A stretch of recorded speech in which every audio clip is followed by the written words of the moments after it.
How's it going, everyone? Richard here from I Hola will, Prime. Joining me today, Igor. How are you doing, Igor? I'm okay, thank My you. morning partner in Today, a crime. little bit. Yes, today is volatile day, so it will be interesting. Yeah, we just had those CPI numbers that came out a little while ago, Yes. all beating expectations. We had some pretty wild moves. So, yeah, let's hope we can get some trades going. Like you said, Igor, it's pretty volatile. You'll obviously be covering mostly the Forex side of things. And then again, as always, I'll be looking at the US indices as well as crude oil. Before we pass things over to you, Igor, to all our viewers, very warm welcome from our side. Thanks for joining. Hope you enjoy the session. And please, if you have any questions, drop them there in the chat and we'll be more than happy to answer them for you. Right, Igor, that's the intro. Take things away. Show us what you got. Okay. Let's get the show on the road. Okay. No problem. First, I just want to make a trade in the beginning. I think it will be Quick. the most beautiful thing. So, what I'm looking for right now is, I hope that yes, here. So what I will do, I will try to buy British pound dollar, and euro dollar is a two on the upside move, but British pound dollar I think has a much little bit. Just to put the stop loss, I put my stop loss to 1.349, and my take profit to 1.362. But of course, I'm ready to change this at 1.36 if we don't reach 1.362. But this is the plan. Now I am ready to describe and just explain why I did this trade. So Okay. I will just do that on the trading view. So as we know, today we got CPA numbers, and this is something that I really wait the whole day. I was a little bit skeptical what to expect. It's really gambling to trade before that. Yeah. However, we got core CPA 0.1%, worse than expected. CPI yearly is 2.4 instead 2.5. Actually, this is the we can say normal inflation numbers, but Mm. expectation was different. So market reacted weaker US dollar just after the news. And what I did, I will just show that I wait for a pullback, and that pullback was here. So right time maybe to enter into trade. Maybe a pullback can be few pips more or not. But I have a safe distance right now. I'm a little bit um, uh, lower price that we had before the news, and I think that we can achieve a new highs today because we have and fundamentals and everything on our side, and of course we have technically everything is bullish related to the British pound dollar and euro dollar. So first thing that we can see, the choppiness index, we have a trend, clear trend, so there's no problem for this. For all US dollar pairs right now, the choppiness index is showing the good trend. On the other side, we got a high level at 1.355 for British pound dollar. Then we went up to 1.351, if I can say, and now we are pushing higher. So I think that we will, after the corrective pullback, that we can continue to see the new highs today. Okay. Right now, the price is good. Uh, it's pushing higher, but I want just now in beginning to give a little bit explanation for the moves for the British pound dollar. Actually, what's interesting for me, I will go to the 1 hour chart. I think that we will have better view there. Yeah. Just So you're to going long, huh, remove Igor? some, Am I right? because the indicator sounds too much noise here. Now, yes, now it's much better. We have a naked chart. Yes. So what was the problem? So this is yesterday. We hit the low almost at 1.345 level, and then after that we start to go bullish, bullish, bullish, bullish. Excellent thing during the U.S. session. I was really sure that we will continue bullish, but the price started to retrace and start to go down, false push during the end of the US session, and we were nowhere, something in the middle. And I was a little bit surprised. Then when I wake up in the morning, I saw these two bearish candles, and I was sure that we will see the yesterday low. And during the Frankfurt Open, we started to go down again. And I waited to see this price around 1.3455, which is yesterday low. And then something very, very strange happened. And I will tell you why that's strange. UK Open. UK Open was quiet. So Frankfurt Open was crazy, a strong bearish candle down, but UK Open, in that moment, we saw how just price keeping a little bit up and up without crazy swings up, down, or something like that. And that was a real signal for me that the big players have some kind of expectation. And from that moment, price started to go up without any down moves. And in one moment, we reach around level 1.35, where price 2 hours before the news, just wait for the news. But what I figure out is that 20 minutes before the news, I think that someone got some information, inside information or something, started to push price up. And I went to check the futures market, and I saw that the volume started to increase, but in bullish side. And it's not common before the news that someone put so many buy orders in that moment. But Okay.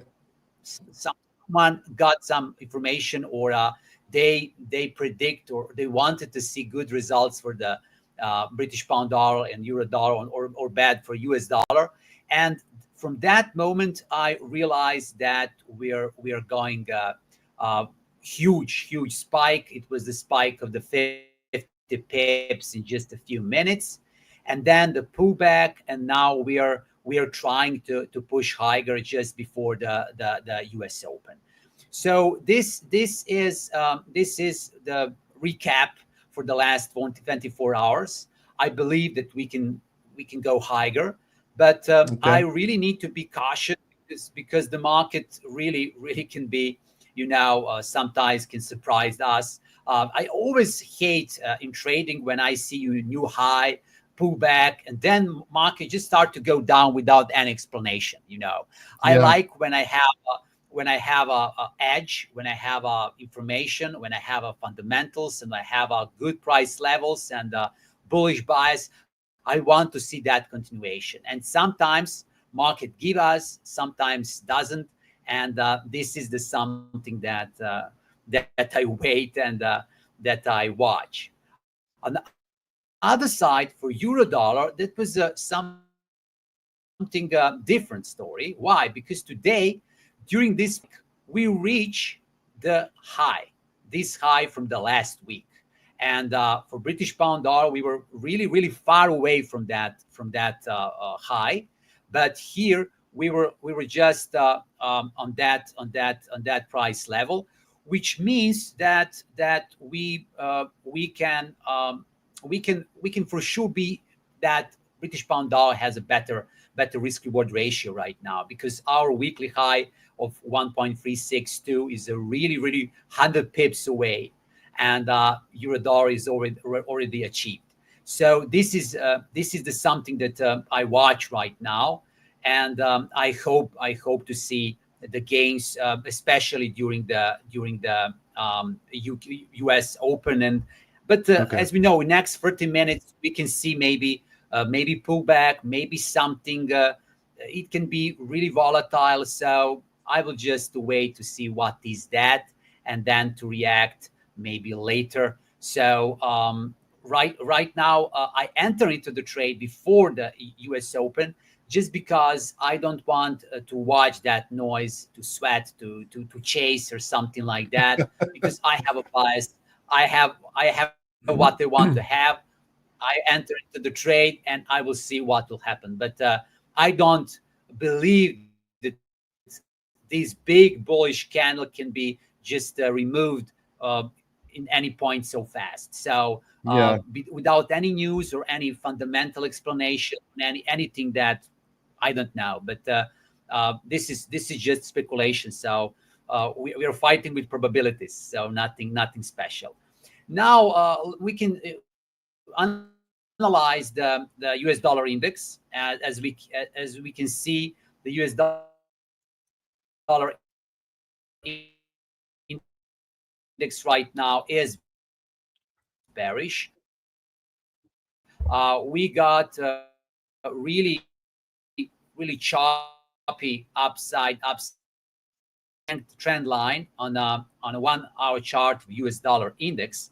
We can make conclusion that today we are in some bearish divergence whole day, and US dollar index didn't touch some new highs or something like that. We're really bearish. Even the price is different, but down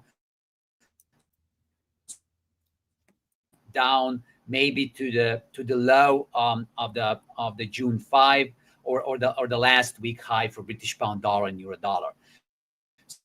So Yeah. So it I broke will out of be that I will be range, ready to right? watch that and to wait Mm. what will happen.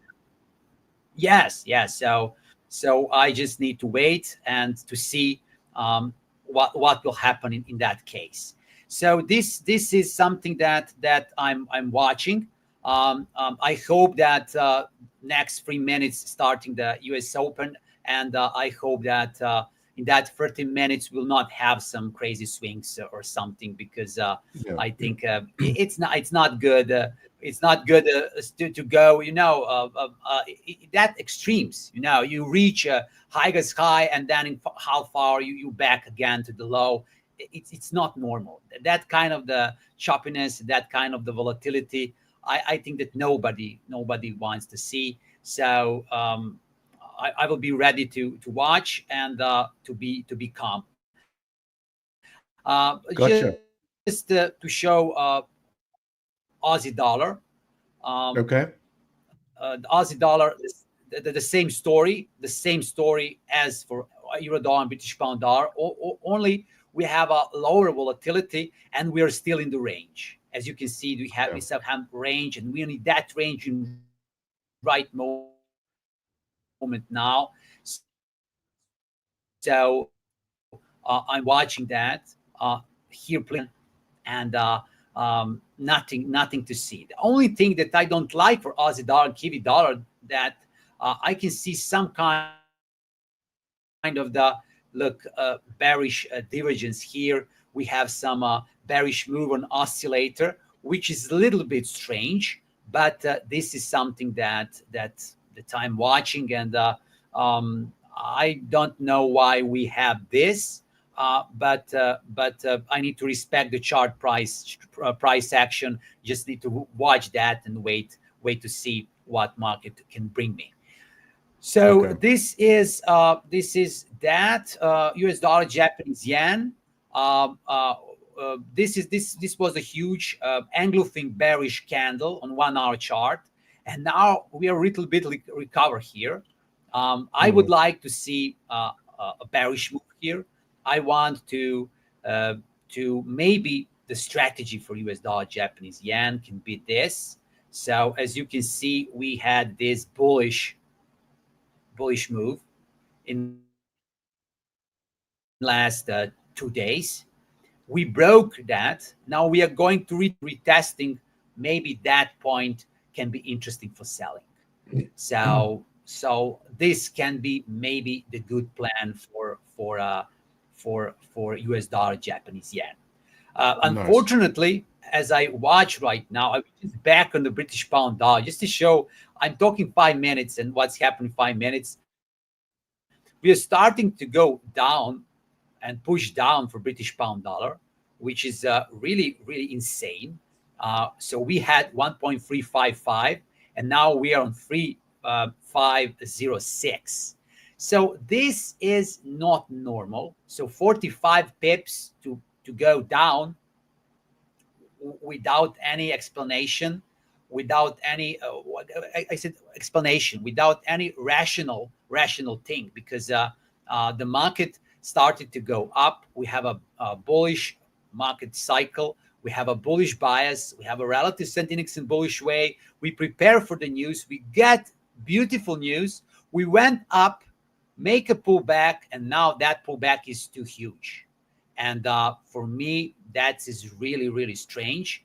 But of course, this is the market, and we need to respect the price, and we can only watch to see what will happen. So maybe but you're still in that trade, right, Igor? Yes, I'm in the trade, and I will be in the trade. I think maybe next 20 pips, and that I will hit the stop loss. But I think that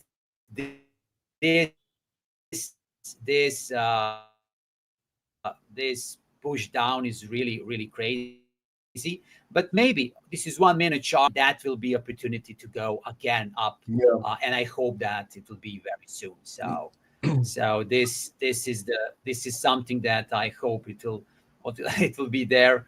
But it's really strange that we have so big pullback. I know it's a healthy pullback is okay, 38% Fibonacci retracement, 50, maybe 61, but 100%. This is really, really. Sorry, I'm dropping my pen. Is really that this is really, really. Yeah, well, let's hope it goes up. So yes, I'm watching right now. Any rational sort of explanation, but yeah, fingers crossed. Yes. Yes, this is really insane to have. I'm just watching on 1 minute chart just to understand what's happened here. But maybe US dollar index. Let me see here. So that was the moment when was the news. We are at 61% Fibonacci retracement. Okay, now if the time is now, the time is that US dollar start to go down and the other currencies start go up. So if there is a moment for that, I think this is the right moment. Okay. Nothing else. Tell me, what is the situation with indices on your side, Richard? Yeah, let me share my screen. I do have to apologize in advance, but my throat's quite sore. Still getting over a little bit of a cold that's been lingering for a while. Happens once a year. And you'll probably notice, for those that are following the analysis that I do, that I have mixed things up a little bit. I'm going to do quite a bit of analysis using the TradingView charts, and then, like you do, Igor, I will be executing on one of our Hola Prime charts. So what I've got here, specifically tracking the NASDAQ,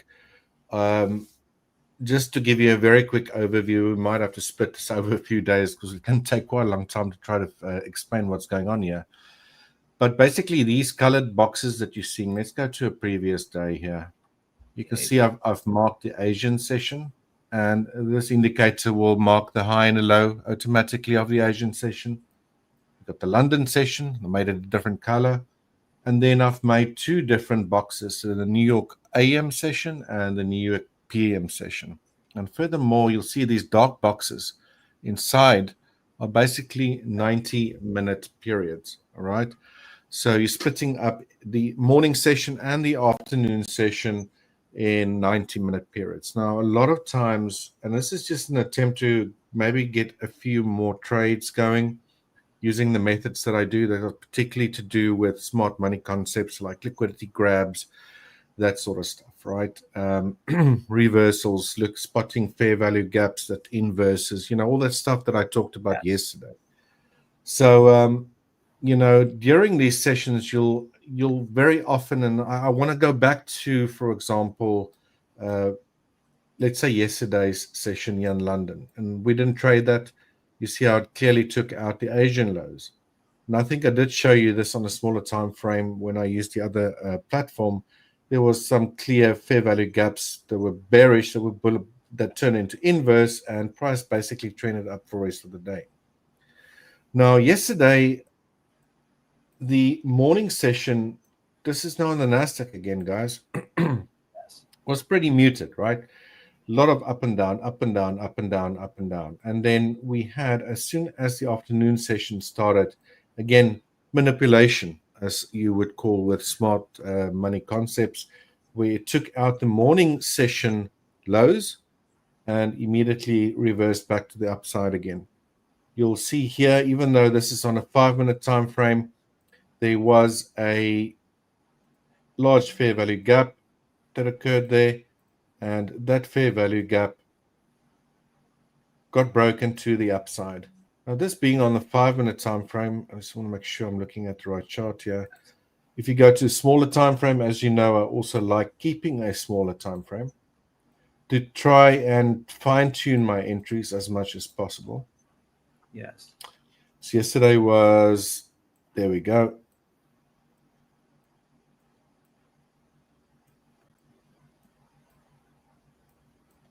That fast move actually just happened after our morning session. It would have been during, sort of the midday session with the other coaches. But also clear to see sort of the same, not area, but a bit of a different candle day. We had a fair value gap to downside, takes out the morning AM session lows. During the afternoon session, a fast reversal to the upside, and price did not even look back again. We had the same thing occur on Monday. We had the same thing occur yesterday, although they happened in different time periods. Where Mondays was in the morning, we had the same thing happen in the afternoon, or the start of the afternoon session for the NASDAQ. All right, so you have what we'll call clear manipulation, and followed by a reversal, and you can clearly see during those fast reversals that price tends to make a fair value gap that gets inversed, which is in itself also a bearish indication that price, a bullish indication after a bearish move that price might continue in the other way or get, reverse. Something else I want to just quickly, so you can get used to the visuals here. These are fair value gaps that's automatically getting plotted on my chart, and they will stay on the chart if price has not tested them. All right. So if they've been tested again at some other stage, we'll just get back to the 5-minute time frame here, or they're not broken. Like, here's a good example. And this happened yesterday again in the PM afternoon session. This is that fair value gap that I talked about. Yes. Right. After price ran these morning lows, strong move upwards, and that fair value gap eventually got tested around about the 2 p.m. mark. Would have, if you're present there, a beautiful, beautiful entry. This line in the middle is just a 50% mark of the high and low of the fair value gap. Again, just so you know, because you're trying to actually watch the markets and, also speak to you guys, and Igor might be going. Sometimes we got another tutor on or a coach. It can be difficult to keep an eye on these things and mark up your charts and so forth. So this is just an attempt to, get to a point where we can just spot opportunities way faster. Another reason why I moved to my TradingView charts. And again, if there's any questions about what all these lines mean, then feel free to ask. Another thing that it does do here is plot bullish order blocks, which are these blue lines, right? And you probably know already that these order blocks quite often start at the start of a move, and they quite often get tested. And during a bullish move, once a bullish order block occurred, they can also act as support and resistance areas, right? Again, I've got a lot of colors on this chart, so I'm still visually trying to get used to which ones I want to, color what color, which color, so that, it doesn't give me a bit too much of a headache trying to figure out what every single color means. Now, what's important about today's price action is this PDH stands for the previous day's high. You can clearly see during that news event, it was prior to it actually, the CPI numbers, around the 8 a.m. mark, it was tested. Price moved lower, and then a clear, strong breakout to the upside. This green box here is a bullish fair value gap. And although things look very bullish, we're already retracing all of it to the way to the downside, which is a little bit odd. Also to note is that the NASDAQ has, since that very strong decline that we've seen, finally cleared a 22,000 level, which was probably a psychological level. And basically, for the first time, not this year, but since that February top, strong decline into April, and since then, it's the first time that we clear the 22,000 level. I just want to go to a 4-hour time frame or daily, just to give some perspective of where the NASDAQ is currently. And I just want to hide all of these indicators so we don't confuse ourselves. Let's do the same here with these lines that I drew. And I was saying yesterday, listen, we were probably going to see these highs being met sooner rather than later. This is the NASDAQ on the daily. And as you can see, we're not far off them, right? The markets did like those CPI numbers. Yes. And remember, if they print red, they mostly related to what it does according to the US or the currency, right? The indices, on the other hand, they probably like this news because it shows that, there's probably no real showing that interest rates have risen since the tariff increases, but instead declined a little bit, right? Month on month. And I think let me just have a look at those numbers again.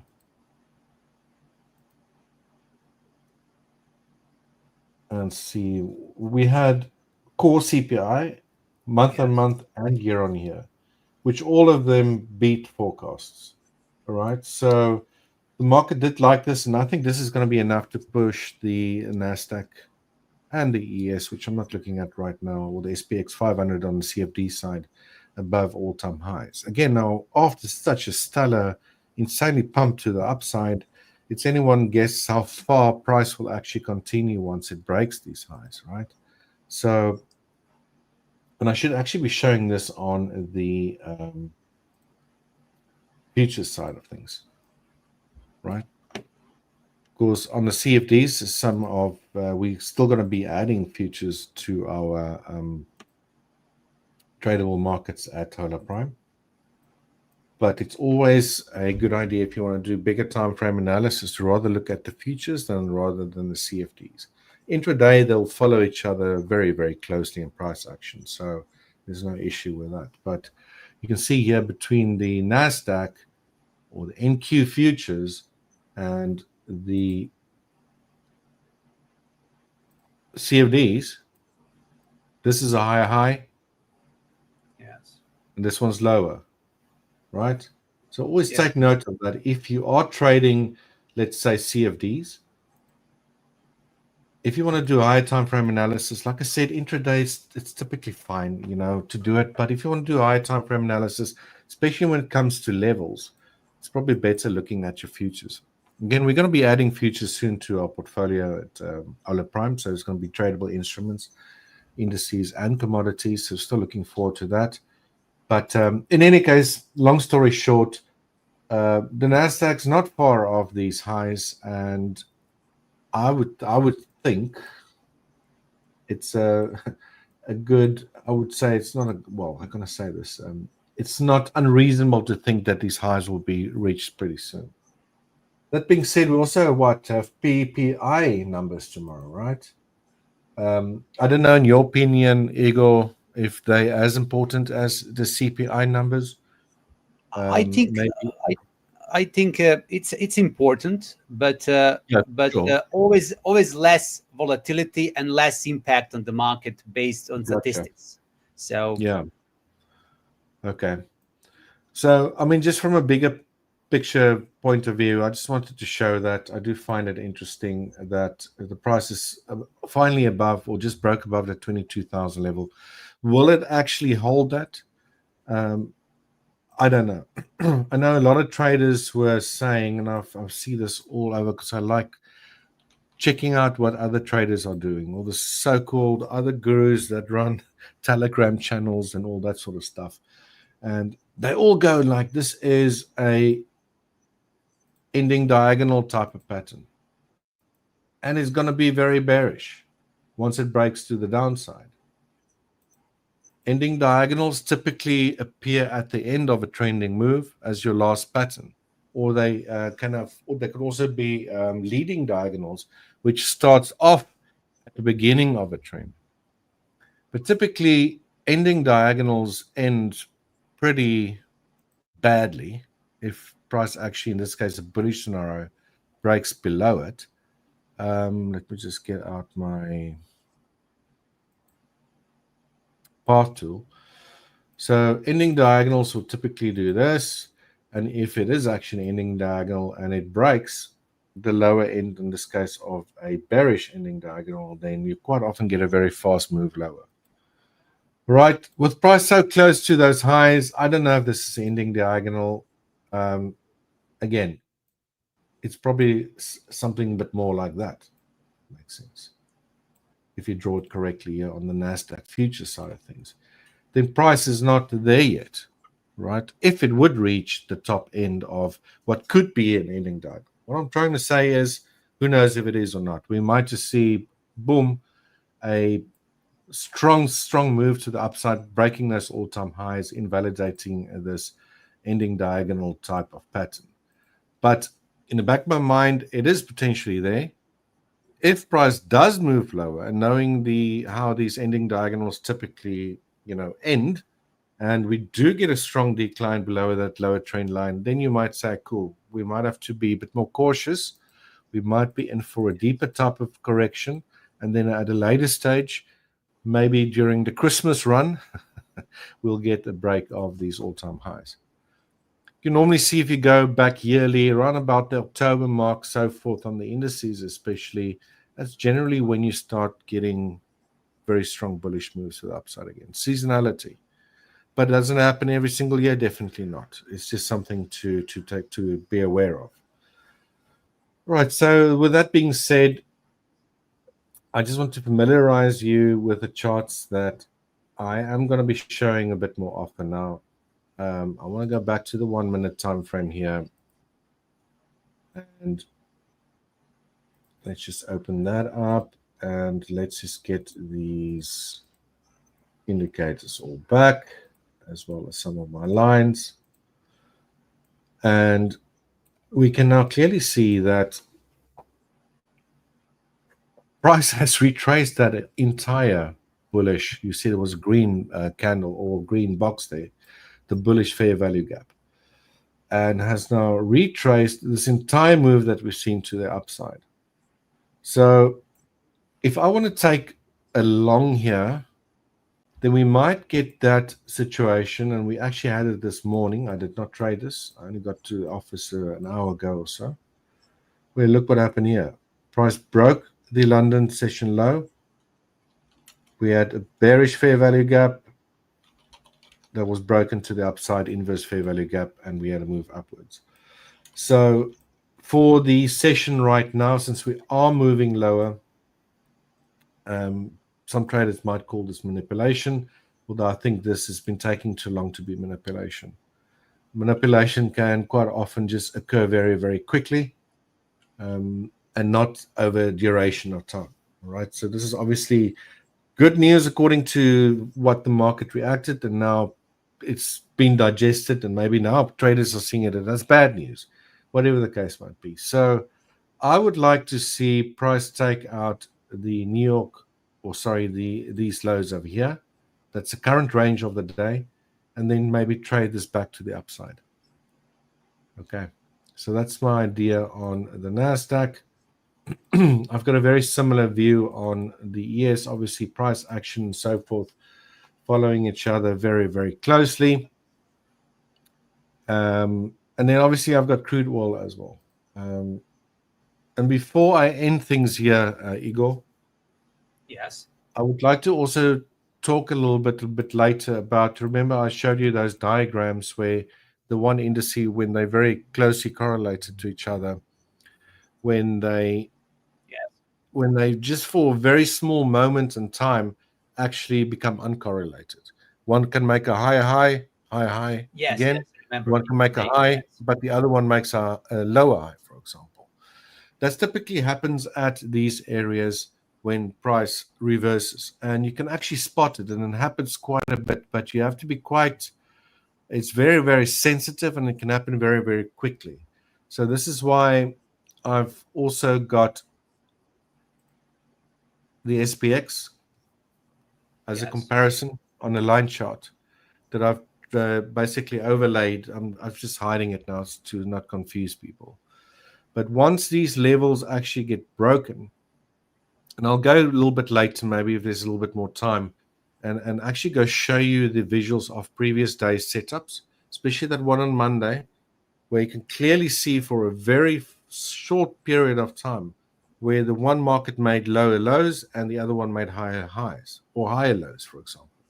So at levels that's broken, and that's just an additional sort of indication that and smart money concepts will teach you. It's basically smart money positioning themselves in the opposite direction, and that there might be a reversal incoming. Again, reversals at levels or previous sessions where they get broken. Maybe the previous the AM session where that gets broken, highs or lows, followed by reversals, as I've shown you earlier on. And if you do then also spot the little bit of inverse correlation between these really highly correlated markets, in this case, the NASDAQ and the SPX 500, then that is just an additional filter or signal that price might be getting ready to reverse. All right, so long story short, I'll quickly just hide that and finally look at the crude oil market, and then I'll pass it back to you, Igor. Let me just get rid of. Okay. I'm not going to be using these concepts on crude oil. I find that they work way better on your indices. But just a little bit perspective here on crude oil. Let's go to a 4-hour time frame. I was saying yesterday that I expect a continuation to the upside. This after that triangle that I was thinking was happening got invalidated. Right? It did not have a bearish outcome, but instead a bullish outcome. I'm still thinking this wasn't a triangle at all. So I've been proven wrong on that. This low that occurred here on the 4th of May last month was not lower than this low over here that occurred on the 9th of April. So we either now, one of two things. At a first move higher, obviously a decline that failed to break to a new low, and now we're making some sort of a third wave, fourth wave, and fifth wave. Maybe potentially a start of a much higher retracement to the upside. I, however, think, I might be wrong, that this is all just still corrective. It's very overlapping in nature. It's not, you don't have this impulsive type of behavior. Yes, you do like intraday or so forth, but it's nothing like we've had over here. That's what you would call an impulsive move to the downside. So I'm thinking what we're potentially seeing here is a corrective structure. They could potentially do something like this, find resistance, and then make its way lower again. Okay. If you had to look to the upside here, potential areas, and I should probably go to the daily rather here. So we can just look at a little bit more price data on the chart. Then if you're dealing with corrections, a really good tool to use is a pitchfork. Now I find that using a shift pitchfork setting, if you think you're dealing with a correction, is quite often a very good setting to use. For those that understand pitchforks, the general, or they call the original pitchfork, is just called the Alan Andrews pitchfork, or the standard pitchfork, or original pitchfork. The slope or angle of that pitchfork is much steeper than your shift or your modified shift. You can clearly see prices not being contained within the confines of your median line and lower median line during this upwards move. So this is not a setting that I'll be using. It is a very visual tool. So my next go-to setting would be the shift pitchfork. And we can clearly see, although this happened in the past, that price respected this median line multiple times, found support. It rested a little bit now here at the upper median line, and it's now continuing higher. So next area of, I would say, magnetism, if that is a word, that price might be gravitating towards and potentially find resistance is at this 50% dash median line around 67.51.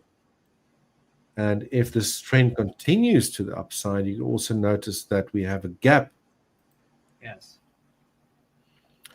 that occurred pretty far up at the start of that actual decline. Where's my lip? Sorry, guys, I'm still getting used to trading view. I haven't used it in a while.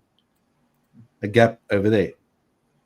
Then should price break above this 50% dash median line, it could potentially be heading towards what we call the red warning lines. And red warning lines typically are very strong areas of support and resistance, especially during very strong directional moves. Currently lying around 69.92. Slightly below this gap. And I would say if price gets this high, breaks above there, fills that gap, then it's probably going to break above this high over here. That would then, or lower high actually, that would be a very strong reversal in my mind, around 72.16. And on a daily time frame, a break of structure, very strong break of structure, which could potentially mean, and it also depends how price gets here from current levels. So it's going to continue much higher. Is going to start behaving a bit more impulsive. Then this could easily develop into a third wave move, meaning that we could potentially be seeing crude oil move much higher over the coming months or so. Yeah, we've been saying on, and I think it was with Howard, and I think you agreed for some while as well, Igor, that we've probably had a descending triangle that formed here on crude for multiple months, already starting here around about December 23. And, eventually we did get a breakout to the downside. But just a little bit lesson here in Elliott wave theory, especially when it comes to patterns, is that your triangles, especially if they appear over or they form over very long periods of time, they typically are your penultimate corrective pattern prior to important higher low. In this case, it was bearish, meaning that, let's say we have a 5-wave move. Let me just get my right tool out here. So generally during a phase, a bullish phase, you'll have a 1 corrective 2, impulsive 3, corrective 4, 5th wave, and then a deeper type of correction or change in trend, right? This is a bullish version. These during your second waves You typically have ABCs or expanded flat corrections or whatever the case might be. And obviously, this is just a rough schematic. You'll also have, obviously, that sort of price action during these moves, right? That being said, what I'm trying to say, and it's probably the wrong schematic to draw here. Let's do it this way. During a bearish trend, we'll also do this, 3, 4, 5, right?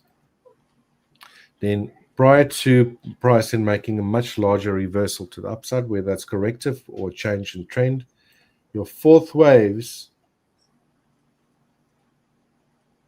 when they trace out triangles, like we've had over here, in this case, a descending triangle, something like that, you got to be careful, because that could point out, and of course they very, very often appear as the penultimate correction during fourth waves prior to important higher low, that you might get a much deeper retracement to the upside. All right, so long story short, I think there is more upside potential here. Along as this very strong move, well, it's actually strongly moving to the upside now. Going to continue, I can't tell you, but the 67.52 level is next area of resistance. 69.92 above that, using the shift pitchfork setting as a guide, because quite often these median lines will act as magnets and act as support and resistance as well. So those to the upside are levels to watch out for.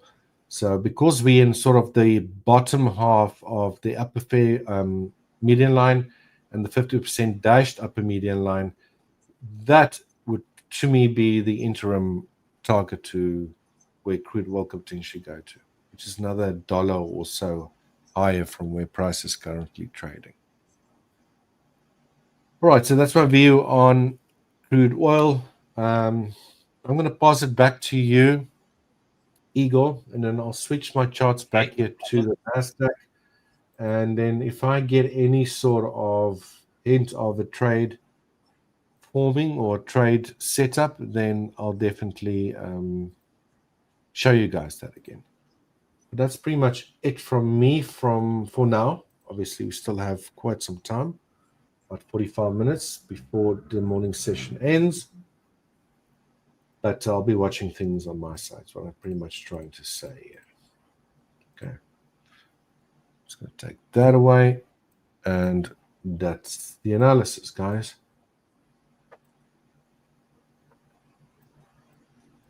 You got any updates on your side, Igor?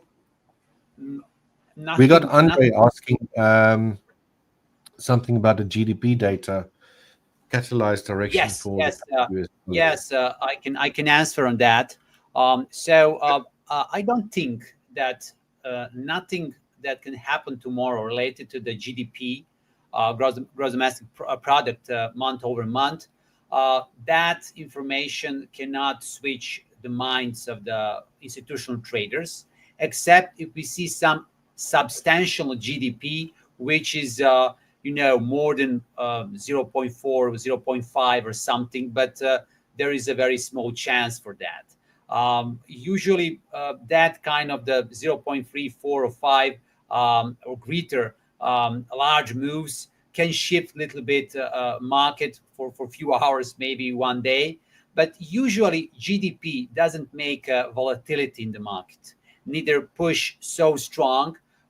We have situation that majority of the big traders are already in positions buying British pound dollar, and this is something that I do not expect that can change the market, especially that we have expectation for tomorrow to have I think minus 0.1%, which is a really a slowdown of the economy, and even then British pound dollar is stronger than US dollar right now in the last few months. So as you can see, I don't think that tomorrow GDP report can move the market in any special direction. Okay, awesome. Do we have any news coming out Friday at all? I don't know where my chart's gone now. There we go. Okay. Oh, Forex Factory. Yes. So nothing Just want to bring that special to into have. Yeah, it's just the PPI numbers tomorrow, and then we're already on Friday the 13th this week. Gotta be careful. University of Michigan's consumer sentiment for September. Don't think that would be- I don't know. You're wrong. But again, I'm looking at through the lens of the indices, whereas you guys look through the lens of the Forex. So yeah, so we got the PPI numbers to look up for, and apparently also just to quickly come back here with the news. I think Trump actually had, this is not the tweet that they sent a bit earlier, but I was actually reading it a little bit earlier. Apparently, they did come to some sort of an agreement. Whatever that was, I've got no idea. So apparently, talks went well. But again, with the, I think with dealing with very highly volatile personalities, things can change very quickly on a whim as well. You go into a weekend thinking everything is sunshine and roses, and then by opening on Monday, could be a completely different story. Someone tweeted something, or it's very very difficult to in my opinion, especially if you're trading indices, to try to hold positions over the weekend. Not that I ever do that, but there are some traders that do swing trade and hold for long periods of times. But for me, it's just this is not the market conditions to take that risk, to be honest. For me personally, right, you might be trading completely different than I do, but you've probably seen it over and over again. It's like Trump tweets something over the weekend, or Musk tweets something, and before you know it, lots of volatility. As soon as the markets open and you get these gaps up or lower, Yes. it could completely ruin your account, in my point of view. I don't know what you feel about that, Igor. I like swing trading, but I realize that I like to apply intraday trading every single day when I see the setup, because this swing trading, the most frustrating thing is, you create one winning trade, you create one losing trade, and you see that 30 days passed. And this is the sometimes can be Yeah, frustrating. You realize that you trade 30 days, analyze, make trades, and in the end you're break even. And when I trade intraday, I concentrate, and there is one good thing when people trade intraday, that on the end of the day usually you'll be on the top or on the bottom, and you can close your trade without any problem, and there's no some special risk. The only problem where the swing trading is better is that sometimes you don't need to bother with the choppy market. But yeah, that's true. what to say? What to say? Yeah, I mean, just looking here at, I'm wondering if we're still going to continue lower, especially into the afternoon session. Maybe get a bullish move to the upside here. I mean, the fact that price retraced this entire move to the upside after the CPI numbers, um, it does look like we could potentially get lower prices. And I don't say that this is now bearish and price is going to go to hell and decline, much further from where it is. I'm just thinking, what could be happening during the remaining of the sessions. And I think we could potentially do this Yes. and enter into the afternoon session and then get a move back up, right? So still bullish, like I talked about the NASDAQ potentially at least breaking the 22,000 and being so close to all-time highs. You know, I'm still bullish. That's the bigger picture. Yes.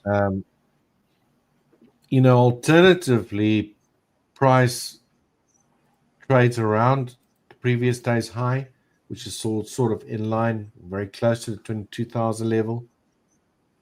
We can see a strong move up, maybe a retest of that level, reclaiming it basically, and find support. Then that might be a setup for the rest of the day. But my first sort of idea here is, CPI data market really liked it initially, but retrace all of that move to the downside again. Might move up here from now, but I just don't have a trade. I was actually thinking potentially, if we can get into that big fair value gap that's obviously now been broken, well, not we get, price gets into it. That might present a buying opportunity, but look at how wide that fair value gap is. I mean, we're looking here at 20, 40, 60, 80, almost a 100-point move there. It's pretty massive. So, yeah, not 100 points, 100 pips. Yes. So that's pretty insane. I'm cautious here. I'm thinking there might not be much happening for the remaining of the morning session. I think we'll probably see most of the movement occur during the afternoon session. I mean, there's been a lot of movement, but more like trending type of conditions. Alternatively, just more sideways movement until the PPI numbers come out tomorrow, and then maybe strong trading conditions into Friday's close. So for me now, I'm just sitting on my hands here. There's not much to do. Yes. So let's see. You have anything to show, talk about there, Igor? Of course, Richard. So I have a chart of the British pound dollar first, just to see where we're standing right now. And I will. Can I share my screen? Yeah, it's on now. Excellent. Okay, so we are. It was insane movements actually right now. So first, as you know, we went to the 1.355. Then we have a pullback. I entered into trade when I was think that this is the good moment to go somewhere, and to the pullback is finished. But pullback going to the 1.35 level, believe or not, the 1.35 level. And now we are pushing higher again. And we are already at 1.3530. So just to make recapitulations, on every half hour we went 50 pips up down. Yeah. So this is the really insane for British pound dollar, because Yeah, I mean, look, last the pound 5 US dollar days is a for bit British more pound volatile dollar. than euro US dollar, right? Yes, but this kind of movements a little bit insane, especially Yeah. to create pullback Mm, 100% and then mm, continue again bullish. mm. This is the really crazy. And the thing that a little bit surprised me, but in the end everything is all right, is dollar. This was the moment when we went Fibonacci retracement, and then in this moment we start to go up. And I was sure that we are going below 1.35 level for the British pound dollar, and then price we are going down, and that is really good. But I'm a little surprised of this kind of volatility, because this is not common. This is why we have Fibonacci retracement, not to see 100% up or 100% down. So we are going well. On the other side, euro dollar, for example,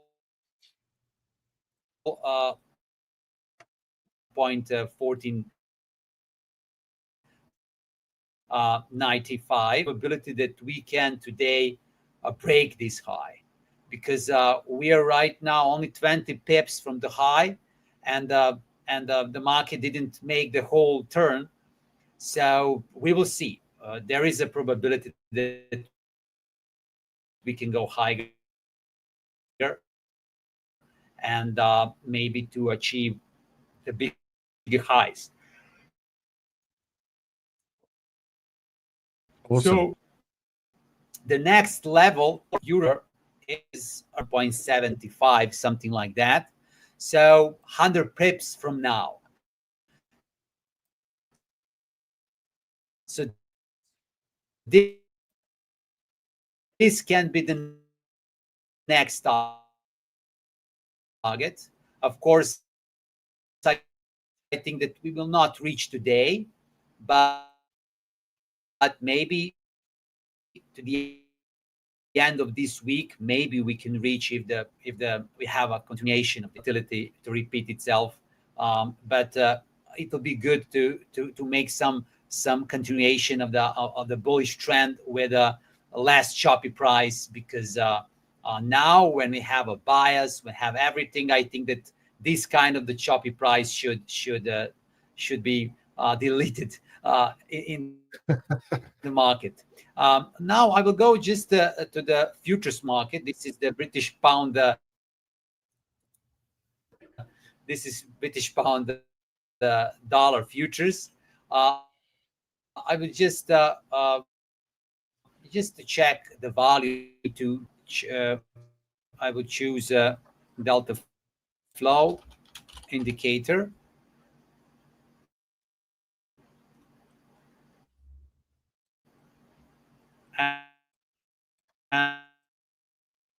And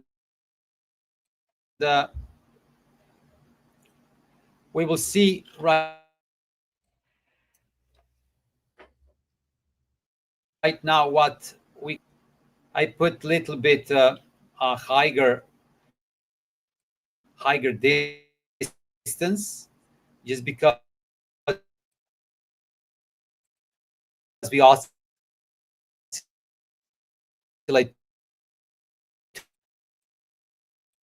too long. We are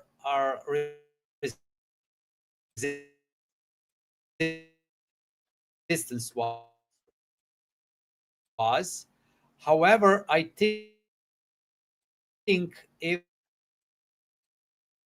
we break this level, there is the one that this kind of the low volume profile can, I think in this case, maybe push the price higher and higher.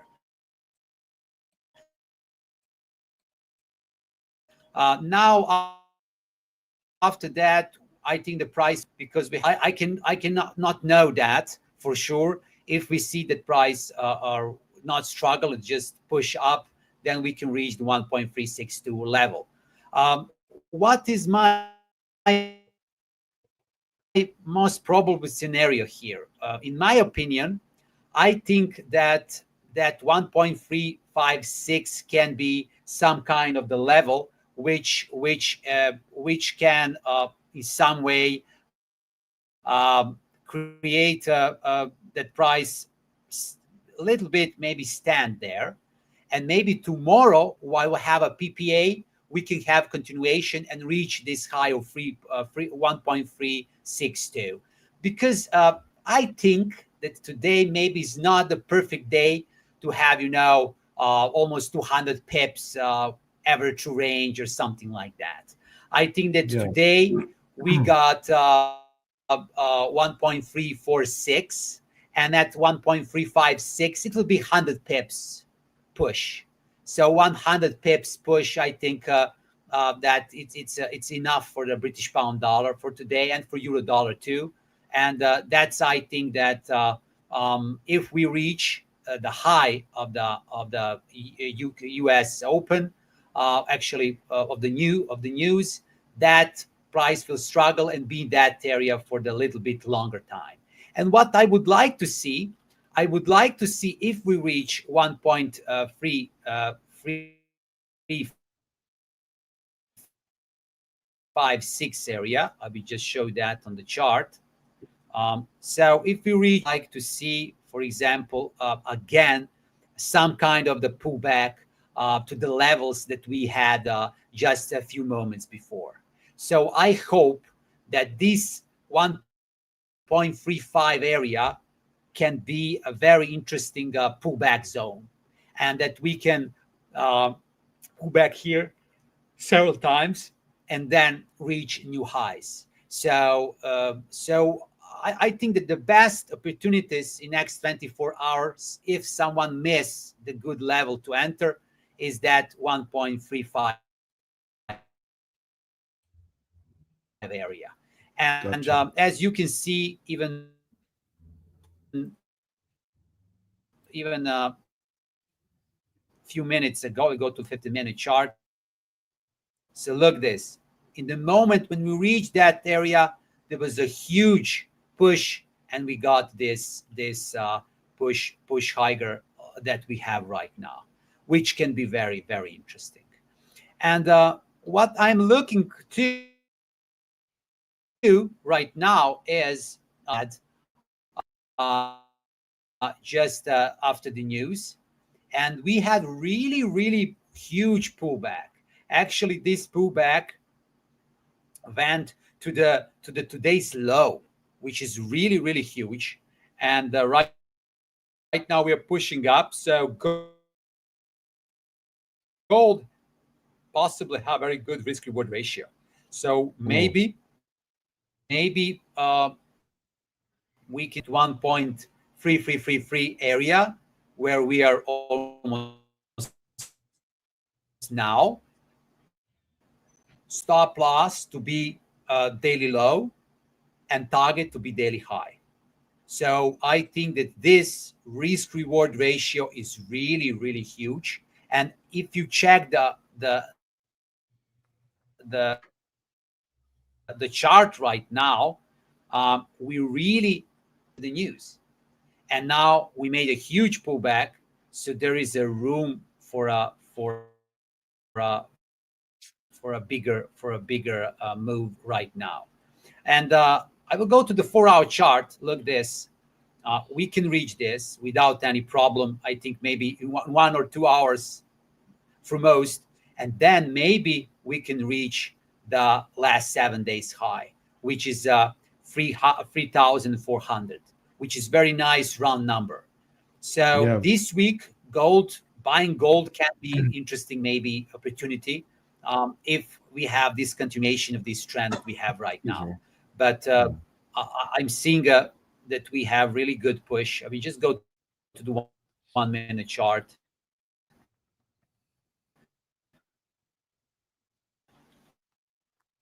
Okay, on 1 minute chart, it's not so strong, but the good 60, and now we are yes, this is the really, really good realistic risk reward ratio.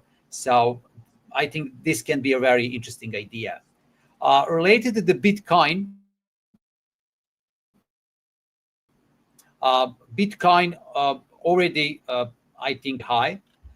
We are very, very close to the ultimate high, which can be the next target. And right now, in this moment, we retest a very important price level, because this price level on resistance was resistance yesterday and today 2 times. So this resistance level that we are right now, this moment, if we see the hourly close above this level that we are right now, that can be nice entry, maybe to go and try to reach a previous high that we had on May 2022. May 22. So and Bitcoin right now has a good push and good levels. Only the problem is the risk reward ratio. So maybe risk reward ratio can be, for example, the low that we had yesterday. So yesterday low can be a stop loss, and target can be the ultimate high from the last month. So So this can be interesting swing trade. But first, I would like to see that we break this level that we are right now, because we are struggling right now. It's a really strong resistance, and Yeah. 2 times, three What's it, times we rejected this price 110,400 level, something? and when we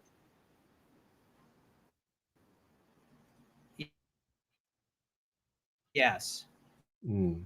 let me just put the horizontal line just to show you.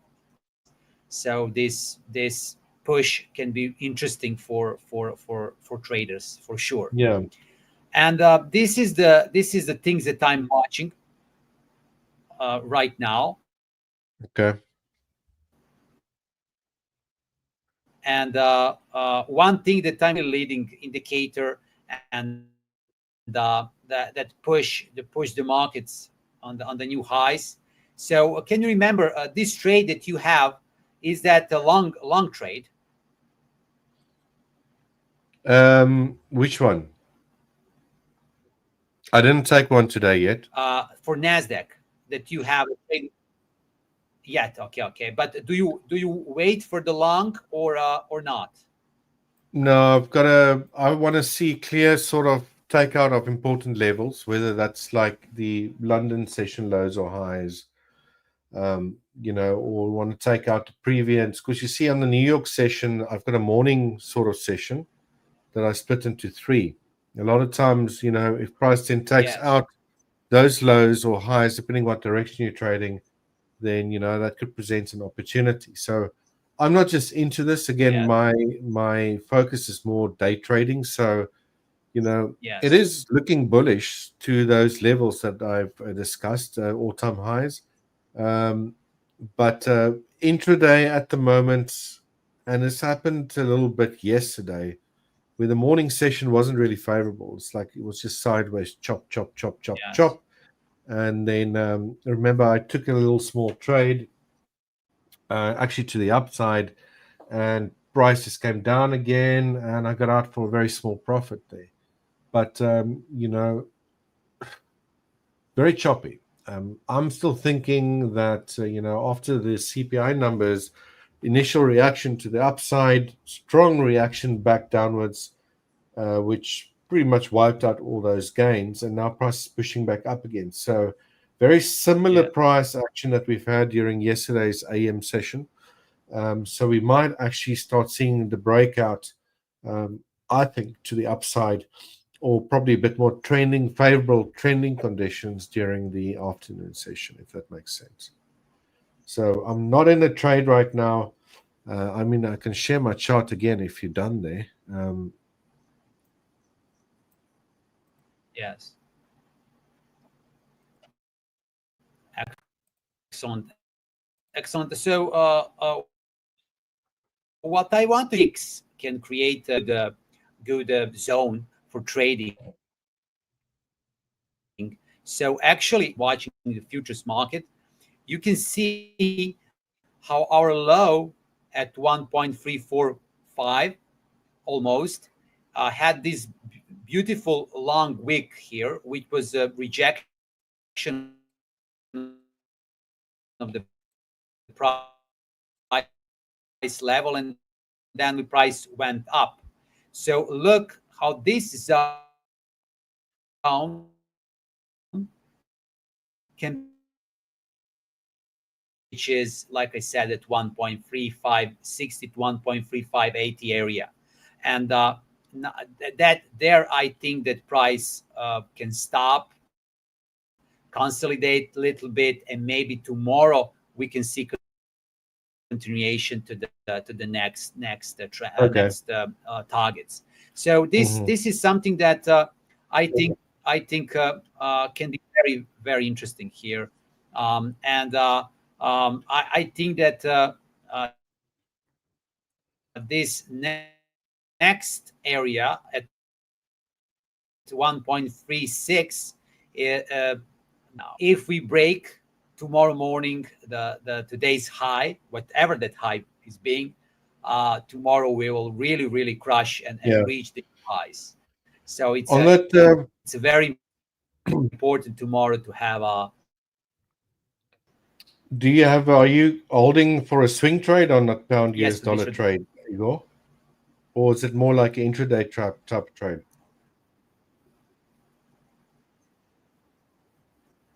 my trade right now is in very good position. I have a positive number of pips, but it's depending how market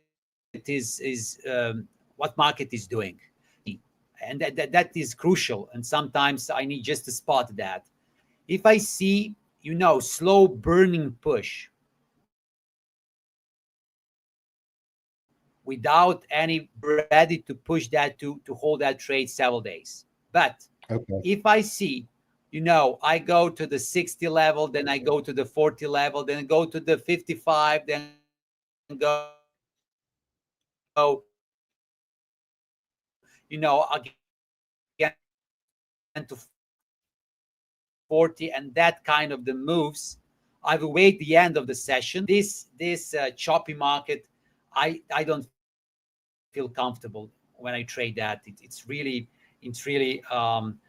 Yeah, it's not volatile, but it's too choppy, and sometimes I can miss the trend. I can miss the trend. I can miss a good stop loss price level or something, and it's hard to add the new trades. It's understand. Yeah. really not good for trading.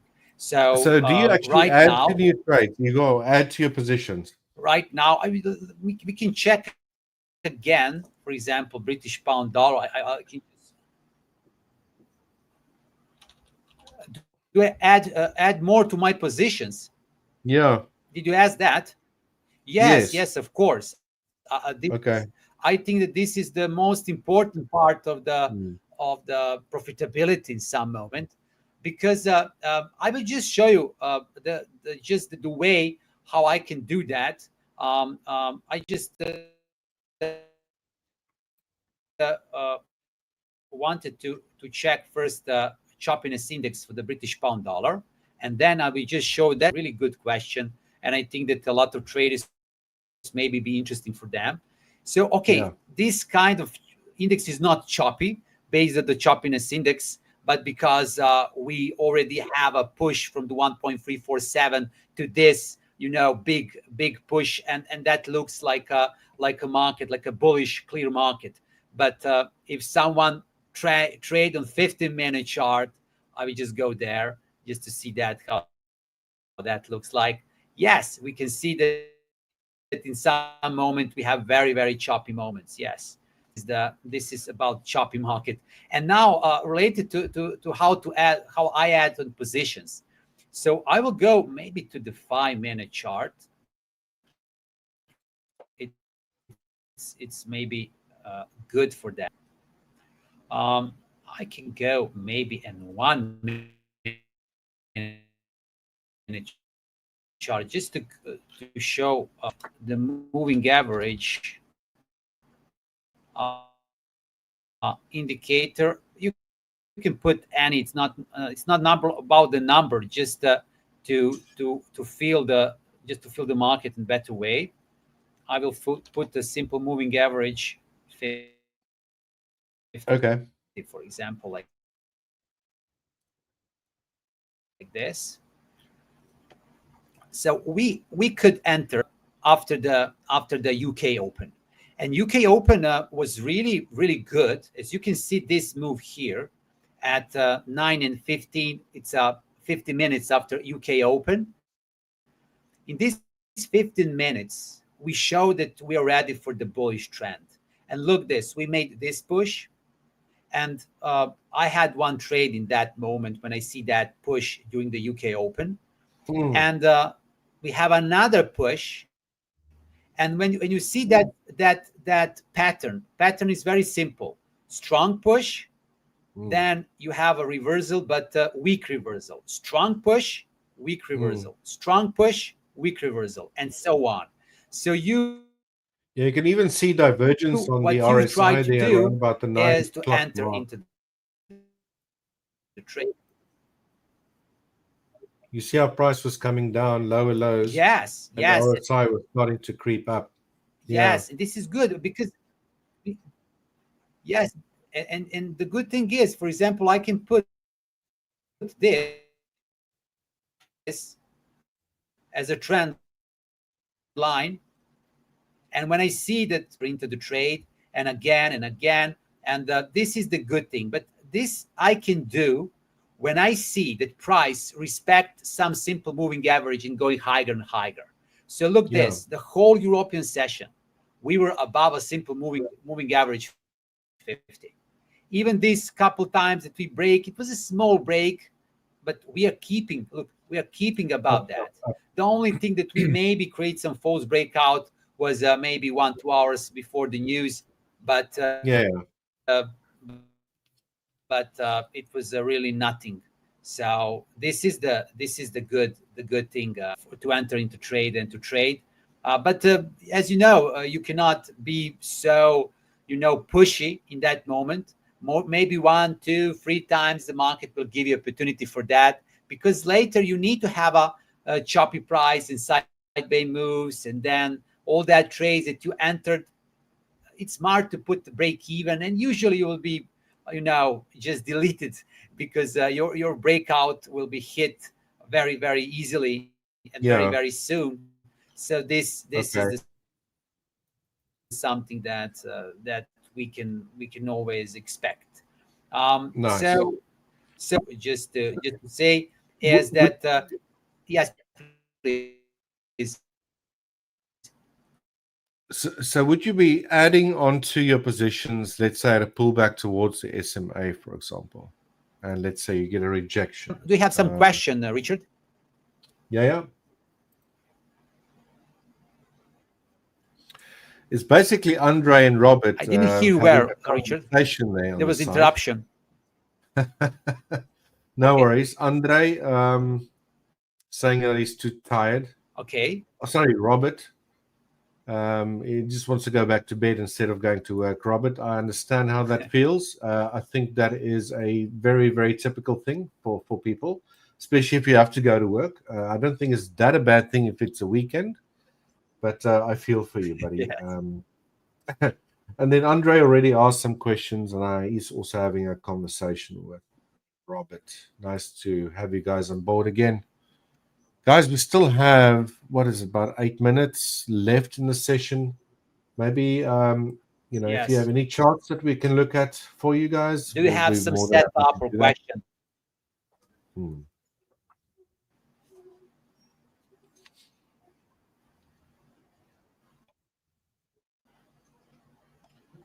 Yeah, so Igor already looked at the pound US dollar and the UK GDP question.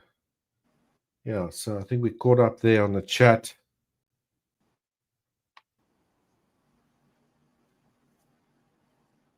And as I mentioned, guys, we've still got a few minutes left. Maybe I'll quickly go over the correlation thing I talked about yesterday, just to show you the type of inverse Yes, please. correlation that typically leads to reversals on highly correlated markets.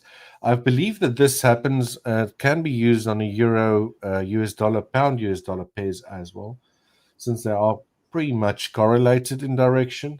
It's just something I haven't tested yet, but I want to basically have you focus your mind here on this session yesterday, where I pretty much got a little bit caught up here in this mess. Although price did eventually move up, it didn't move up much higher. So this is probably what is happening potentially today. Strong move up, sort of sideways. Maybe we get that run or flush of the morning session lows. Maybe it's not like it's going to repeat exactly, but it could potentially happen. And then get the bigger moves during the PM session. But prior to this strong decline that we've seen here, you'll remember that I'm using this I'm going to use this on a 1 minute time frame. So very small time frame. But the what's its name inverse correlation that occurs is so subtle that you'll have to use a smaller time frame to do this, in my opinion. just coming back to this area of yesterday prior to this strong decline downwards, you can see that price during the third session that I've got, which is a 90-minute window prior to the PM session, again, the New York PM session, price attempted here on the NASDAQ to break this previous high. It didn't, and then after the sideways flux gave us a very strong decline lower. Now, if I were to compare the price action of what occurred actually on the SPX, there was a clear inverse correlation here. So this pink line that we're seeing there, you can see, just look left here, for example. Look at how closely correlated this price action is, right? Up until this phase where the New York, during the 9:53 candle, just prior to the 10 a.m. mark on the NASDAQ, price pushed higher, so did the ES, right? But the ES continued higher, whereas the NASDAQ started running sideways and actually moved lower, right? Inverse correlation for a very highly correlated market, especially at areas that has been broken or tested before, and it typically leads to smart money positioning where they want to take the market in the opposite direction, or you're going to get a breakout, whatever the case might be. Since this happened at sort of highs, it did lead to a decline. Will it always do that? No. So it's very important that you want to see this occur at areas that you're interested in trading at, you know.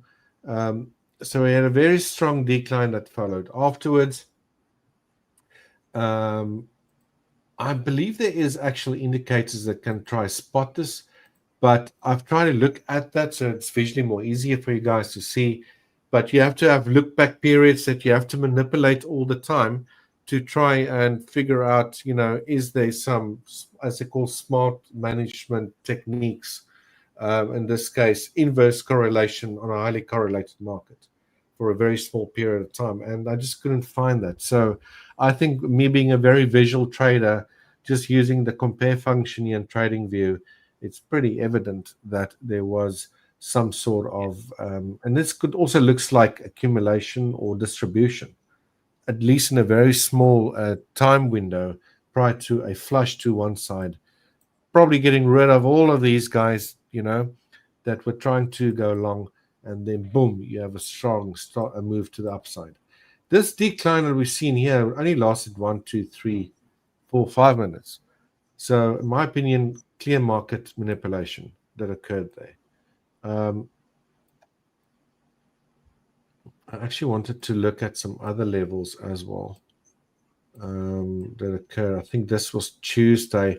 Again, you have to use smaller time frames for this, in my opinion, because there's a little bit of a disconnect for very few minutes between the NASDAQ, obviously, and the ES are different markets, you know, but when the one behaves different than the other, where, for example, here's that decline that we've seen on Monday, where price basically flushed these lows that occurred during the morning session, went downwards,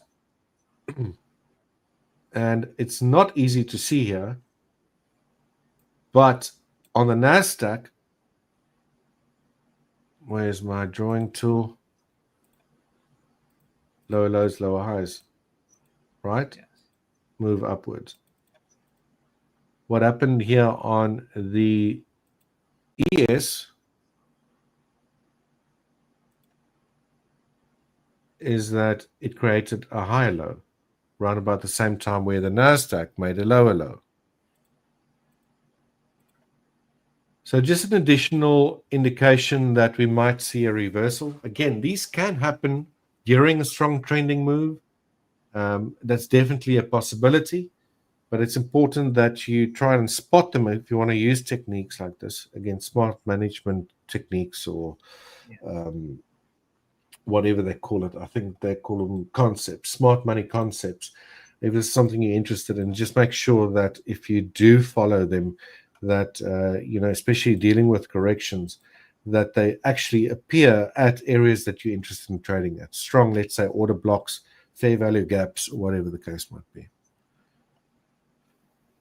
How many minutes? So we actually reached the 45-minute mark. Yes. Robert just said he found a quote that he would like to print and put on paper, and it's from George Thoros. It's not whether you're right or wrong that's important, but how much money you make when you're right and how much you lose when you're wrong. That's absolutely true. Definitely wise words there, Robert. And Robert saying, I do have to go through all the love, guys. Have a great day, Robert. Hopefully things go well at work. Drink a cup of coffee. As you said, you only drink your coffee at work. But if you have a lovely day, nice having you on board again. And to you also, Andre, and to all our viewers, thank you very much for watching. Again, we've reached the end of our session. Please stick around for our next round of coaches that will be taking on the afternoon session. Igor, thanks so much for your input, Thank you a lot, your Richard, for everything. wisdom, and Your nice good tips. trade over there. And hope to see you soon again, buddy. Take care. Of course. Of course. Bye-bye. Bye-bye. Cheers.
Hey, Paul. Hello, Howard. Good to see you. Hey, And you too, Paul mate. and Howard, how's it going, guys? All good, all good. How are you, mate? Oh, very well, thanks. My two favorite coaches in the world. How's it going? Bit of product placement Well, there. hey, look at that. I haven't got mine yet. You I'm look still like a waiting for tennis mine. player with yours. Oh, Yeah. Okay, great. How was your day, Howard? Did you very manage good, to Howard. get any? Yeah. Pretty good. Yeah, as you know, I'm a dollar bear. Yeah, so I started on yesterday. I went long euro dollar, looking on the upside reversal. So I sat through a bit of chop, and then I got a system trade on my on euro dollar long this morning, which obviously when the CPI kicked off, it went boom straight to and through the target. And since then, I've taken on new trades long euro dollar and sterling dollar. So yeah, it's quite a busy day all told. And I got stopped out on dollar yen as well, but hey, all part of the game. Yeah, part of the game for sure. I mean, I just stayed away. I've been staying away yesterday as well. I got, you know, about that good trade that went sour because I moved my stop loss, right? I told everyone in the world. You move your stop, and then yeah. It's even it's even on my WhatsApp profile pic, like the whole story. He moved that stop. He moved that stop. You shouldn't have done it. I'm like paying for it now. I mean, it's just it's one of those things, but it's fine. I think like where we are right now. Maybe I'll share my screen. First of all, Paul, how was your day? I didn't even ask you. I do care about you, you know. How was your day? Crypto guy, you know. I care about you too, Jannie. Just being busy. Although I did just trying to make sense of the market with students, but I did spot a big cup and handle on Bitcoin, which we can talk about later, as we love those patterns to discuss. So oh yeah. Cup and handle. Is it like anything else, like any other cutlery setups, or is the cup and handle the only one? No, I only trade cup and handles. Nothing else. Nothing. Else. Is there anything else? There is nothing else. You guys. What about the fork? Yeah, a saucepan bottom or something. I used to trade saucepan bottom. I used to. The knife. Yeah. I mean, there are. I know there are animal patterns and there are cutlery patterns, but there only seems to be like one of each. Like there's just a cup and handle. The other one is just the. Oh no, actually, what was the one you showed yesterday, Paul? That's the bat pattern, right? Yeah. Oh, the bat. Yeah. That's also the only animal one. We need to expand on that. We'll work on that. Stay tuned. There is technically a Bart Simpson, which you could. Oh consider yes. You're just like me. I've only ever traded one, and it was fantastic. I saw it. I'm shorting this, and there it was. That was his head. It's fantastic. Yeah. I tried. I tried it. Then I got stopped out, and so I'm not doing that again. Yeah, I mean, it sounds like there was only one episode, Paul, of the Batman, just one trade. Well, it'd be interesting if you find it again sometime in the future. Yeah. Record it. We want to see it. All right, so let me share my screen. Let's start with the sad news. Not the sad news, but yeah. So this was obviously the optimal entry. And I took an entry right there, but I got stopped out yesterday with that wick. What did you make of that? Just the sudden move on the pound, on the British pound. That was the unemployment numbers. That was the unemployment numbers in the UK. So the pound basically. Was it? Yeah, because we were in the session yesterday. There was no news. So there was. Yeah, I think it was UK unemployment. It came out earlier in the session, wasn't it? Well, that's my bad. Sorry. Yeah, I think it was. But anywho, I love those setups where you get the news-related move like that, and here we are back at the origin of the move. That's a bullish setup for me. Yeah, I mean, look, in general, I am bullish. I just don't like it, just based on how I trade. I don't generally like to trade in these kind of, these ocean waves kind of. It's just, tornado Katrina.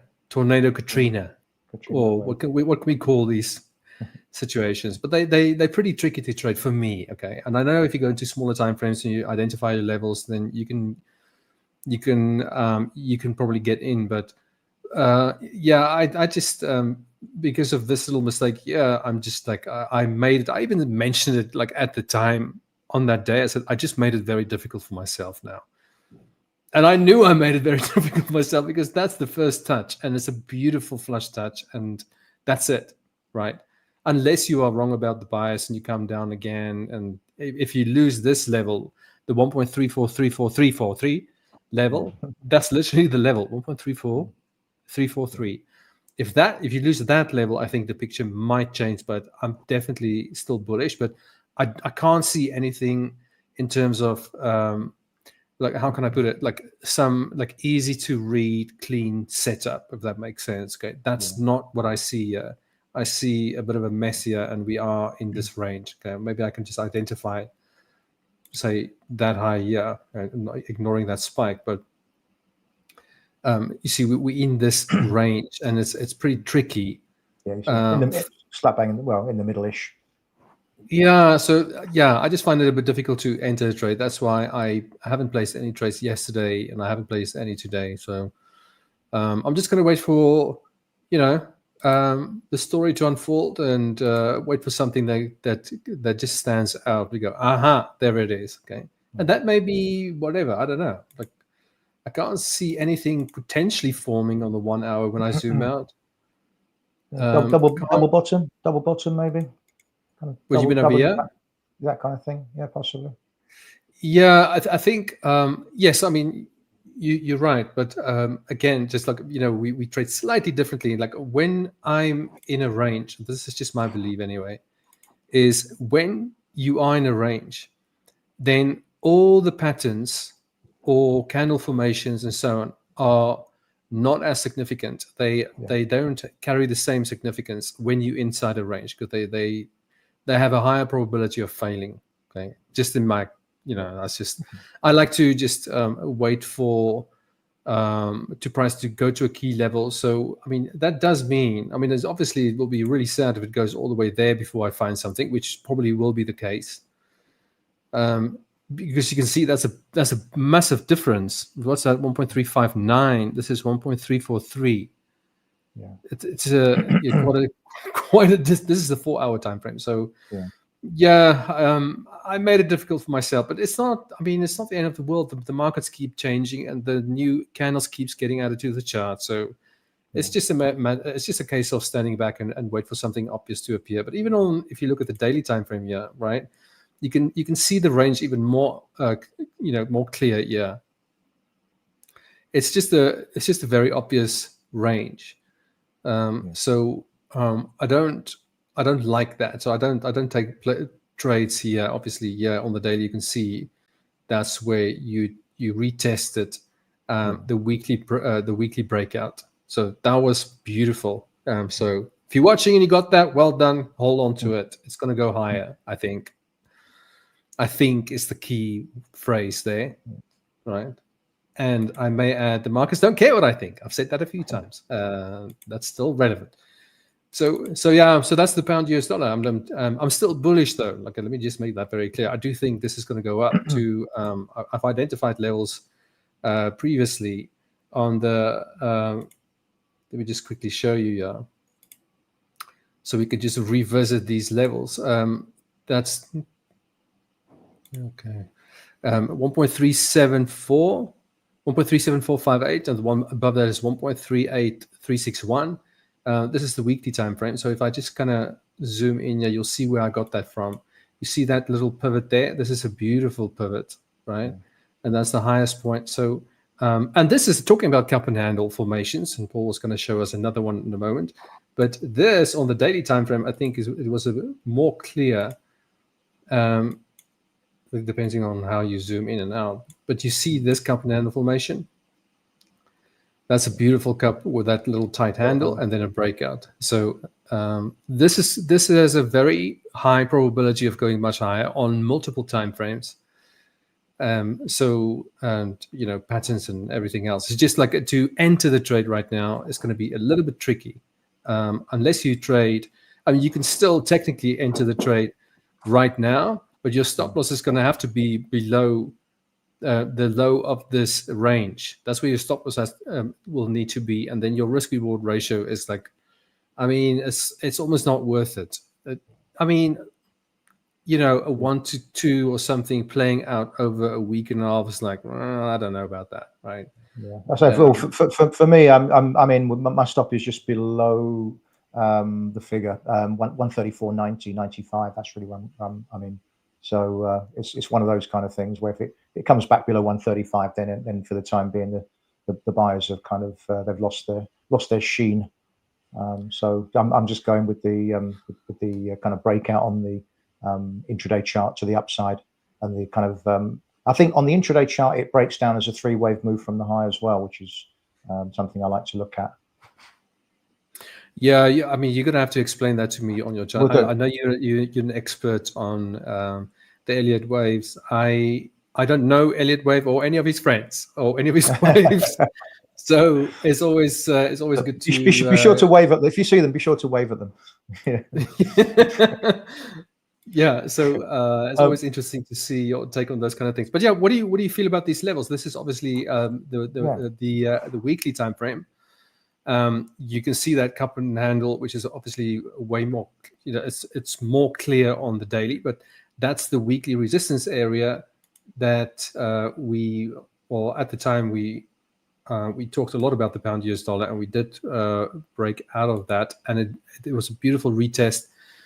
So I think we're going to go away now. We're going to go, I think the next target is 1.37458, and the one above that is 1.38 level, and then you can mark all these pivots really, but this is the weekly, so there's a lot of gap in number of pips between all those little pivots there.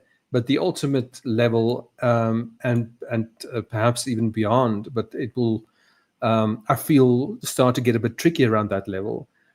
Is this 1.425 level, which may seem a bit far-fetched, but I don't think it is. Okay, it's 700 pips. So yeah, definitely bullish on the pound US dollar. But just to go back to where we are right now in terms of finding an entry so that you can get a decent risk reward ratio, it's a bit tricky right now. And let me just hammer on this point one more time. This was the perfect entry. Okay, that's the retest of the weekly breakout right there. Yeah, beautiful inside candle, nice and flush, and off you go. Okay, so yeah, so that's the pound US dollar for me. And then gold is doing that. That's what it's doing. All right, let's move on. Grinding higher. It's grinding high. It's grinding higher, but this is the 1 hour time frame. If you look at the longer time frames, let's go. I hope to. Okay, so I spoke about this. I can't remember when. Maybe Monday. What day is it today? Wednesday? Yeah, it's Wednesday. Maybe on Monday. Maybe yesterday as well. I don't know. But I do feel like if you look on the longer time frames, we're not really at a nice clean level. Or we don't really get any. Well, you can probably argue that this diagonal line, you can move this now. You can move that to the latest high, and you can maybe draw this kind of this triangle kind of shape there. Maybe you can do that, but that's not really enough. Like, what do you make of that? It's going to break out or it's going to break lower. It's not good enough. But if you look at price action itself and just look immediately to your left, you're in a range. Yeah. Right? You're in a range. What do you think about that, Paul? You paying attention? I caught you out.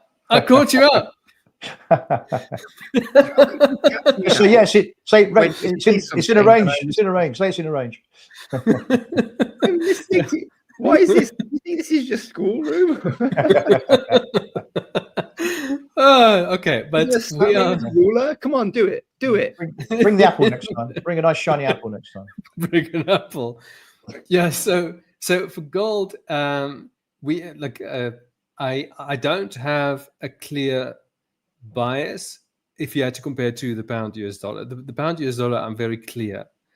On what I expect over the longer term, it's bullish. Like there's no question. There could be like some short-term bearish days or moments like we've had in the past, but even though the longer-term view was bullish, but in general, very strong bullish view on the pound US dollar.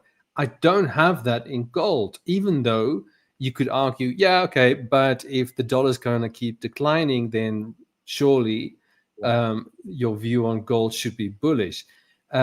Yes, but my view on the pound US dollar is not just based on the fact that the dollar is declining. It's also based on a lot of confluences, Yeah. And So to be do you fair, see gold has been rallying a lot longer than the dollar has been falling. Yes, exactly. So gold is on ice for me at the moment. I mean, this was the May month was amazing for gold. The support level produced a beautiful trade, two beautiful trades, excuse me, and then also had a third touch there that also produced a very nice trade. So that was really nice. That was nice. That was But now I don't see that. Okay, the picture is just not clear. So I don't even have a bias. So a mistake I made, I wouldn't say a mistake. Okay, fine, mistake, right? Was yesterday I took a trade where it came off this diagonal line, right? Yeah. So you see, you had your three touches. It broke out there, and it came back to this, almost finding support, on this diagonal line. And then it pushed back to that resistance, came back to the support, right? And then it formed like that double bottom formation. And I took this trade not based on the actual break of the neckline, but more on this bullish candle. Where is it now? Where is it now? Huh? Oh, yeah, this one. Can you see it? It's like it was engulfing. So this is a rejection candle, but it's almost like an inverse hammer. And then it's been invalidated and coming off that resistance level, which is now support. So that's where I took the trade. So initially it was like, oh yeah, it's going to go straight to my take profit. And then I got stopped out. But so even though that this little setup makes sense, the mistake, right, or the sloppy analysis, right, or whatever you want to call it, let's go with mistake, was there's no strong bias, right? There's no clear, and I'm referring specifically to when you do the multiple time frame analysis. You can't go, you know what, I'm like, I can see it on the daily, on the weekly. Sometimes you can't always see it on the weekly. The daily can be enough, but then definitely smaller for the 4 hour and the 1 hour and so on. They need to be very, very clear. And I don't get that. And I feel that's what was missing on this particular trade. So that trade didn't work. I was like, okay. So for the month of June, I have one break even trade and two losing trades. And the break even and one of the losses was just completely unnecessary. That was just, I don't want to use the word dumb. I'm trying to be nice to myself. And but it was a moment, one of those. What are you doing?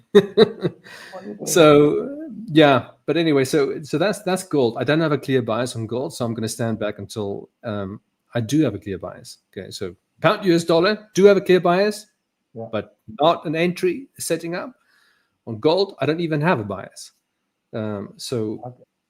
Even though you could, I've got a bit of a bias. I'll come to it a bit later on. I'll show you what I got. So okay, that'd be great. Be great to get your insights on that.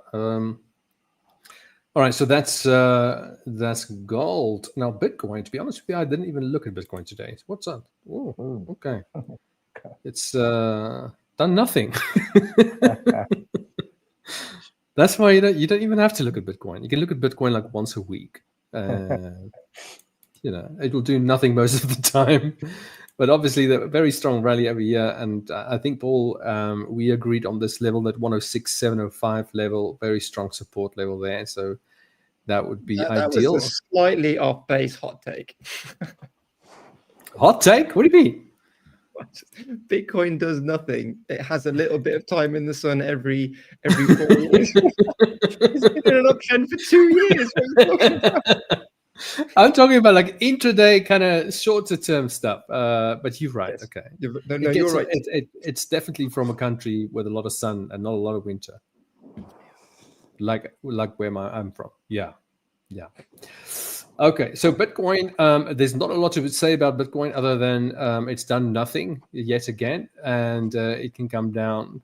Well, hopefully it will come down to the 106.705 level. That would be a beautiful level. So, and with a bias, with a bullish bias, if it can hold Bitcoin is kind of speaking to you, Jannie. It's saying, "What are you talking about?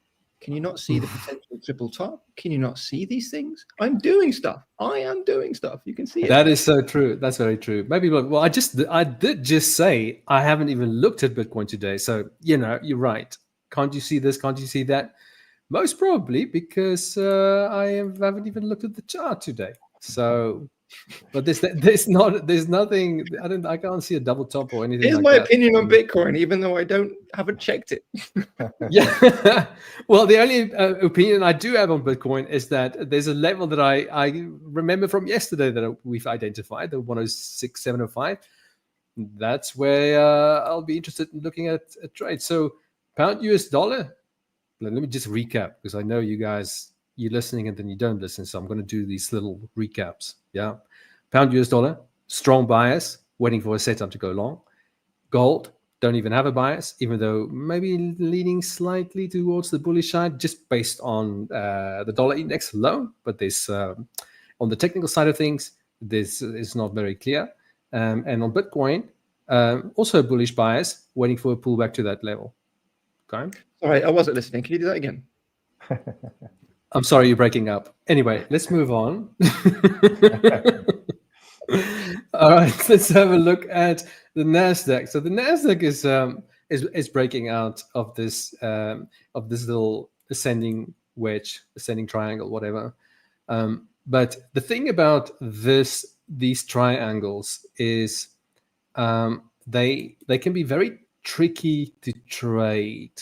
If this was how would you trade this? This is not, I don't really like to, as I've mentioned yesterday, if I find something like this closer to, and you'll know this, like if you have a key level, like a key support or a key resistance level, then I go to smaller time frames and I look for anything. So I would look for something like this, or double top, double bottom, head and shoulders, right? Engulfing candle, anything like that, anything that makes sense.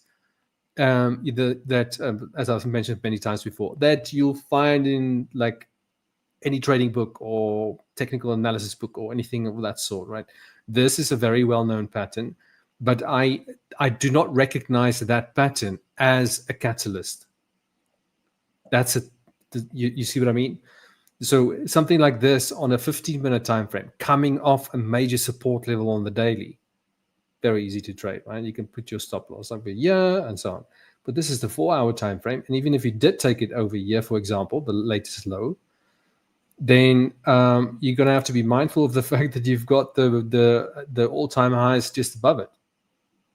So is that even a trade worth taking? It's not even a 1-to-1. But if you do see this as this is your catalyst, this is the main reason why you are interested in the trade. How do you enter this? Very, very difficult, right? You can go to smaller time frames. Pull back to the old high, maybe. Yeah, it's. There are multiple places where this broke out. Okay, for example, over here, you could say, well, maybe a retest. Oh, no retest. Oh, it's finding resistance. Oh, there it broke out. No, that's not a retest. And now you see, like it's just it's very, very difficult. That's why I don't. It's like wedgie. It's a bit kind of wedgie, isn't it? Where it's like you've got all these overlaps. Yeah. But again, I like to repeat myself. I'm going to do it again now. But if you find something like this on a smaller time frame with a much stronger catalyst on the longer time frame, beautiful. Okay, much easier to trade, tight stop. You're coming off a major support on, say, the weekly time frame, for example. Then, and this, for example, is the 15-minute or even the 1 hour. Then it's a much easier trade to take. But if this is your catalyst, good luck trading that. Not that easy. Okay.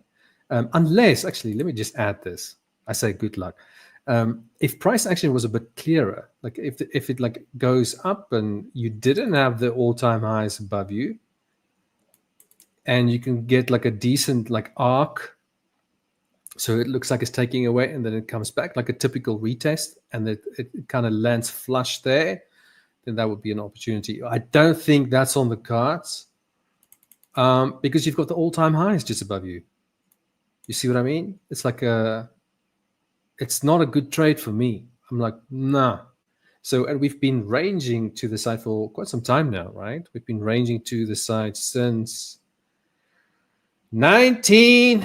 No, not 19. Where are we? 20. Sorry. Let's say the range started at the 29th, so last month. But that was just a pullback, and really from this period here, from the 5th, really. So for the last week, kind of struggled at this line. Excuse me. And now we're breaking out. So, yeah, even though we're breaking out of this kind of thing, I'm not interested because you've got the all-time highs just above it, right? So only two markets that I'm really interested in at the moment, and that is that's the pound US dollar with a very strong bias, and also Bitcoin with also a very strong bias. Bitcoin has a clear level I'm waiting for. The pound US dollar, not yet. And that is my take on the four markets that I look at just before the session begins. No, those are the four markets I watch. Anyway, so over to you, Sir Howard, please, if you don't mind. Yeah, let's second. Here we go. Okay, so current trades: long euro dollar, long sterling dollar. Let's just go through the euro first of all. So big picture, still mega bullish. Major low back in 2022. First wave up, and then second wave correction. Corrective waves break down usually in 3 waves: A, B, and C. So the decline from this point to this point is not a 5-wave move; it's a 3-wave move, which is against the trend. And it's confirmed when you break back through that swing high, which we did.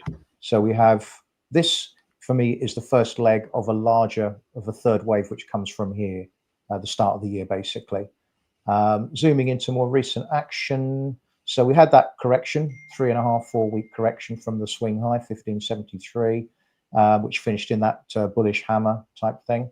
Following week, we broke through it, confirming the low. And then since then, we've effectively been kind of, well, grinding higher, not moving higher aggressively, so at least not yet. So last week we had that kind of rejection from the highs, and this week so far, here we are, we're kind of pressing up against last week's high. We're pretty close to last week's high. So I personally like that kind of situation where you get that rejection and then you go back through it on the next bar. Sometimes they fail like this one, sometimes they succeed. But if you're kind of in a trending mode like this one here, then you can get that.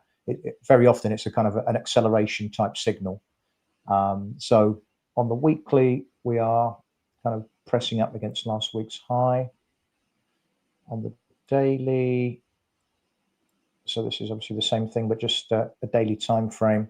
So since hitting the corrective low 110.65, it looks to me like we've broken higher in 1, 2, 3, 4, 5 for wave 1. That's your corrective wave, wave 2. And now here we are, we're kind of trending higher within some kind of third wave, which I think we take out last week's high, and we start to get the acceleration. We had the CPI earlier today, which is interesting. In that kind of gave it a bit of a kick higher. So this is kind of today's weaker than expected consumer price index out of the States. So the dollar, knee-jerk reaction, dollar collapsed, euro shot up. We had a bit of a retracement against that news-related move. And unlike this one, going back a few days, this was a news-related move to the upside. And then we retraced nearly all of it within an hour or two. Quite the converse this time around. Like a 50 to 61.8% retracement with buyers step in fact, ahead of the broken resistance from the morning. And here we are. It looks like we're ready for another push higher. So that wouldn't surprise me if we don't kind of break this high and then have a crack at this one. If not tonight, then maybe going into Asia. So looks pretty constructive. What did I do on the trading front? Well, as I say, yesterday I came in long yesterday. I got in on the on what was the bullish outside candle or bar.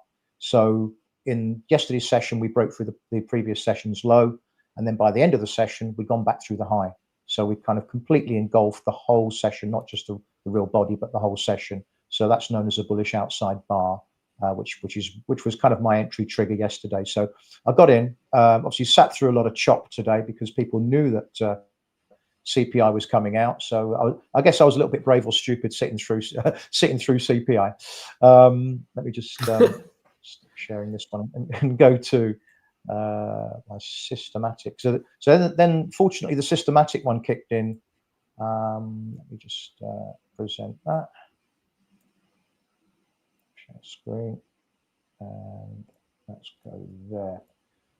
Okay, so hopefully we should see a white screen with system trades on it.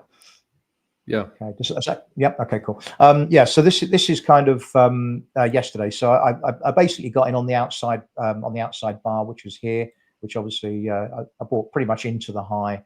I knew that it was going to chop at some point, but I didn't realize how low it would go. But my stop was hidden below these previous swing lows. So survived the early dip. This is the Asian session in pink. And then this particular system, it works on the false breakout of the Asian session range. So what it did was it had a little push through the Asian session low here in Europe. So the European guys are coming in and they're selling the breakdown, thinking it's going to head back down towards the lows. But no, didn't do that. And the trigger came in here.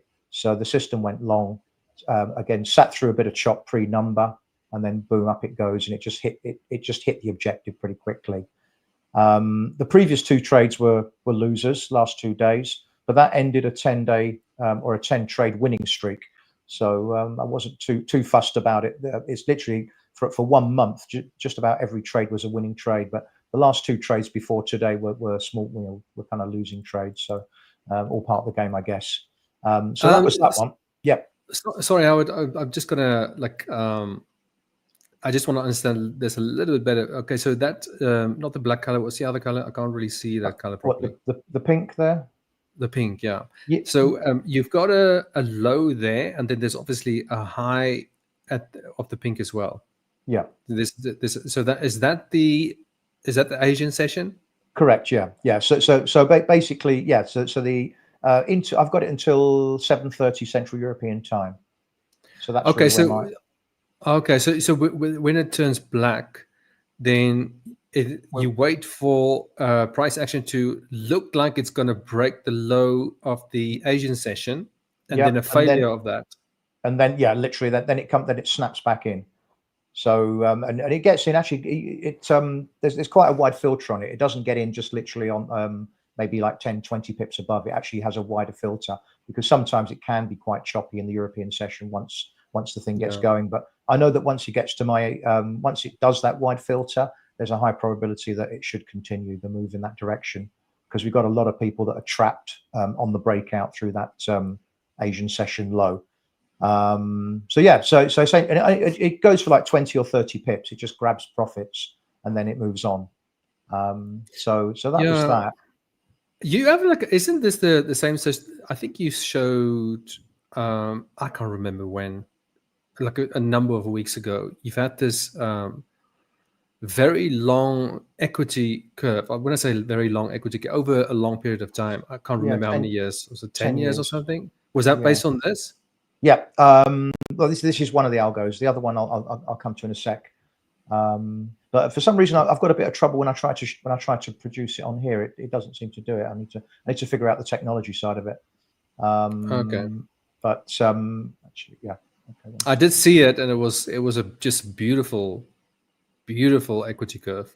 It's not bad. I mean, you get, as you say, you get these. There were like 2 losing trades in a row here last 2 days, but that literally just broke a 10 sequence winning run, and today it's come back. So But yeah, it's just one of the things that I use as if it pops up, it pops up, and it doesn't trade every day, although it has actually traded for the last several 1, 2, 3, 4, 5, 6 days in a row.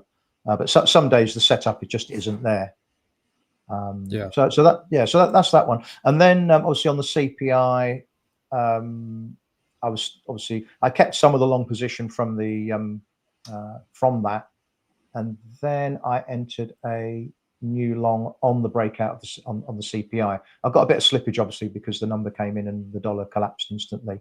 But this is another system which does something a little bit different and holds for 2 days maximum. And it exits in 3 stages. So this is kind of the last trade on that system, where it waits for a consolidation, it buys the breakout, and then it goes boom, take profit, and trailing stop. And what it's done so far is it's taken a third profits, and the next target for euro dollar is 115.035. These are calculated based on ATR levels, average true range levels. Okay. And it trails the stop as we go along. So the stop is at kind of entry price or system entry price 114.46. So looking for 115.035 on the next target. That looks very good.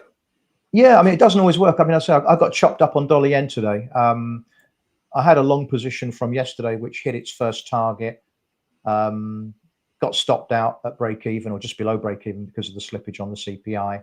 Then it went short, and then it got stopped out on the way up. So basically, got chopped up today, unfortunately, on dollar yen. But now it's coming the right way, kind of thing. But there's not a re-entry on that. It doesn't kind of overtrade. It just does 1 or 2 trades maximum per day, 2 entries per day per market. Yeah, that's good. So yeah, so that's that. So I'm kind of long euro dollar, and also I'm long sterling dollar on something completely different. Let me just show you the 1 second. Present. Trading platform share. Okay, so sterling. I am long.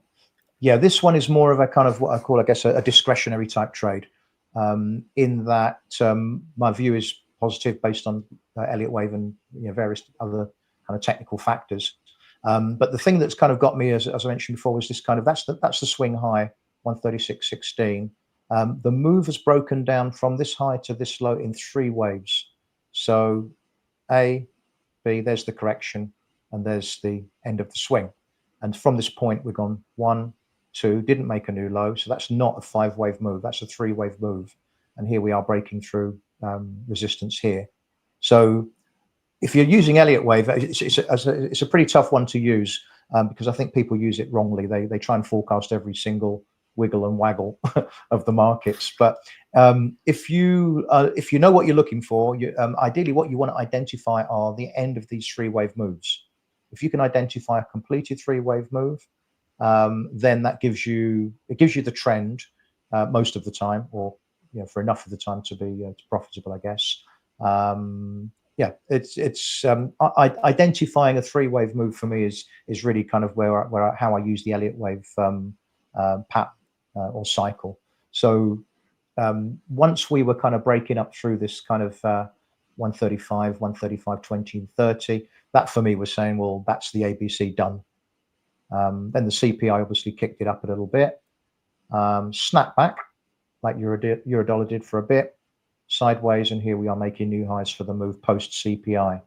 So could be again, as with euro dollar, could be a nice little run into the close and into the Asian session, because I could imagine this pullback here would have kind of taken the sheen off of some of the break buyers on the CPI. So number comes in, they buy it, gets snapped back down, a lot of them get out, and now here we are going up again. So it looks to be positive for me based on the technicals, particularly on the Elliott wave reading of it, I would say. Does that make sense? Yeah, I just have a question. Like, how do you know that is it the ABC? Did you say ABC? Yeah, so ABC just basically either you break down a wave into 5 or 3. So here to here And is how do you one. how do you know? Like, sorry, but how do you know that C is now just like you've just put the dot after the C? It's now it's Yeah, done, right there. For me, Oh, because after is it usually like a big drop or a big move to the upside? Does it usually look like that, like a big move, and that marks the end of it, or not really? yeah, because if I were really bearish and I was trying to break this down into a 5-wave move, I'd struggle, because it would have to be 1, 2, 3, 4, and then 5 like that. Oh, okay, But lower. I'm struggling to break down this into 5 waves. Yeah, okay, I see. Okay. Yeah, so if you're really struggling to make something a 5-wave move, it's more than likely to be a 3-wave move, and particularly if it's against a trend, which it is, it gives you a good indication, I think. So it's something different. I mean, a lot of people they struggle with Elliott wave because they, as I say, they try to forecast every single move, and they just end up kind of chasing their tails. But for me, if you've got a good, strong, big picture view, and you wait for a completion of an ABC that looks pretty clear, then that for me is a trading idea strategy. So Yeah, so yes, I also think part of the reason, or maybe one of the reasons, is you do need a trading experience before you can use Elliott wave, right? If you I would say start so. Be off with careful. if you start off with Elliott wave theory, I think it's going to be very, very difficult, very Yeah. difficult. No, But yeah, it took me a lot. It took me a while. It took me a while, and I think the key, I guess, with a lot of the stuff you do as well, it's knowing what you're looking for, and not trying to trade every single move. You're not trying to do something all the time. It's when something smacks you in the face, it's like, wow, that's an ABC. That is an ABC. you smack it back. You smack it back, and then it smacks you. Yeah. Okay, that's great. Yeah, thanks for that. So that's that one. Yeah, we talked about gold a bit earlier on. That was interesting, because it's a bit unclear. I guess big picture is still quite bullish, in that we've got this massive uptrend and looks like a bullish consolidation. I guess whether you're using Elliott or just any form of technical analysis, I would imagine it looks a little bit perhaps like this one, a very long period of appreciation, and then a decent period of corrective activity, then up it goes. Which time frame is that? Sorry, which? That is weekly. That's a weekly time frame. Oh, okay. Yeah. So that's the last kind of big correction. That's the last kind of ABC against the trend. So A, B, and C, 3 waves, and then 1, 2, like that. You're starting to break higher. So looking at this thing a bit closer, it looks to me that on the daily chart, that this move from the high to the low is a 3-wave move, an ABC, because I cannot break this down into 5 waves. 1, 2, 3. This is your 4, and here we are, kind of up here. There's no way for me. This is wave 4. So if it's not wave 4, then it must be something else. So for me, it's A, B, and C. That's the end of the correction, or at least the price end of the correction, the swing low. And then here we are. We're kind of trending higher from this corrective low. So it looks to be the low for the correction for me, Elliott wise. It's just the shorter term stuff that's a bit more tricky, because it's got a little bit choppy after this kind of pullback. We had that kind of failure above the swing high, big shakeout here on this day, but base push lower, and we're kind of grinding higher, but not with any real momentum. So I guess like yourself, Jannie, I'm a little bit. I don't really want to touch it at the moment. I want to see something a bit clearer. On the charts, just on back to the intraday. I mean, this I would argue is most likely to be a 3-wave move as well. A, B, and then C down. That doesn't look like a 5-wave move to me. But then equally, I'm struggling with this kind of move higher. So I think let's let the waves tell us what they want to do over time. It might be one of these things where you get that kind of a shakeout down there, and then we get the V-shaped reversal up. It might be something like that. Yeah, I'm staying away from that for the time being. Okay, so we're on the same page. That's good. Yeah, exactly. Yeah, but bullish longer term, but waiting for something to say, yeah, buy me. But nothing. Yeah, I agree with that. So that's that. So yeah, so the ones I'm really bullish on, I guess euro dollar is kind of leading the charge, with sterling dollar not a million miles behind it. So looking for those to do their thing. Also in currency land, the yen has been quite weak across the board lately. The yen crosses have been quite strong, which is that's probably why I keep getting stopped out on dollar yen because euro yen is pushing higher. Looks like it's making a big break higher. It's actually we're now just busy. testing. No, it will. I think we actually spoke about this before when we were in a session together, right? And I think I actually compared this chart to the dollar index. Remember, like you had that sharp drop and then that range to the side, and then it forms like you get that range, and it will break out to the upside. It will break that resistance, right? Yeah. And then fail and come lower. If you look at the dollar index, it's an identical pattern. Yeah, like there's no name for it. I know. I see what you mean. Yeah, like almost like that's the first leg down. This is a correction of it, and then we go down again. That's the sort of thing that we saw. On dollar index, I think. Yeah, and we're by comparison, we're kind of down here right now on dollar index. But yeah, it's grinding higher. So the yen, for whatever reason, well, it often is related to the stock market. When the stock market does well, the yen crosses tend to sort of try to go higher.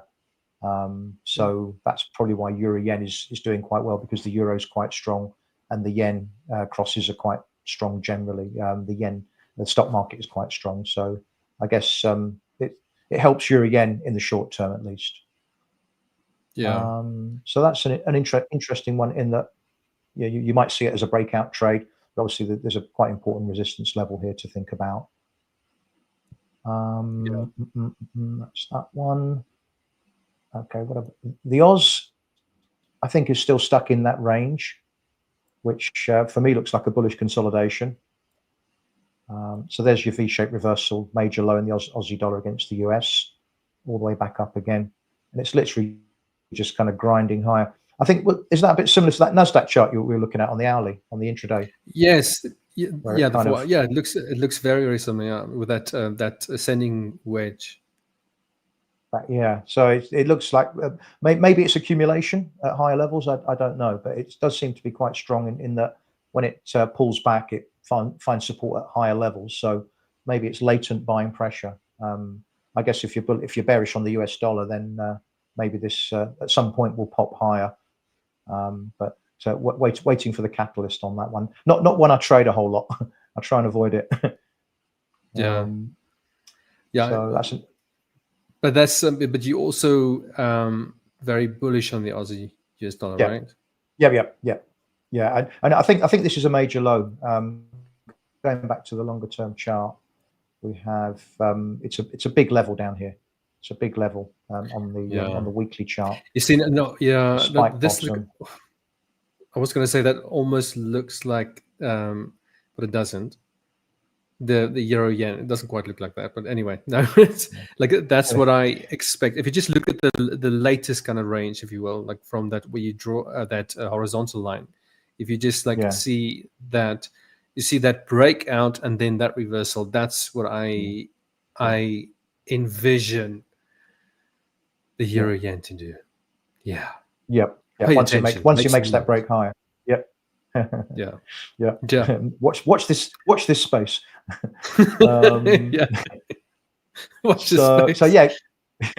So grinding higher. It's interesting in that the Aussie and the Kiwi in particular, they kind of ignored to a large extent, they ignored the rally in sterling dollar and euro dollar in the first part of the year. But that was because I think the stock market was falling out of bed. And to some extent, they do suffer a little bit. They are kind of risk on, risk off type currencies. But now we're seeing a broad-based kind of dollar decline, this going higher, and a similar kind of vibe with dollar Canada, certainly with Kiwi dollar because it's very similar to Aussie. But dollar Canada, long term, I have that as a major high. It topped out basically at the sell level on the long term chart. This is way back. So anywhere above 146, 147 appears to be a natural ceiling for dollar Canada. So it kind of topped out there. It looks like it's breaking down quite nicely in an impulsive 5-wave sequence. Maybe this is the 5th wave, quite possibly, of this move down. Don't know yet. There's a lot of support down here, so might be a little bit struggly when we get down there. But again, as with your Aussie dollar, it looks like that's a major high, major low for the US dollar, and we're trending down. Yeah, that's a great example. Sorry to interrupt you. That's such a great example of a breakout, and then you're looking for the first touch. You're not getting it. It goes through, and then what you want to see is for it to go up, and then come back down, and then give you that support. But it just never did that, right? Straight through. It actually found resistance. At that right previous support. Yeah, exactly. Yeah, these guys, they can't get out. There's a lot of people trapped above that level by the looks of things. Well, you can. You just press the close button, but I know what you mean. It'll be very painful. Painful. But yeah, retest of that level, and and down we go again. So it does seem to be pressure on the downside, at least for the time being. That'll do for me for the time being, I guess. Thank you very much for that, Howard. That was great. And now over to the great Doc Whisperer, Paul. The great. Well, hang on a minute. Howard, are you finished? Howard, are you finished? Yeah, good. All yours. Yeah. I think you finished. I'm sorry. It is now. I think it's all over. It is now. I'm sorry. I thought you were finished. I should have just waited one sentence. Sorry. No, we're good. We're good. No, I was just going to have a quick look at euro dollar and sterling dollar, but no, we're good. We're good. Well, we can come back to you because no worries. We're all seeing cup and handles, right? Hi, Lola. Nice to see you. Hi, Lola. Hi, Lola. Right. Okay. All right. Let's get the cup and handle out of the way. Can you see that? Okay. That is a nice cup and handle. Yeah. See now that. Yeah. Nice, right? But you've identified some cup and handles before that I'm like, that's not a cup and handle. But this is a cup and handle. Yeah. I mean, I know you said it wasn't a cup and handle. Okay, fine. Okay, that's different, I suppose. Yeah. No, look, again, with the patterns, right? When I look at the most important thing, what are patterns, right? They are an expression of what the traders are doing and the psychology behind it, right? So we don't need to see a perfect framing of that psychology as long as we've got the. No, I agree. Yeah. Now, obviously, go on, please. No, I was just going to say that chart looks identical to the pound US dollar cup and handle that I showed earlier, like to the T almost. Yeah. It was a good one. Yeah, this one.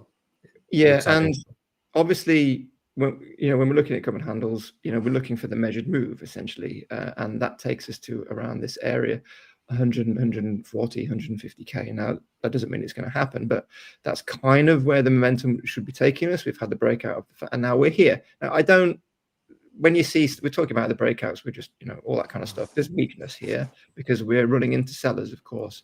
But the whole point of the handle of the cup is to exhaust the sellers first, and then so the buyers can then take control.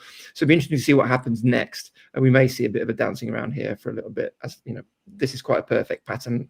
I wouldn't expect it to be perfect on the exit as well. So we'll have to wait and see. But yeah, quite an interesting pattern in terms of where we might be going for sure.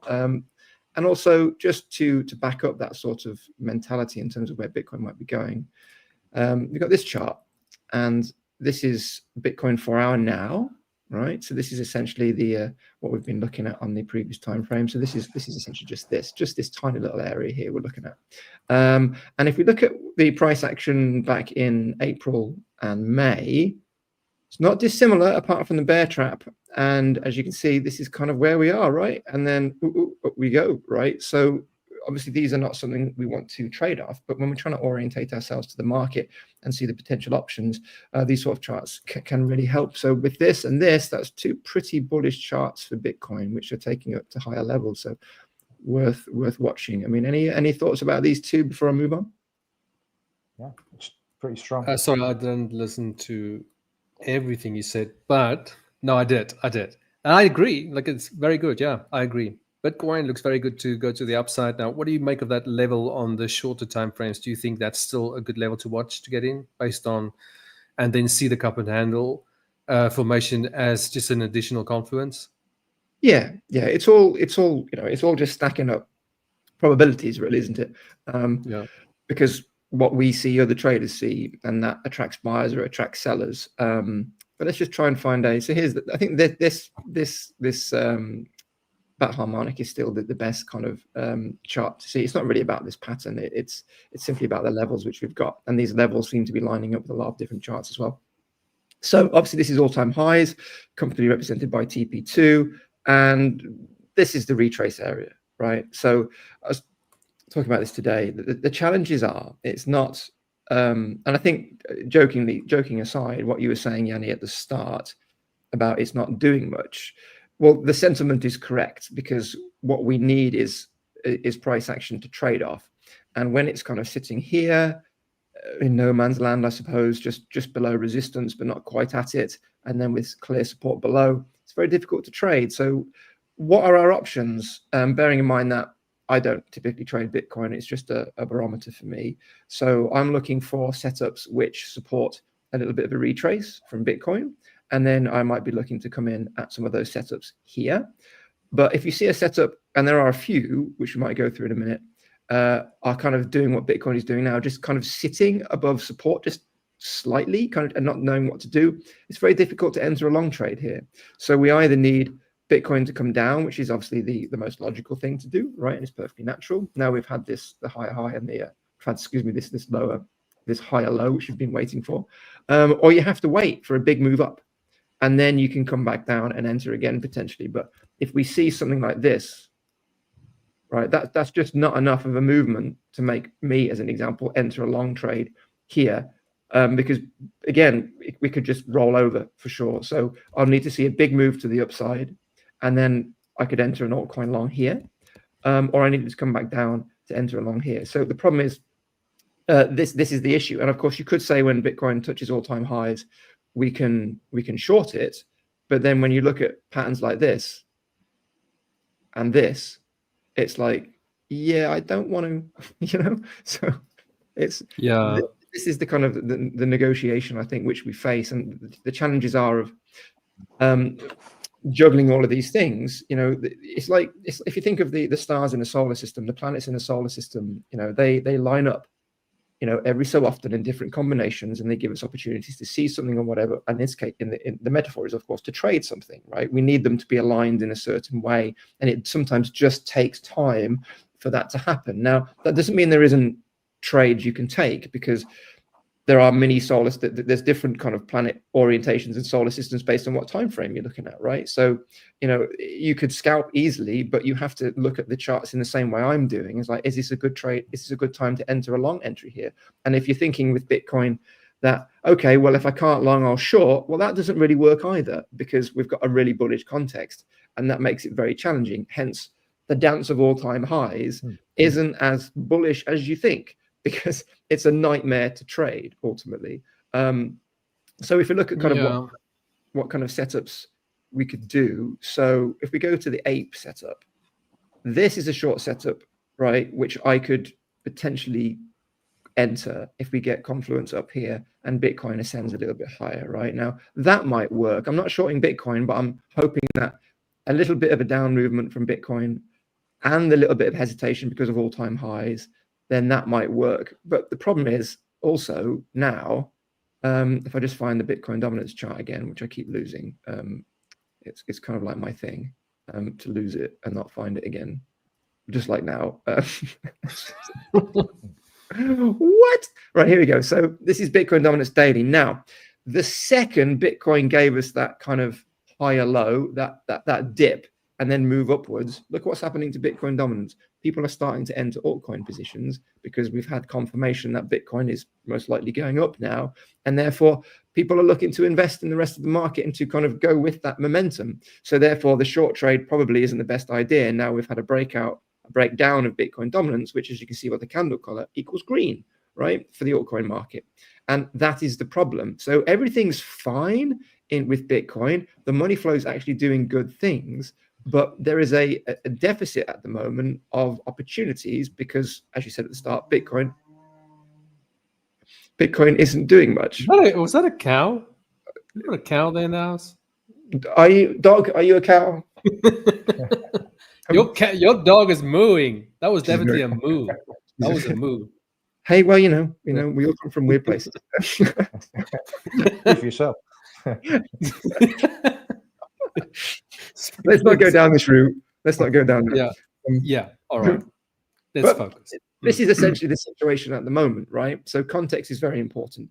So if you're looking to trade, you need to see a confirmed break higher with volume and a significant move, which allows for a retrace back to support, which can give you confidence to enter, or essentially you're just waiting for the next support area of whatever range we're trading in to be hit. And this would be the first line in the sand. So it is a waiting game. So I haven't taken any trades, but the key thing is to find the setups which are going to accommodate Bitcoin's next moves, right? So ICP, right? Breakout of all-time highs from Bitcoin, allow this setup to come into play. Okay, so what would happen would be Bitcoin breaks all-time highs, it pushes ICP up, then I've got my entrance on the retrace. Perfect, that's what I want, but I need to see that first from Bitcoin. A similar kind of concept, but it is really a short setup given the trend dynamics at the moment. And ADA, likewise, it's breaking out, but as I said in the altcoin pick video today, that came out today, that you need to see a significant move up here before you're entering. So this is, again, waiting for Bitcoin to give us more information, because if it pulls back now, right, we're going to be maybe devoid of a bullish context for this, even though you could potentially come in at the point of control, right? So again, difficult trading conditions. And if I just see if I can find another example. Right, so again, we're looking at Move, which has been benefiting from some pretty good price action and Bitcoin's posture. But as you can see, it's beginning to weaken. Not because it hasn't, it's just because Bitcoin is probably going to come down and the rest of the market knows it. And therefore, we're stuck without anything to trade for a little bit.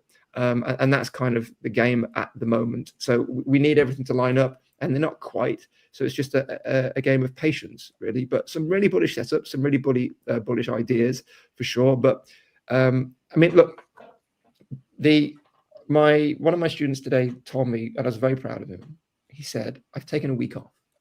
Right. And I said, this is fantastic, because you're now coming back to the market with a confirmation of a higher low from Bitcoin. You've got a breakdown from Bitcoin dominance, right? You may have to wait a couple of days to get everything to align, but now we've got something to trade, where a week ago, right, it was just mayhem, and you may have started to force trades. You may have been trying to trade without having the alignment you need, or without all that kind of stuff. And therefore making mistakes. And then you arrive at this day completely emotionally distraught, wanting to revenge trade, fed up with yourself, you've lost confidence.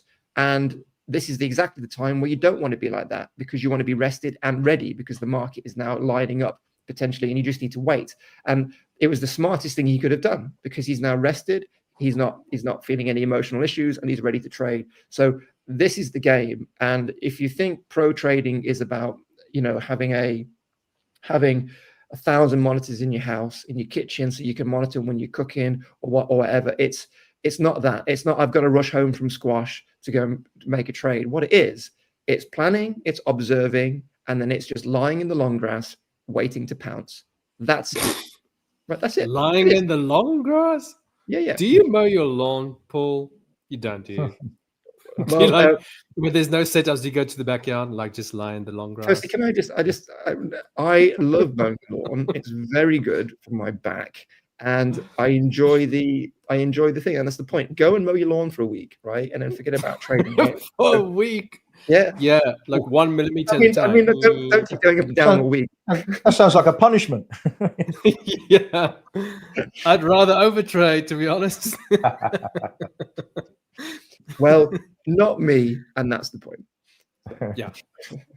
Great stuff. Is that it? I mean, we've always got something to talk about, but you know, it's my Yeah, voice. like I mean, I was hoping you're going to show us something like I was wondering how Cookie is doing. How's Cookie doing? Why not XRP? Let's just do both. Oh, and XRP. Like I was like, is Cookie still going up Oh, okay. or what? Right, let's have a look at Cookie, and then we'll pass back. It's a little bit like we shouldn't be trading this week, but here's Cookie. No, just look at Cookie. Let's I'm have a look. hungry. I'm All right, hungry. That's what it is. fine. Cookie Let's look monster. at Cookie. Let's do a blank chart. Just quickly look at it, and then let's hear from Howard again. Right. Okay. Cookie. 12-hour Binance. Reversal. Higher high. It's doing all right. Did you have did you have a first touch bounce there, Cookie? No? Looks like it. I can't really see. A couple of touches here. Is that what you're talking about? There's one touch. There was one flush touch there. Oh yeah. You're right. Yeah. So that was. You that's the- missed Cookie, Paul. You missed I'm it. looking at it right now with you. Look at that. But yeah, Cookie had a okay. beautiful entry, ladies and gentlemen. Look at that. What a cookie. All right. So if I anyone mean, thinking of not trading one. Cookie, just on first glance, you've got a bit of a range to trade. If you look at previous price action, you know this. You know you could have a dip before I move higher, but that's it. But again, and maybe there's a bit of a bit of a cup and handle here as well, just to give this level a bit of credence. But yeah, that's all I got on Cookie really. Unless you want me to give it the full charting works.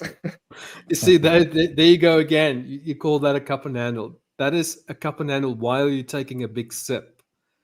That's it's that's not, it's not perfect. it's like that.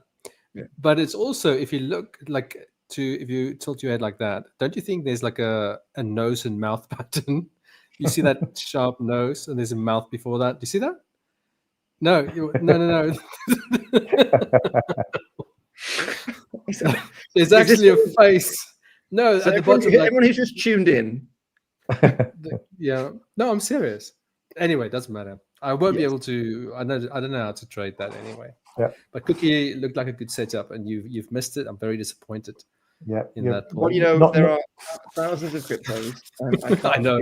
But that's like I think you've mentioned this before. But I'm that kind of guy. You got to like tell me the same thing maybe like 20 times, and then it will start to stick. So how do you find the best ones again? Like out of the thousands? Well, half the time I just load up a blank chart and I just start charting. But you can look at top movers, right? So if you know the market's a bit stagnant, you can look at top movers on CoinMarketCap or anything like that, and then you can, because if there's movement, there's people buying, there's people trading, right? And then you can look and then chart those setups to see if there's something. And if the move was, say, a breakout of a pattern, then you've got something you can trade once you identify that. The other thing is, of course, you've got obviously, I work with trading groups and we have lots of other resources. So we have a lot of team building charts and so forth. So it's not just me. It takes a village, but it's also it does. I mean, I can't. I'm so busy, right? I don't have the chance every week to look at all of the tokens and chart all of them. Do you engage in child labor, Paul, in this village approach of yours? I'm just curious. pretty confident that there's no child labor issues in that Yeah. study group. Just checking. Yeah, I mean, I'll get in touch. I'll double check because we need to make sure, right? Yeah. It's not bad. None have been hurt during the making of these chart patterns. No one's hurt on the making of this cookie. Yeah. Okay, that's interesting. Yeah, I was just wondering, because like like in stocks, for example, if the NASDAQ, for example, is very strong, then you want to find the strongest stocks within the NASDAQ. Yeah. Yeah. So no, I was just wondering if there's like some sort of screening tool very similar to that. So Bitcoin is strong. Screening tool to identify. Do you got something like that? Which allows you to filter all the tokens available on major exchanges to see what are oversold. You can specify if they're trending in the median line. You can do all kinds of stuff. So if you're just looking to just trade off some oversold bounces, you can look at the ones which have sold the most and then chart it and trade it. But it's not. There's a lot. unfortunately, there's a lot of time which goes into the charting of these multiple setups, and you obviously see TradingView and how many tabs I've got open. So it is a full-time thing every week, and it's very hard to maintain. Which is part of the problem, of course, because if you've got a day job and you want to get into crypto trading, then the charting can put you off a little bit, because your advantage is having the pick of multiple setups, so you can get the one which is most probable for the current conditions, as we just talked about. So it is the hardest part, and it's more about your time should be 70% planning, 80% planning, 20% trading, right? And that's the key. And then that 20% should be pretty good trading, as a result of the fact that you're spending most of your time cherry picking and considering, of course, all the different possibilities and the probabilities, and making sure all those stars align. So as opposed to I've done 15 trades this week, right? Which is just, it's not manageable in that context. So Yeah. Well, you have it tough. I would have thought that side of things would have been pretty advanced by now, So depending on what you look for, I know you've mentioned like RSI, and what else can it do? Like close to the 50-week high, things like that, or yeah, I mean, I don't know. Pretty good. Oh, ChatGPT. Yeah, there's a lot of. I think this is the thing. It's when we think of AI, and you're talking about the future. Okay, first of all, there's two problems with AI. The current evolution of AI is extremely bad for society, right? Because it's about data mining, essentially, right? We don't need to get any more on that, because it'll get a bit political, but that's what it is. It has roots back in the Cambridge Analytica scandal a few years ago, and it's the biggest threat we have to all of our lives. However, as a tool, a generative tool to find resources, find information, find tokens, it's great, because you can type in exactly what you want. I would like a meme coin with affiliations with AI, which is in oversold conditions, and it will have a look. It's not great, it's not perfect right now, but Claude AI, as an example, is a little bit more advanced in this area. So that's the future, as opposed to anything else. But that's the process. But for me, it's just a case of I scan around groups, I look at different charts, I'm like, no, that's rubbish, no, that's rubbish, no, I wouldn't trade it that way, I'll do it this way. Chart them up, that's no good. Narrow them down from a list of about 30, and then you've got 7 or 8 for top altcoin picks, and that's it. Well, you say that's it. That's a lot of work. That's a hell of a lot of work. But do you work over weekends as well? Yeah, stop. Oh man. Oh. Okay. Well, I take my hat off to you. I don't think I'll be interested in that then. I'll just look at your top coin picks. This is the point about Hola Prime, right? We do the work for you, right? Yeah. Yeah. Yeah. Yeah, for sure. I mean, because that it just sounds so tedious, huh? What do you think, Howard? Would you do that? Would you get into that? Well, Would look, you join Paul? Would you move to Paul's village? And well, look, it's like panning for gold, right? It's like panning for gold. There are so many nuggets out there, and particularly in the crypto space, I can imagine. It sounds like good work for me.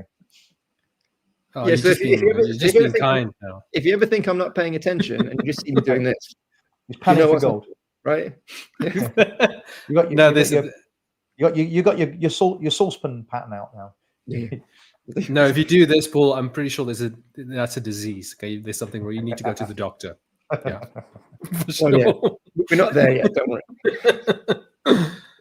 Nothing else is happening right now. I mean, in terms of I was specifically referring to the NASDAQ. The NASDAQ is, it looked like it broke out. And today, maybe Robert can share his experience with me. See, you're a big time NASDAQ scalper, aren't you? I'm like staying away from the NASDAQ. I have done for some time. Do you know Bitcoin is also a market that I've stayed away for like a long time now? How long was it? I can't even remember. Let's have a look. Let's find the date on the chart. We'll first have a quick look at the NASDAQ. So this is obviously the news event. This is the market open. Oh, wow. Very strong push to the upside, but now a bit of a messy range. So just in the session, you see how different the chart already looks. Now, obviously a lot can happen. Oh, Robert said he just got back to his chair. Did you fall off your chair? Did Paul say something? He did Probably. confirm there's no children involved in identifying those patterns. Everything is good. We're back to normal here. Robert's like, you've just given me an idea. Yeah. So, anyway, so this breakout looks a bit shaky. Yeah. And even when you do come back here, this is not a really good retest for me. I like to see, and I'll use this pound US dollar because we've had several of them. You see, this is a proper retest, right? It looks like it's like way too late. Like you've missed the boat. It's like, that's it. Right. And it comes all the way back to that breakout level. That's a beautiful retest. Yeah, I don't know why I show you this. Probably need to go and see someone like Lara. I've never met her. She's one of the coaches. I need to go and see her to get over this and never talk about this again. So your suggestion for a podcast, a therapy session for you? Yes. Yeah. And I'm the, what do you call it? I nearly said victim. Well, I am a victim of my own mistakes. Well, I'm sure she'll be able to help you. She's very good. Yeah. I don't know. Anyway, have you done a podcast with her? I think you mentioned sometime you're going to do a podcast with her about trading psychology. We're just waiting for it to be thrown out. But yeah, we did one. Yeah. To be thrown out? You mean they're not going to use it? No. I mean, to put it out. Excuse me. Just obviously everyone's very, very busy on all fantastic things. So it'll be arriving soon. Lots of good podcasts. It's good. Yeah. Oh, Robert says he just got back to his chair because he went around sharing a dog video. What? Really? You need to be at your computer to share a dog video. I was going to say you do know you can just like sit on your chair and share a dog video, or did you go to the neighbors and knock on the door and show them the dog in video? person? In person. Is that what like a Cathay Ray TV and a VHS player. VHS. My God, those were the days. Those were the days. Eh? Yeah. Well, when you like with a Blockbuster, when you rented a movie, then you have to rewind it first before you give it back. Otherwise, they kind of charge you. Or the best movie is out, and you can't get access to it because it's always like someone else, like jump the queue. Anyway. Industries that are no longer there. Yeah. Yeah, but but that was the same with music. What do you think is next? What with music? No, you mean like the Renaissance? Well, if you think about something like say cameras, okay, like cameras are, even though they still sell a lot of cameras, but obviously not nearly as many as they used to.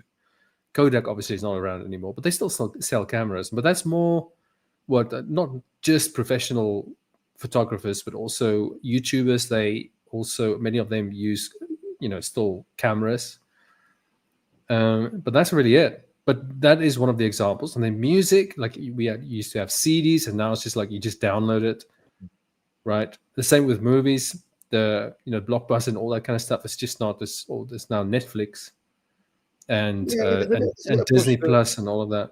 A little push for spatial audio. I know a lot of some. I think Queen put out some spatial remasters of some of their stuff. So you put headphones on, you feel like you're in the room with the band, sort of thing, because it's been so this. Yeah, but the future of music is getting rid of the humans. Essentially, that's the future. Maybe like live concerts. What do you think about live concerts could be gone because of VR?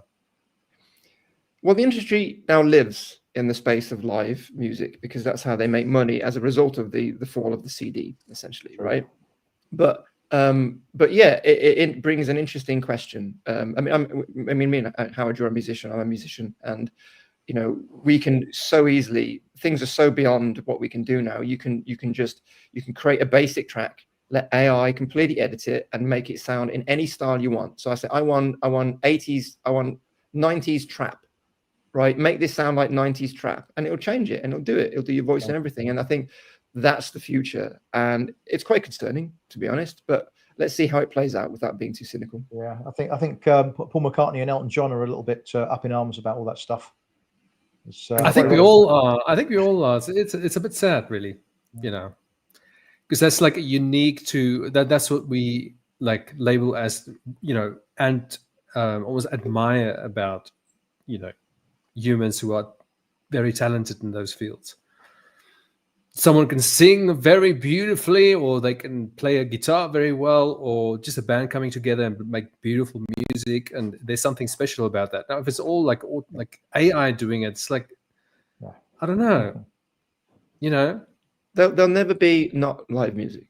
It's been around since the dawn of time. So there's no, as a performing musician myself, I have no problem with that. But the stuff I have to listen to on the radio, Yeah.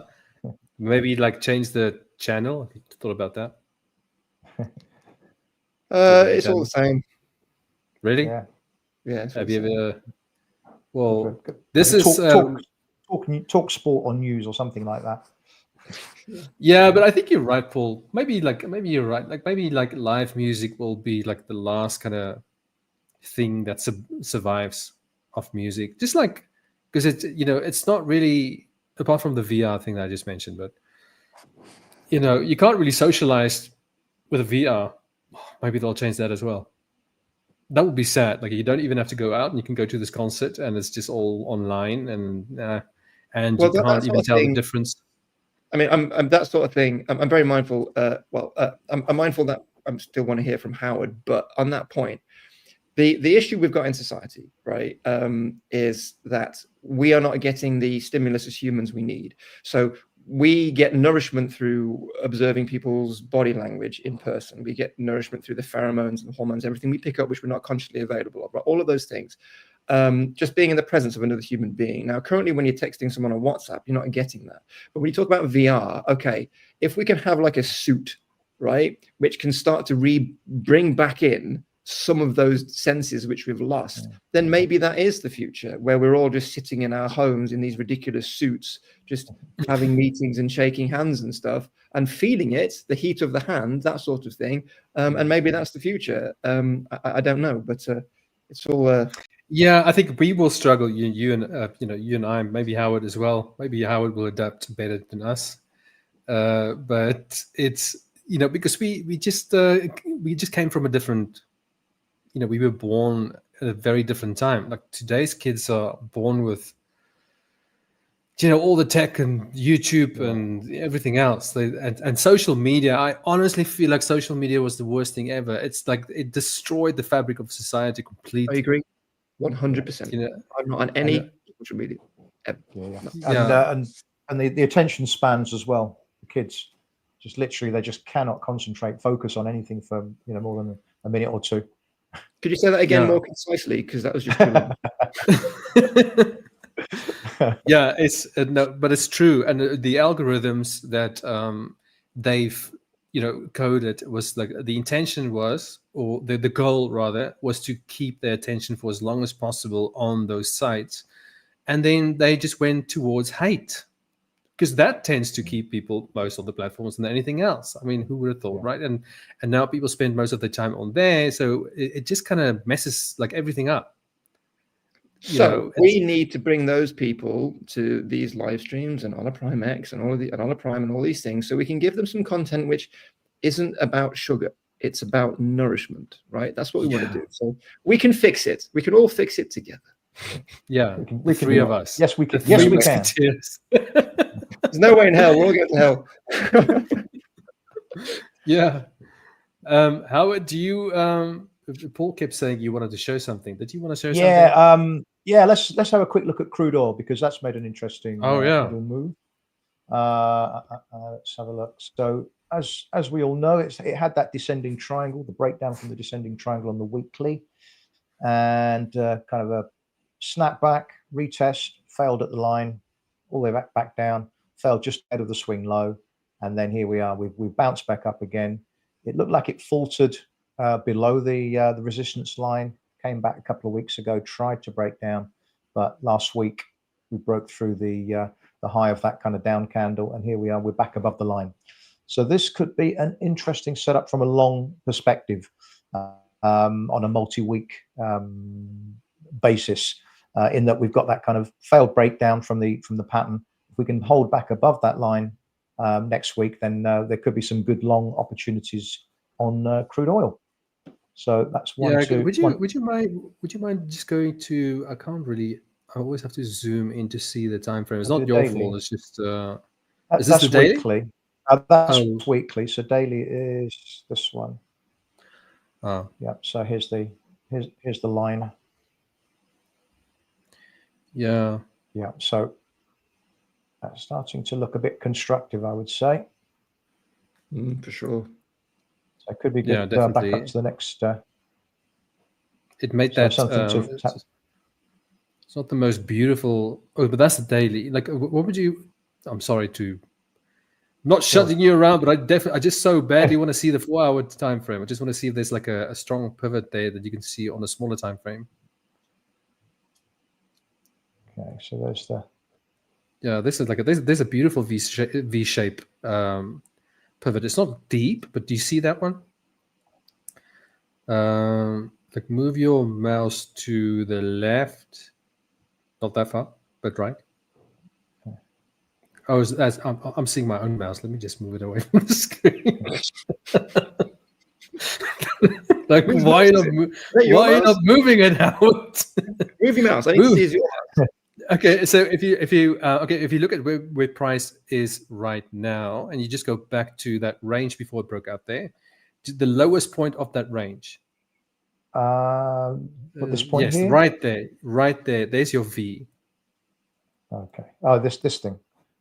Yeah, you see now that Okay. would it's like ideally you want to see it lower, but that's just especially when you look at the daily, because the daily is definitely, it looks like it made that low, but on the 4-hour that would be it's not the most beautiful place to get that V. Oh, look at that beautiful head and shoulders pattern right at the bottom. Do you see that? This one. Yeah. Boom. Yeah. Beautiful. Back down. Yeah. Retest. Yeah. A little bit of a retest almost. Yeah. Can you maybe if you draw a line there, we can see, because that would be like another confluence, right? And it's, let's see that one. Yeah, a bit slopey, that one. A little bit slopey. No, I mean like on that V. So if the neckline of that inverse head and shoulders, that neckline kind of matches up with the low of that V. By the looks of it, I'm not sure. Yeah, just a straight horizontal. Yeah, straight horizontal. This Howard, are you are you under the influence, Howard? There we go. I wish I were. I think it's just not straight horizontal. There you go. Look, the lower one is a perfect touch. Yeah, you see that is like it's all building up. So definitely on the longer time frames. Yeah, I agree with you. It's might be an opportunity bullish there if something there. Other one, I guess, just out of interest was Euro Sterling. Not a very interesting chart normally, but big picture wise, this is going back several years. It's in a great big range. Arguably, it's a bullish consolidation going back to 2015. So there's the kind of swing, and it's just kind of sideways since that point. This could be kind of bargain basement within the range down here for Euro strength, Sterling weakness going forward. That could be something to if you're into that sort of playing this range. So something to look out for there. Yeah. And no, you can. I mean, the euro pound. The other one I wanted to look at was probably. Yeah. Yeah, the euro pound, trading the euro pound is a bit like, I don't know, driving through like a gangster town or something. lots of crossfire. Yeah. Oh. It's difficult to trade. I find the euro pound. I don't even. I gave up on that one a long time ago. Don't you find the euro pound like one of the more difficult pairs to not just trade but to read as well? It might just be a case of cheap, expensive, one of those kind of things. You know, this is kind of this is the value area. This is kind of the cheap area, and we just had a retest of it. So it might be one of these things where you're going to see a little bit of sterling weakness going forward, kind of thing. If you want to decide whether you want to sell euro dollar or sell sterling dollar cable, then it might give you a bit of a bit of bias perhaps. But that's that one. And what about dollar rand? You follow your currency, Jannie? No, not really. Not really. No. well, an interesting 17 thing or something.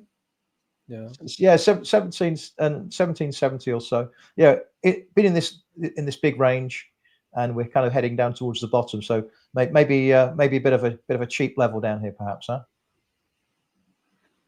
Yeah, I mean, it depends on whether you're spending or making withdrawals. Yeah. It depends. So it likes to go. Yeah. If you buy something in dollars, then yeah, it's cheaper. Yeah. Sorry. Yeah. So yeah, it does seem to be a bit of a long-term trend there for the devaluation of the rand kind of thing against the dollar. So yeah, could be kind of bargain basement. It's a fight. It's a battle between the two biggest losers, I think. They kind of because they're both weak. But the dollar is now very weak, so it will be interesting. But anyway, thanks for sharing that, Howard. And that also brings us to the end of this second session. So yeah, Robert and Lola, everybody else watching, thanks for watching. Paul, Howard, it's always great to see you guys. Have a great afternoon, evening. Enjoy. Probably evening. Yeah, enjoy, and we'll see you guys later. Oh, the next session starts in half an hour from now. Yeah, stay. Oh yeah, don't forget that. Yeah, don't forget that. Take care. All right. Cheers, guys. Bye-bye.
Hello, Aymane. How are you? Coach Sam. I'm good, and you? Very good. Let me actually put up my chair a bit. For some reason it's a bit down. There we go. How's your trading day been? Actually good. Took 2 small scalps and I was done for the day. Very It good, was very good. chill. We had CPI earlier. So I was expecting more market to go down, but when I saw the Hey, what's up, CPI, guys? Michael, how are you? I'm great. I'm great. Let me grab the screen really quick. I'm looking at these gold shorts. Oh, go for it. Go for it. Right off the bat. directly action. I've been looking at this all day today. All right, so we got a 14. Stop is at 14, so basically 14 pips. All right. Nice. Yeah, I've been waiting on this all day. Actually scratched out on this earlier today. This took me out. I had to close it on this candle, and then I seen it turn back around. I've been waiting on this all day. So hang on.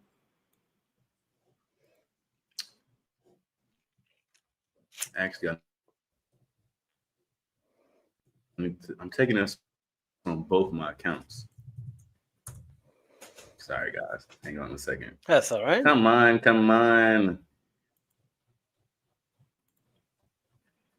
Now I want to hurry up and get in here. I want to miss this. This is my main account that's copied to my other accounts. So I need to take this one. Very good. All right, my stop is at 33.45. 33.45, Nice. 33.45. Come on, come on. 33.45. All right, where we at? 33.45. Let's go.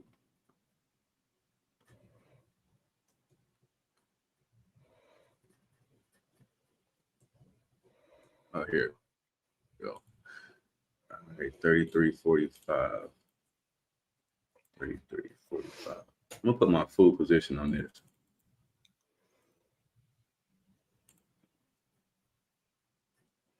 All right. I'm gonna look. Yes. 33.45. Dang, I want to go over it. Let me just do it here. All right, this is actually a 3-for-1 trade, y'all. Nice. Let's see if this goes. All right, and my TP is all the way down here at 22.85. 22.85. Looks like a good trade. Definitely. 32.85. We saw you in the chat yesterday. We didn't realize until near the end. Oh, I We're jumped like, in there for a quick second, then somebody Igor, and then I left. we're like, Michael's here. Yeah, I jumped on there for a quick second. I want to mess with y'all. I got on to troll y'all yesterday. All right, cool. So we are all good. All right, sweet. All right, this should be Nice. good to go. Am I missing anything? I don't think so. Let me think. Dang, I don't normally take trades on my main account that's connected to all the accounts live. So I'm trying to make sure I'm not not on this Discord, the StreamYard. I'm trying to think. So yeah, I think that was it. I didn't want to take this again or anything. So cool. All right, that's pretty much it. I'll give the screen over to you guys. Awesome. I just wanted to jump on and mention Well, that really quick. I had an all right day. Couldn't trade for the most part. In fact, let me quickly share my screen. I was a bit busy. Didn't manage to get any trading time during the good US session. Is my screen showing? I can't. Yeah. So first things first, we finally tapped in. CPI made us tap into this area here, which is that area I've been waiting ages for it to go into so I can short the market. But I wasn't on the charts. I was doing some other work, and twice I've missed the opportunity to short it. So very, very annoying, because I've been waiting for that area to tap into that area for so long. Right. And then the day it does it, I didn't have time to trade. What I did manage to do, literally, maybe we're talking like 15 minutes before we got on the live session, I was looking at the charts and we got very close to this area here, which I expected some kind of buy reaction, right? So I did buy the market, but as you can see, it didn't actually touch the area. So I missed all of it. And then when it started coming back down, I jumped in for a quick entry and got out at the high here. So literally we're talking like this, like very, in terms of stop loss, I didn't even set a stop loss. It was that quick. So like a very small scalp. I'm not too happy that I missed both of these shorts, because that would have been great.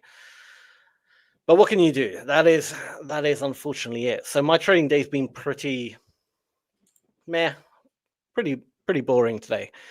But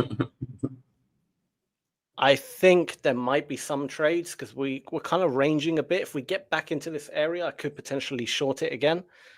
I just don't like the fact that it will be the third retest.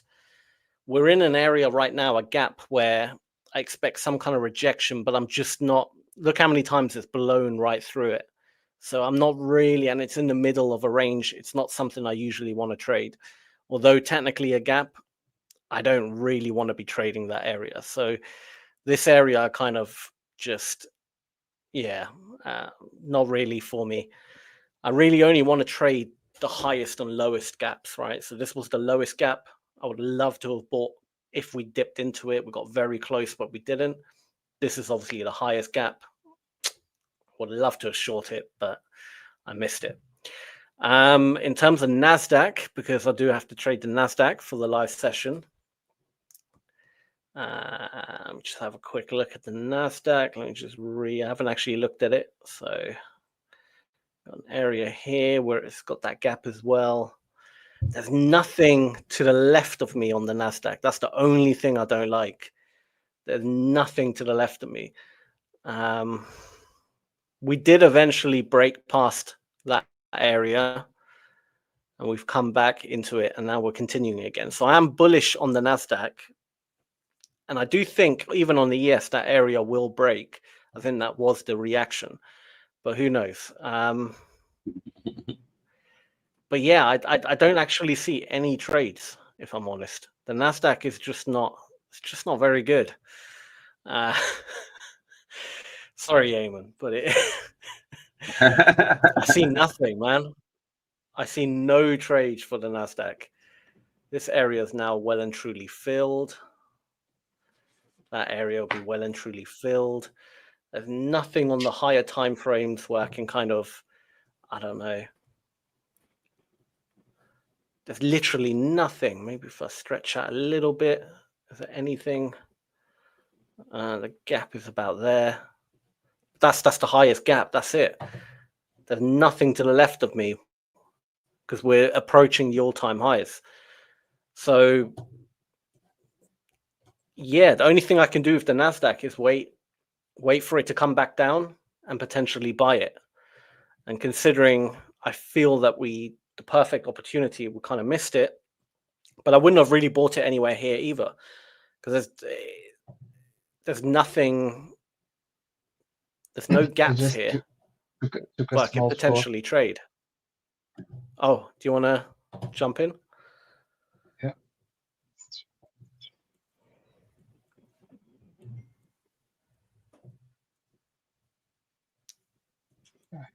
I am straight negative, but it's really tight stop. So we have this supply here. We took the previous candle high, close red. Now we are coming to its strongest. We grab the short somewhere here. Stop loss above the wick at 20,000 or 20. In terms of footprints, it's a little bit lagging, but just I saw those big orders into the supply, so I'm expecting a little bit of retracement coming back to this area. to give you a buy opportunity. You want to buy some? Yes. Yeah. Well, it's a bit late now. Yeah, it's strong, but yeah, we'll see. It's really tight stop. Actually, I think there is a buy on NASDAQ coming. If oh, okay, you carry on. Buy. I will buy if it will come back at 21,971. Maybe there is potential buy from this candle here. Okay, I have it a bit earlier. Okay. So yeah, so Okay, I am shorting now. I'm entering a buy as well. Ah, this Don't guy. The first. He Do wants what to you stop me out. No. Come on, it hasn't got to my area yet. Don't worry. Keep going. Come on, go down. Yeah, go down. Yes.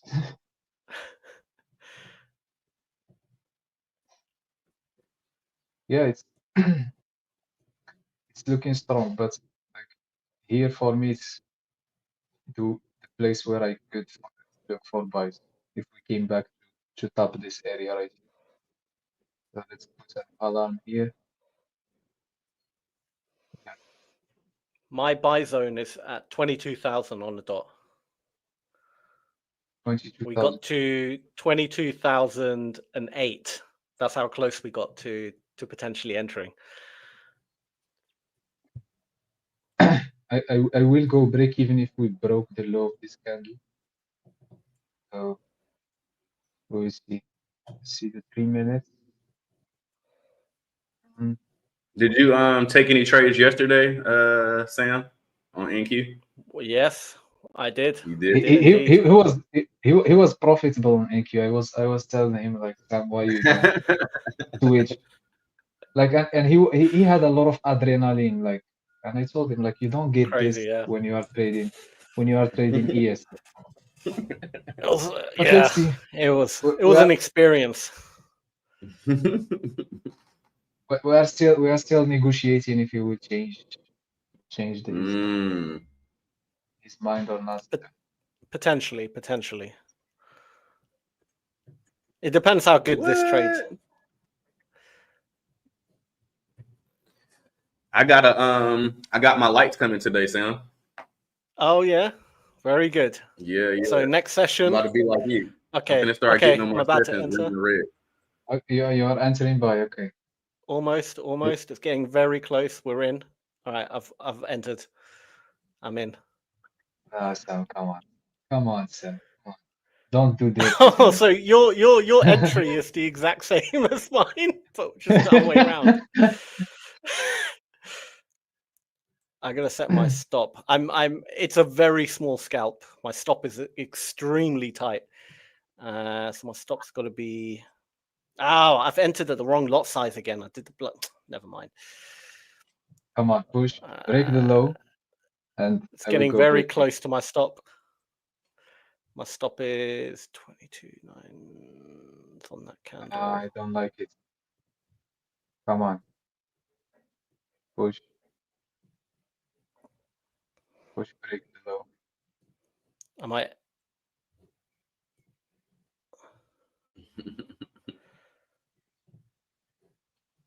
I might enter a couple of more times because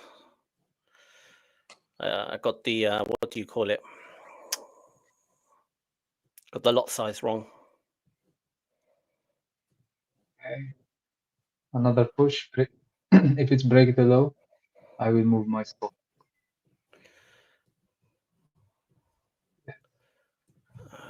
Let me get the chart up. NQ. 15 minutes. Okay, good. Not bad. 114 here. Okay. Oh, it does. 6. Big red candle inside the support. I don't want this one to push straight back. Let's create a bit lower. I can't see. And another area there.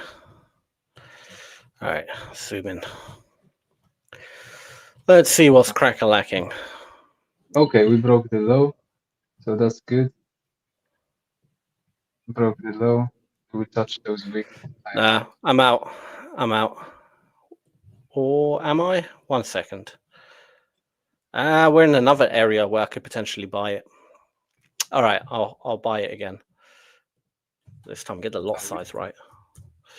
All right, so you shorting Aymane, but you buying this?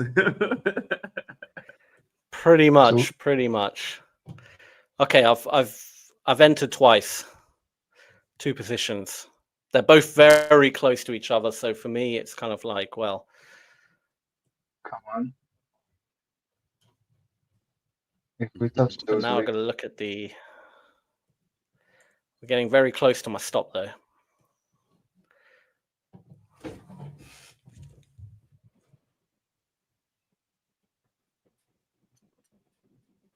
it's not looking so Aymane, your microphone seems to be a bit strange. okay. Like we can, like it keeps going really quiet, and then, yeah, I'm not entirely sure. Are you sure that's the mic that's being used right now? Just tap the mic. Could you check now? Oh yeah. Now it's working. Now you're Yeah. now the sound's really good. Okay. So what I am, yeah, we took the lows of the candle, so I think I am break even because as planned, I said if we took the low, I will go break even. So we took Okay, the low, now we are coming back. My trade's going nicely now. It did reject on that area that I bought into. There were 2 areas I could have bought, so I bought them both because they're very close to each other. In fact, let me just pull up my screen real quick.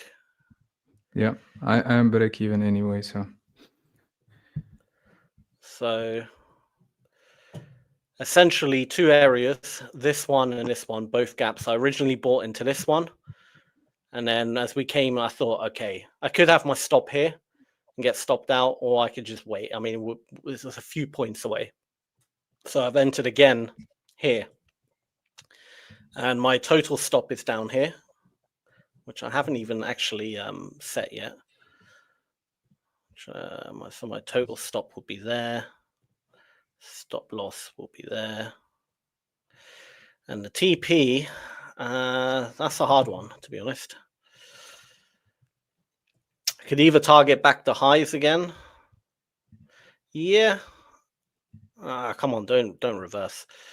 We'll go for the highs here. In fact, we'll go a bit higher. Because I think it will. I mean, it's very choppy, but we'll go a bit higher to these areas. And then I can manually get out if needs be. Once we reach the highs. So I'll have it a little bit overextended. All right, that looks good. Cool. So that is, in terms of the footprint, you can see that 53 at the bottom here. That's giving me another 50 there. That's giving me a little bit of confidence that the sellers might be trying. I don't like this candle though. But we'll see. We'll see. Overall, I think I like how this candle's forming, but we still got 10 minutes of the 15-minute candle. Point of controls below as well. It's all lining up that this will probably take out the high again. But yeah, I'll let it play out. I did enter again the wrong. I don't know what lot size to use for NQ because this seems too small. But on the ES, that's correct. So,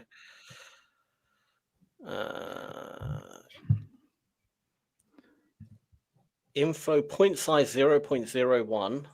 ES, what is the point size on ES?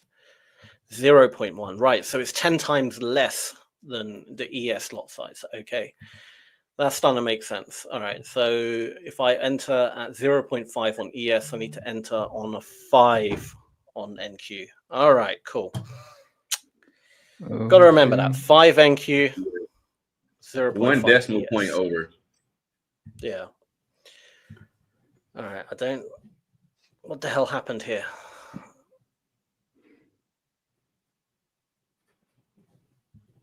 It doesn't look terrible. There is the the 5 minutes. It's looking bad. Like there is a 120 Yeah. at the low of the candle. Yeah, I see it. I see it. So Right in that area. So that's good for me. that's good for you. Yeah. Let's see. I want to see if these gaps have been filled yet, or if they're still a gap. There's still very much a gap. Oh, there's a gap up there, which I didn't see. So that could be TP, actually.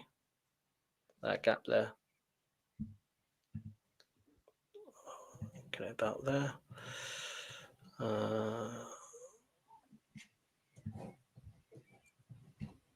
Yeah, that would be quite nice, actually. That lines up to these highs here. That would be my TP. All right, cool. You see this 120 cluster at the low on the previous 5 5 minutes can. Yeah, that's Yeah. the one thing that's changing. That one there, yeah.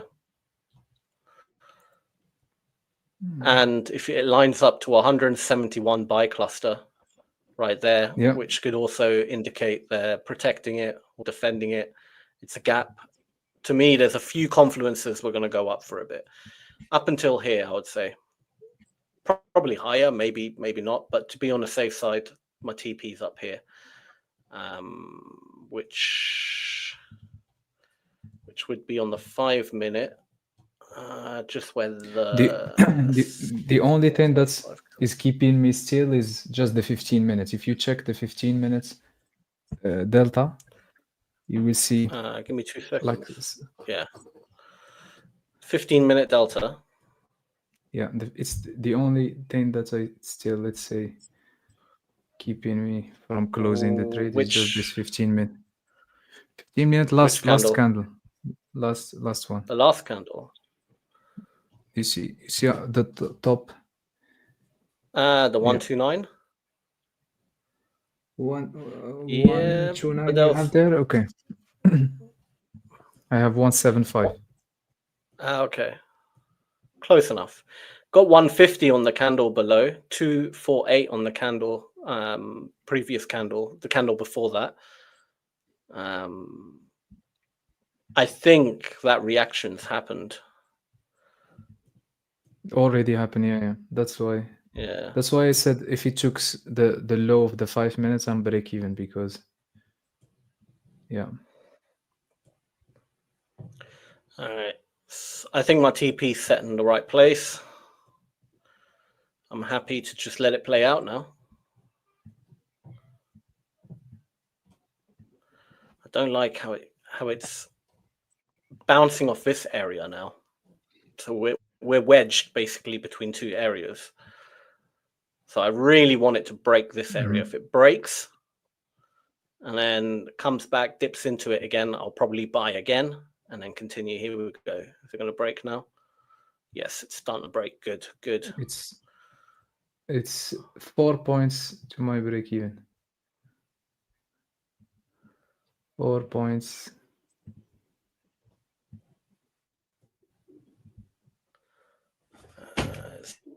Dipping back in. Now I want to see those buyers come in. Let's look at the dome real quick. What have we got? I don't like this depth of market, but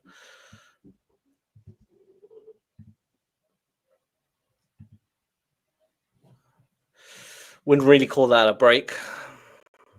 Never really closed above it, but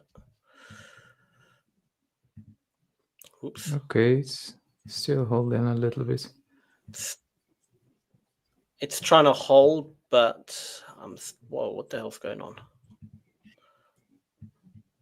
Buyers are defending the bottom of it, which is good. Yeah, they're coming in and absorbing it. That's good. Last chance for the sellers to break. Come on. I want this next 5 minutes candle to open straight with momentum. If it's open with bullish momentum, we are breaking. Let's see. Yeah, this is good for me. Bullish. Yeah, bullish momentum. Yeah. There we go. So as soon as it dipped back in, the reactions occurred now. We're getting those buyers, the aggressive buyers coming in. Now they need to keep pushing hard, Don't let off the gas. They're getting absorbed near the top though. But give them a few seconds. These sellers need to recognize it's not their market. They're going to kick all the sellers out. That's what I'm saying. You got a competition to win. We'll tell the sellers, go home. It's not your day. Are you a seller? It's not your day, my friend. We control the market. We control. All right. Yeah, this is looking good. I'm happy to let this roll. I'm happy that we broke it now. With nice clean break. As long as we don't break below it again, I mean, it can dip into it like it's doing now, trying to still, claw back. But I don't like the 25, 21, 29 right at the tip of that 1 minute candle. That's a lot of pressure, but I'm still happy that gap is going to hold. We've broken through it. It's coming back for a retest again. Just realized the gap is drawn wrong. That's not good. It's almost filled. It's pretty much filled now. It's not even a gap anymore.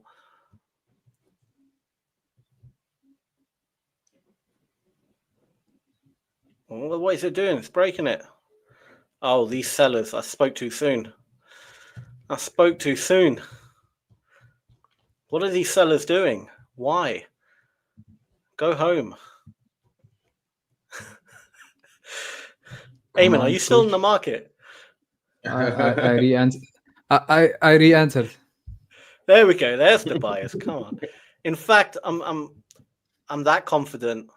I'm going to enter again. Maybe. Let me just double check. Let me just double check. It didn't break the bottom. Okay, I'm happy. I'm re-entering it. Not enough margin. Oh, okay, right. Of course. Just do one lot then. There we go. All right. I'm piling on these positions. I'm getting aggressive now. I need to be aggressive. There we go. For me, I think there is the buy to go really high, but first I need the price to go to 21,980. So that's my.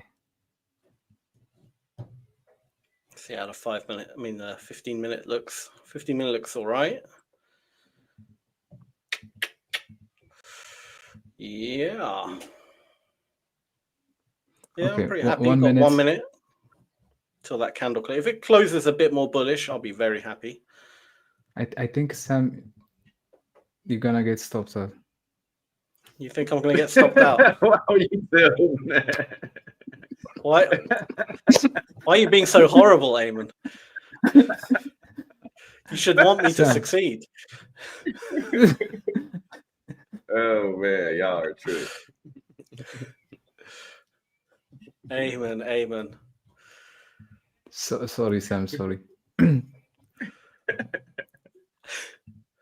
I'll never get stopped out. I'm gonna manifest it. The law of attraction right now.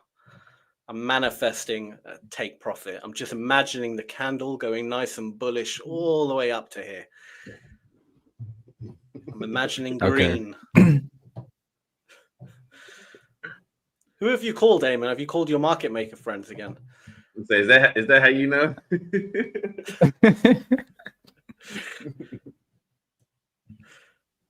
All right, I'm gonna have to whip out the depth of market. I need to see what's going on here. I'd hate that there's only one level. This one. I could probably edit this one too.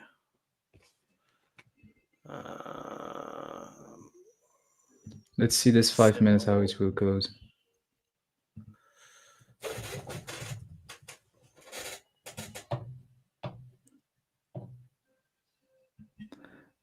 I think USD. Where is NQ on this? What's going on? Where is NQ? Contains. It's part of the United States, so it can't be all countries. I'll look at it later. I'll find it. Oh, what's going on? I don't like looking at that. Come on, boy. What are you doing? There we go. Yeah, nice big wick. That's it. Don't be bullied by these sellers. Don't allow these sellers to take advantage of us. There we go. There we go. Yeah, grab their stops. Let's keep going. Let's get that momentum. Come on. Bit more momentum. I want to see these numbers light up. I don't like that 35, but come on. There we go. Protect it. That's it. Protect your position. No, I think this is a good trade, Sam. Good trade for you or for me? No, for you. I hope so. I will help. I will There we go. I will make a call. Yeah, make a call to the market makers. Aymane. Which price you want, Sam? I want 22,026. Okay. Oh, it's just ranging on the 1 minute. It's ranging badly. We're really in that area. Has it been filled yet? Let's have it. It must be filled by now. You're telling me all that volume? Yeah, it's been filled. All right. It's no longer a gap. That means this whole area gone. Finito. The good news is we still got this area. It needs to break. If the sellers want to push it down, they're going to need to break this area as well. And my stop is below that. So I've got like a second layer of defense right now, you know. So they can try and break it. They might do, who knows, but I would like to imagine Manifest. manifesting it. Come on now. I'm manifesting. This has become it's meant to be such a quick scalp trade. It's become the longest, boring trade ever. You day trading now. These sellers, man. These sellers. What are they doing? All right, they're going to dip back into that area. I'm going to be so aggressive. I'm going to enter again if it dips into that area. Margin call. It's all right. I used like the wrong lot size, so technically, if I entered with a 5 originally, I've still got. But I agree with so you what? with the 2.5. So I as still I got said. half of a. And come on. Okay. Yeah. Come on. Here we go. Break the low. 39. Don't break it. Entering again. Boom. Break Another the one. low. Break the low. I will buy at 21,980 around that level, like I said earlier. Break the low. How do I? Like this. Yeah. Okay. Don't break it. Don't break the low. Come on, hold. This area's got to hold. That's good. That's good. Look at that spike in delta. Nice. Look at that. And now I want to see it. I want to see bullish. Now I know. Yes. Look at that huge delta right there on the sellers getting trapped. Now I want it to break that candle. Bull, come on, bulls. Come on. Don't hit me break even again. There we go. I'm break even. Let's go break even. So or break or I will wait for the buy. Where did you enter? What price? 21,998.5. No, higher. 21,998. 21,998. Is that on? Oh, this is trading view. No, check. No, check on trading view. No, on Hola Prime, like this trade go 21 99. Yeah, 9. Oh, okay, you're far. All right, I see where you are. Okay. Yeah. Because after Oh, break even, what's going on? I re-entered. Break low. It's 1 point to the TP. Can I share? Wow. Yeah, go. 1 point.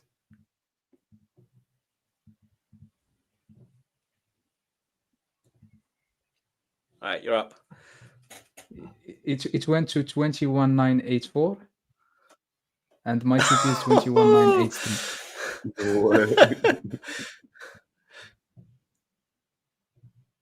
Oh wow, that was very close. Super. I hate when that happens. That Come area is on. still holding for me. There we go.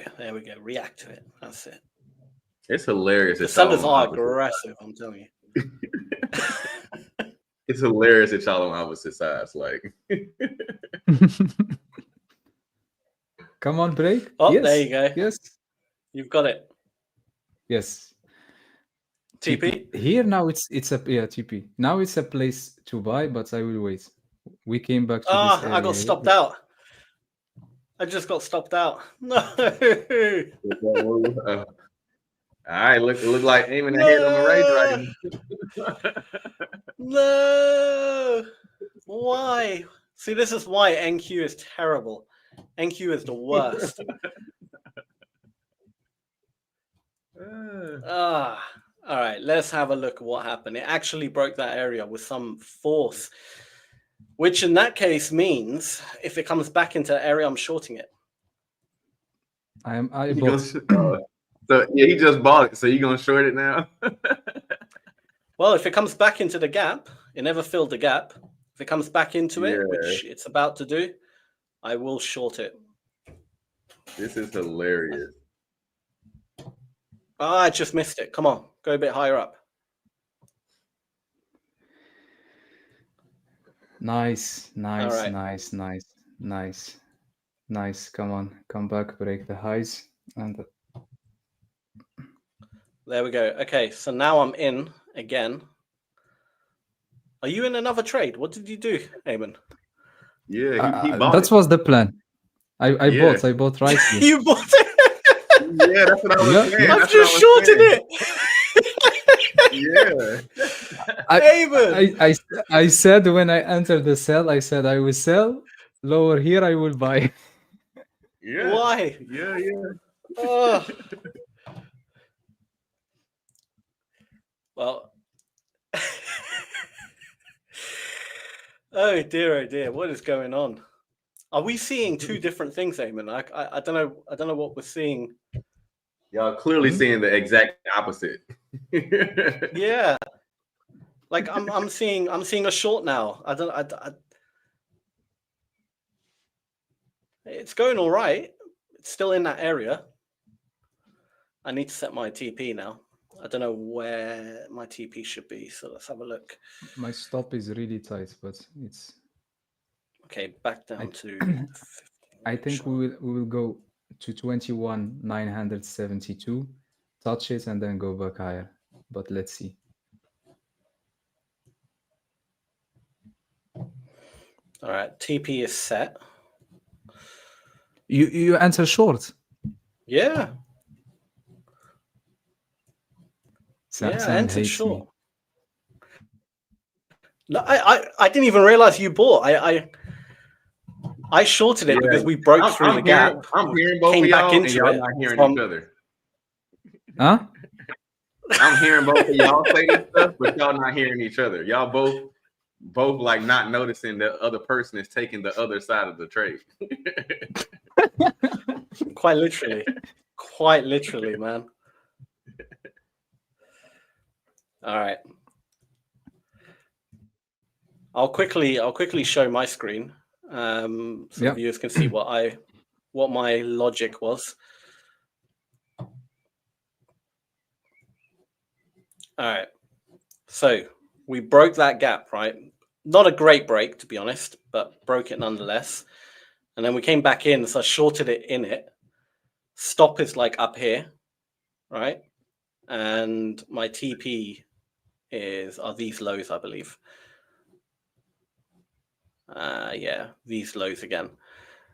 But I'm just double checking. Yeah, there's a gap right there. So actually, I can target that gap. To be honest, that's my TP. But the thing is, this gap. Oh, are you kidding me? I just saw it jump up. Are you kidding me? This is the worst, man. Perfect entry. How am I still in it? Perfect entry. Oh, I had my stop loss set wrong. Wait a minute. I might as well allow it to stop me out if it's these middle gaps, man, that I hate trading the middle ones. Either trade the highest or the lowest. 78, 82. It's not looking good. These hasn't broken that candle, so it might just, if it doesn't move now, what are we looking at? Ah, damn, the point of control's right there. Oh, okay. Didn't spot the point of control. That means there will be, wait a minute, where's the point of control on this platform? Oh, it's all the way up here on this one. Okay. TradingView's point of control seems to be further down. No, it's looking okay. All right, this gap area, it's dead in the middle. It's hardly a gap anymore. I'm not even counting it as, if we get to these gaps, the ones right at the top and right at the bottom, that's when I'm entering hard. But this middle one, I don't want to trade the middle stuff anymore. They never work. They never work too well.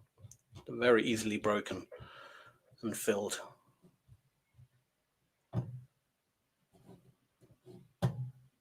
All right, so we're on the point of control. Naturally, there's going to be some reaction. 34, look at that getting absorbed. 30. It's back in a range again. 23. Got 41 at the top, Robert, which is good. What's Robert saying? He said he got the same smile as me right now. Like, watching this is a show for real.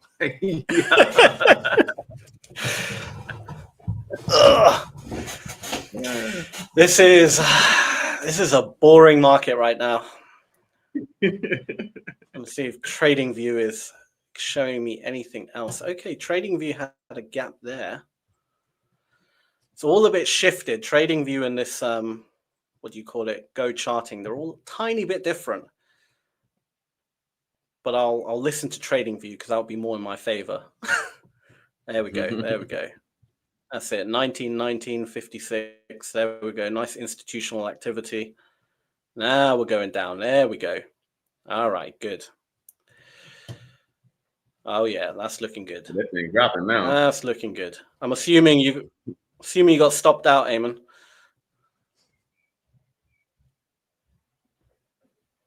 Aymane, your mic. You still there? I know. I said not yet. Not yet. Nah, 1 point. No, yeah. Can I share screen to see? Oh, stops out. My take profit is about to be hit. Just 2 seconds. Stopped out. TP. Oh, come on. It touched it. Oh, it touched it. They got it. Nah, don't do that. That was too much momentum. I'm getting out. I'm out. That was too much momentum, that cannon, and I know those instant reversals can happen. Oh, it did get into that area. I think it was the best decision. Like, you got out there. Yeah, well, look, it touched the gap. See, that's the kind of reaction, that's the kind of scalps I want to normally trade, right? As soon as it dips in, you buy, right? And then you just get that quick reaction. And then you're in and out. Nice and easy. Yeah. That's what I expected. But because I traded the central gap, like the one dead in the middle of price, that one just is rubbish. You want to trade the extreme ones, the highest ones, the lowest ones. Those are the ones where you get that good reaction from. And my TP was set for that gap, but obviously the spread, it was just ever too slightly off. But it's good that I got out because that No, it is. That was a good call. I'd be crying right now. All right, we're one for one, Aymane. We're one for one. No, you are the goat, Sam. You are the goat. No.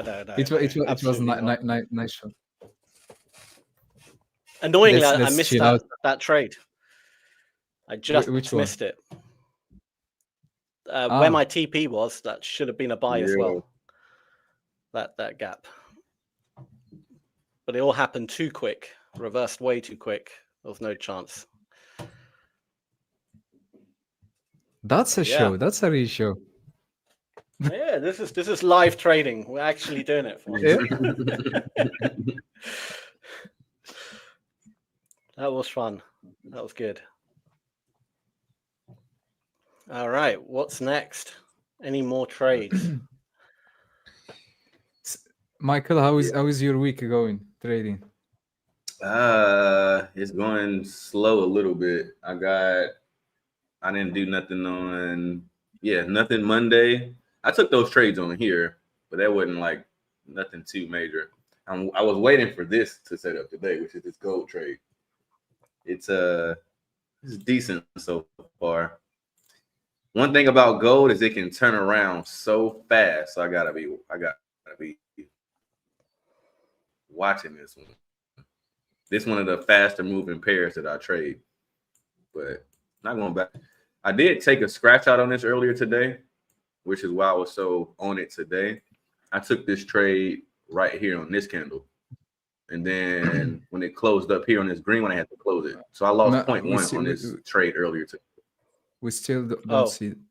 My bad. Sorry. There you go. Oh. Okay. I scratched out. So I took this right here on this red candle. I took it right here.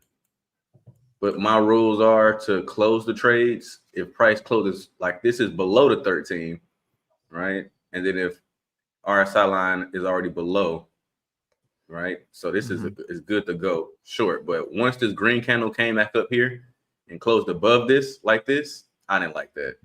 And the RSI line crossed the signal line, I got to close it. Because at that point, it could do pretty much what it did. It could come all the way up here. It could even go even higher, right? And touch this area and then turn around. So I always close it and then I'll just re-enter, which is exactly what I did. So once this candle closed right here, right, this one was good. I really want this to close below this price right here in the next 10 minutes. This will give me more confirmation that, all right, this is definitely on the right side. I don't want to move my stop loss to break even just yet. I got it set for right here. Because what could happen is this will close right here, and then price will come up, knock me out at break even, and then drop. And that's what I don't want to happen. So I'm just holding on to it right now. This should be my trade of the week, though. Like it should be, theoretically. I took this on all my accounts. So I got a lot of faith in this trade right here. So this is my main trade that I took today. I was also looking at AUD CAD. This probably won't set up today or in this session. So I'm really going to be watching it in Asia. If this sets up in Asia, I'll probably take it. But my rule is only take it for halves. I won't put my full position on any setups that occur in Asia because the volume is way too low. So I don't normally do that. But we got our 5200 cross here. So I'm looking for that W structure off this 200, which you see we got half of it went up. I want to see this come back down and retest this again and then close. If it does that, I'll gladly take this trade. And this is a nice little one for $1.25 or 35. This would be nice. I'll take this. And that's really it. It's kind of been a little slow. Like when I pulled up this, pulled up the chart about 20, 40, 60%. Like every day that doesn't pass for me. Like on Monday, we don't got no trades. Tuesday, we don't got no trades, whatever. Every day that goes by, is a higher probability that the next day is going to be a trade. Because I can typically get at least one trade a week, like minimum for the most part, which would be a Mona Lisa for me. So, yeah, if it kind of don't happen on Monday, Tuesday, like I kind of divvy it up. Each day gets like 20%. So if no trades happen on Monday, it's a 40% chance that on Tuesday it'll happen. Nothing happen on Tuesday, it's a 60% chance that the setup will happen on Wednesday, which is today. Right. So I kind of just play it like that. Other than that, GU and GJ, I'll run through these really quick. Still not really interested in neither one of these just yet because it's just kind of too far off. Now, we'll be happy to take shorts on this. We got this fresh 200 cross. We can kind of see this head and shoulders pattern a little bit. So I would love to see this run down, come back up, give me that M pattern off the 200 and drop. Market baseline go above the static for the reload. I'd gladly take this. Gladly. Something like this. Take this all the way down to the 800. Nice 2-for-1 on this move. So this would be nice if this does set up. Today is Wednesday, so maybe Thursday. This might get set up on Thursday. Hopefully it does, because Friday we got late news at 10. So I'd much rather it happen tomorrow than Friday. Yeah. But at the same time, it's not happen. Sam's favorite news. Michigan. Oh, Michigan. Yeah. Robert says, I have a meeting with the boss in a few minutes. I'll see you guys tomorrow. Good luck with the trades. All right, Robert. Take care. Enjoy your meeting. We'll see you guys tomorrow. Yes. Well, see you tomorrow. Yep. And then on GJ, pretty much the same thing. We got this kind of peak top here.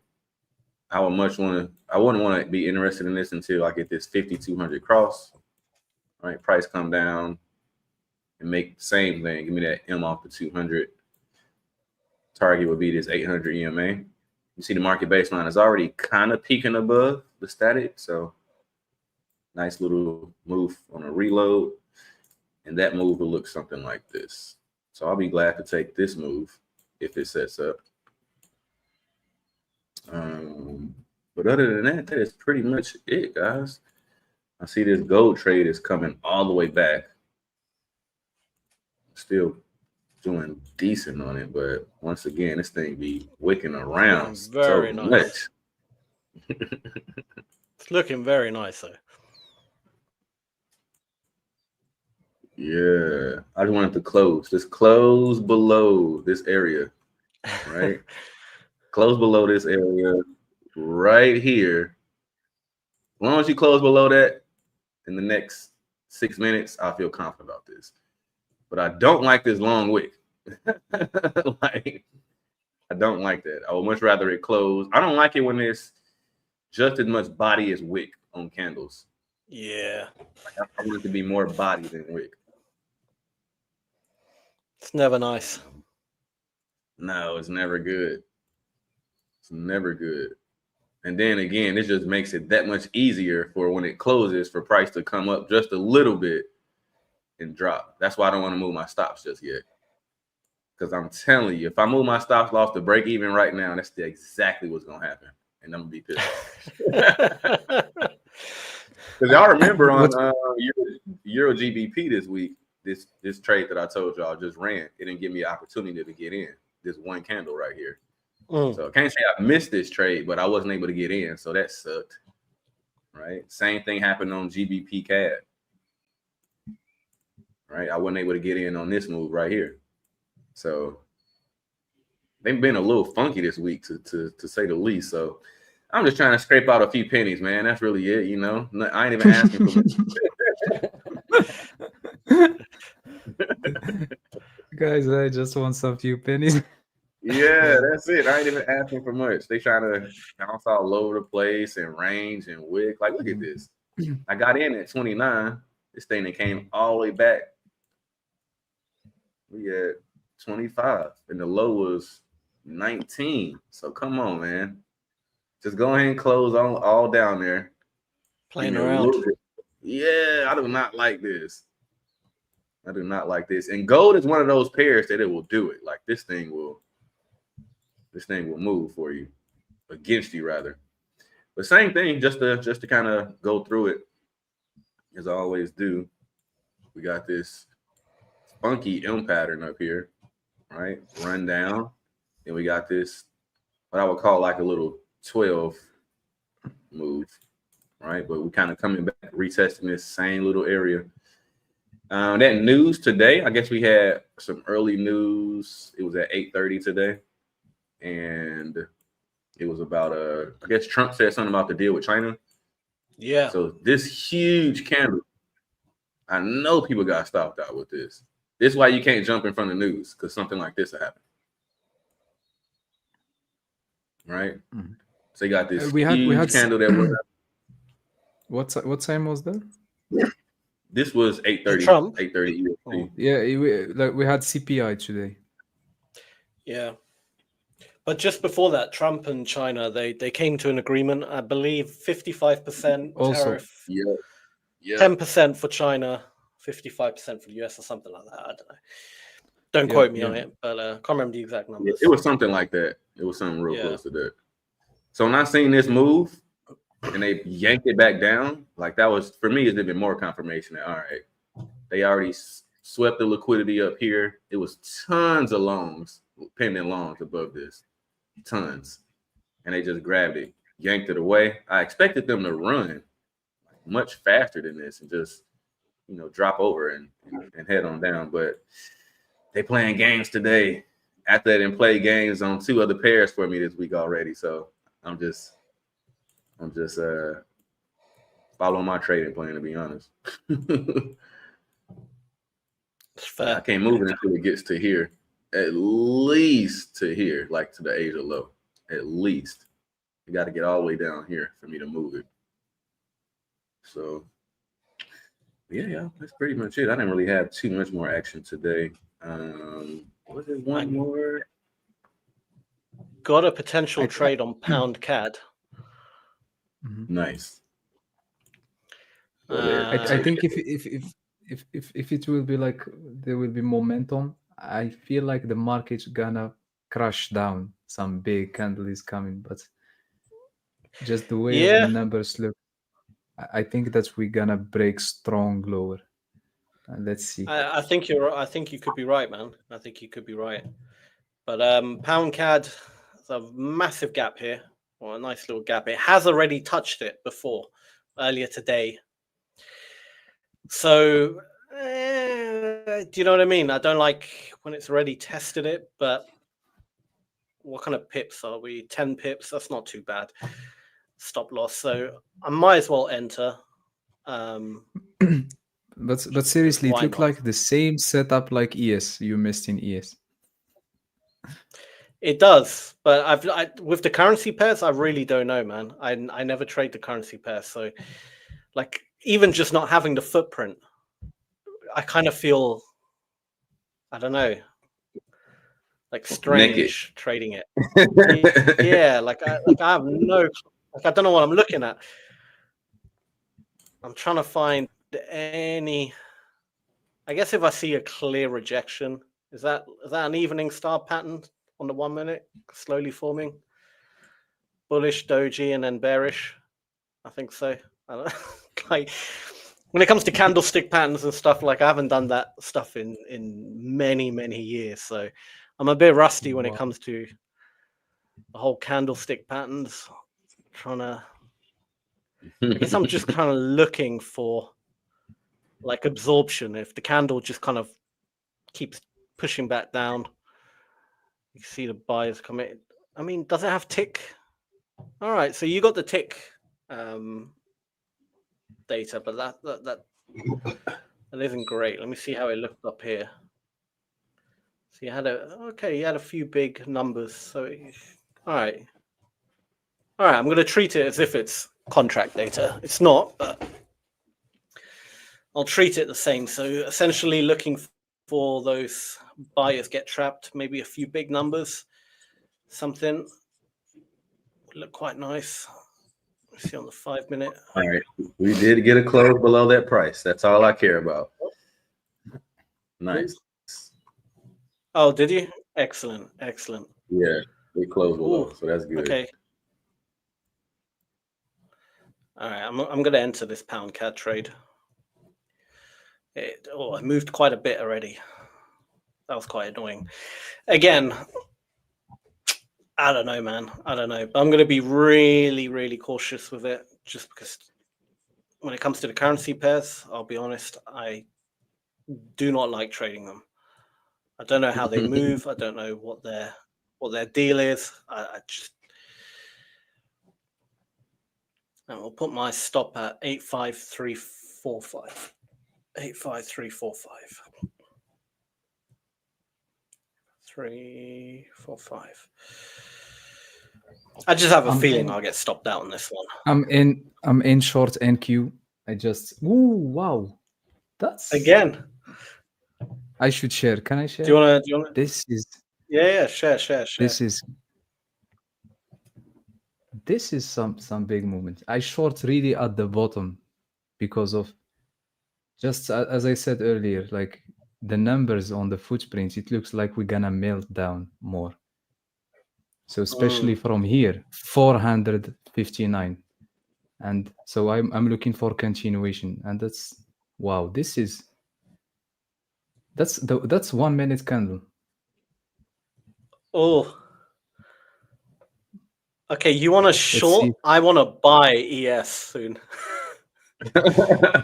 No, it's not. I want. Why do I am we in. keep... I am in already. What's that? $190. I am out, guys. I am buying ES. I am buying ES. That's a nice trade. Let's wait. Let's keep no. it. I'm not buying it. It's just broken through. Wow. Demand. I am out. This is a good trade. This is a very good trade. Well done. That was quick. That was super. That's how you scalp right there. but scalp insane. Like earlier, like I was in a trade for more than 15 minutes, and I made what $60 with the same contract. But seriously, I think earlier I said I feel like the market is gonna melt. You can see it also, just the way the price behave. Just there is no big retracement. So it's right here when I said it's gonna crazy, melt. Man. Crazy stuff. Let me have a look at the footprint on this. Sorry, Sam. No. Go for it. Wow, yeah. Got some big. Let's have a look.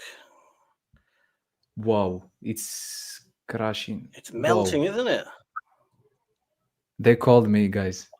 They called me 10 minutes before. Wow.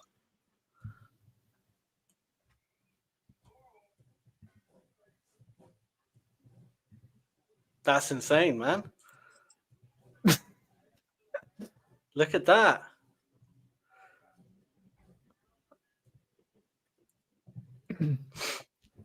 Wow, it continue pushing down. That's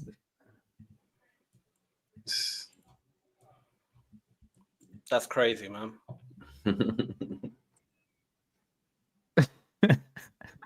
Look at that. That makes no sense. Oh, I thought your screen was up. Sorry. I was looking at... But seriously, for me, it was obvious. Just the way the price behave, plus footprints, big cluster at the low. Just there is no retracements in the 1 minute. If you check the 1 minute, it was just trending like this. I knew, and this type of price is especially, it's this like when you know that the market is melting. So whatever you have a zone or demand below or area, just don't try to buy when you see this type. Just small retracement, push down. Small retracement, push down. So that's why I said it's gonna melt. Yeah. Wow. Well, it's a nice bearish day today. We did finally tap into that area. I'm so annoyed I missed that, man. I always miss the really good ones. But gotta do. Sorry? You gonna still buy some or? No, it blew. Let me show you. Before I could even look at the chart, it blew through that area. Like there was not even. It didn't even stop. It just.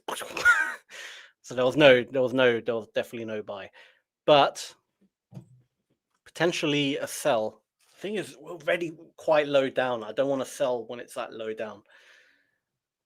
Theoretically speaking, if it comes back, yes, we should be selling it. But I don't like it, if I'm honest. I don't know, man.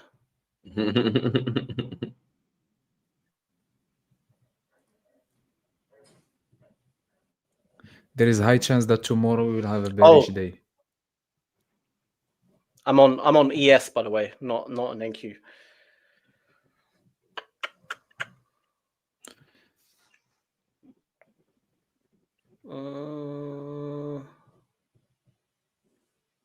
I gave such a perfect opportunity to short it, man. All right, it's technically in that zone.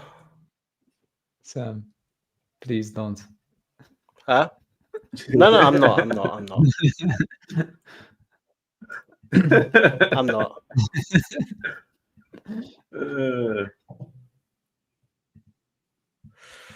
But there's nothing on NQ. I can't see anything on NQ because there's no gap on NQ. So I did enter pound CAD though, by the way. I'm not sure if I showed it, if my screen was sharing at the time.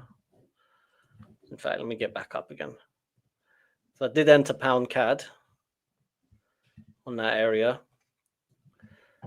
So we're looking at like, to be honest, I entered actually quite a bad price. I entered like quite low down. So that's the pound CAD trade basically. I'm back to these lows. So yeah, we'll let that play out. But yeah, bad. It is what it is. US Commerce Secretary. There is no text on the deal, just an agreement. After China's President Xi approves. Yeah, and it's so this is you. Mm-hmm. This is crazy. This trade is literally going the exact other way right now. This is exactly what I was talking. Yep, this is exactly what I was talking about. Why I didn't want to move stops too early. This thing, gold is something else. You got to be careful with this, man. Look at this. Look at this. Hate gold with a passion. Look at this. This is ridiculous. This thing about to stop me out. That's why I hate gold. In few minutes. This candle literally just opened 8 minutes ago, and this candle did all of this in 8 minutes. Yeah. That's why I hate gold. It's completely like it's schizophrenic gold. It's not normal. It's, you know, it's got personality disorder. That's what gold has. Man, it does stuff like that all the time. What's gold have, Sam?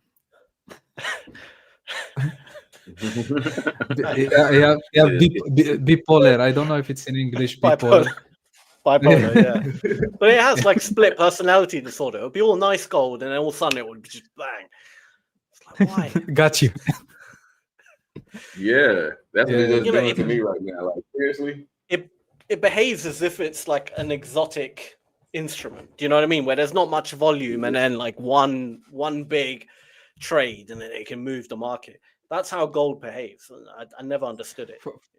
For me, like when I was trading gold, I was really feeling like they are looking at my stop, they are taking my stop, and seriously, that's the feeling like I had. Like every time, 80% of the time, they go to my stop, they hit my stop, and they go to take profit.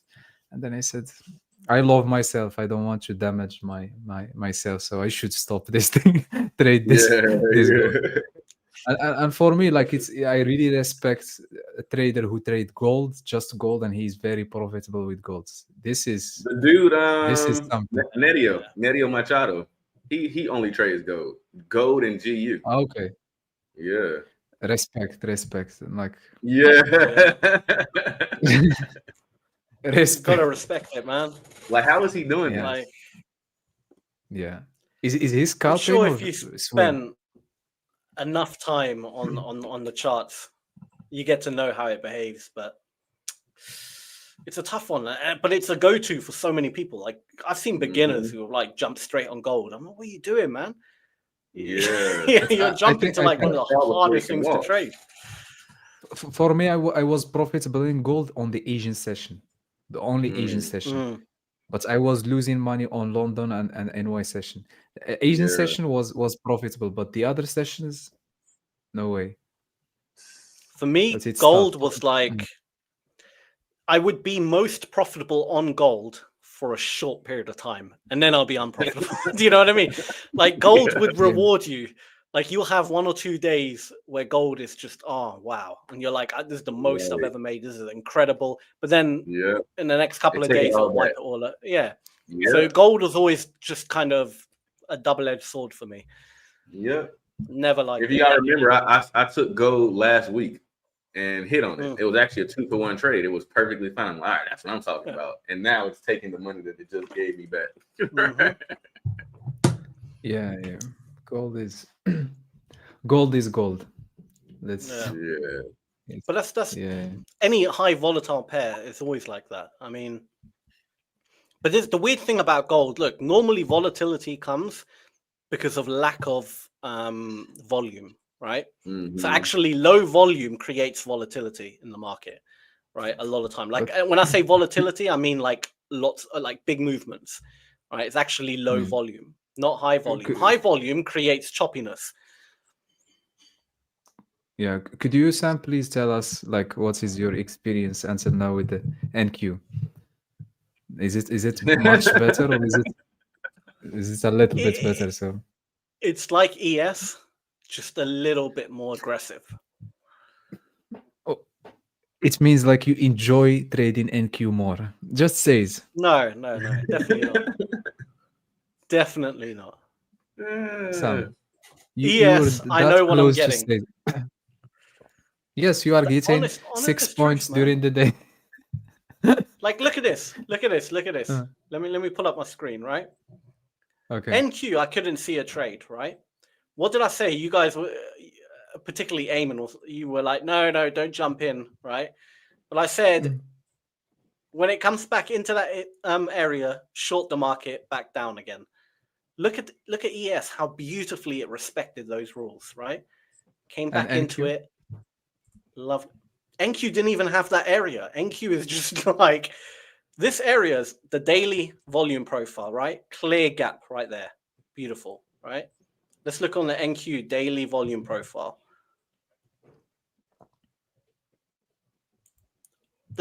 All right, there's a tiny gap, like microscopic, barely even visible, right? And it didn't even come back to retest it. Like, do you know what I mean? There was no trade on NQ there. ES is just a bit more respectful. Like, it might not move as much. I give you that. NQ moves a lot quicker. I 100% give you that. Okay, thank you. But it respects the market a bit more. You know, it respects the areas. It does what it's meant to do. Look at that. I would be almost at TP now if I entered on the ES trade. TP back to the low. Pretty much there now. I'd be enjoying it. I'd be clapping and be like, yay. Another trade in the bag. ES, I know what I'm getting. Do you know what I mean? There's the TP. It's a pip away or two. Take a bit of time. We'll hit it. Done. Zero, well, maybe not zero drawdown, but almost zero drawdown. Trade would have been beautiful. Yeah, I'm about to get stopped out. It's so crazy. There you go. Literally TP in the first 15 minutes. Wow. Gold, Yeah. man. That's gold. In the first 15 minutes after this trade has sat there all day like that. That's so freaking crazy.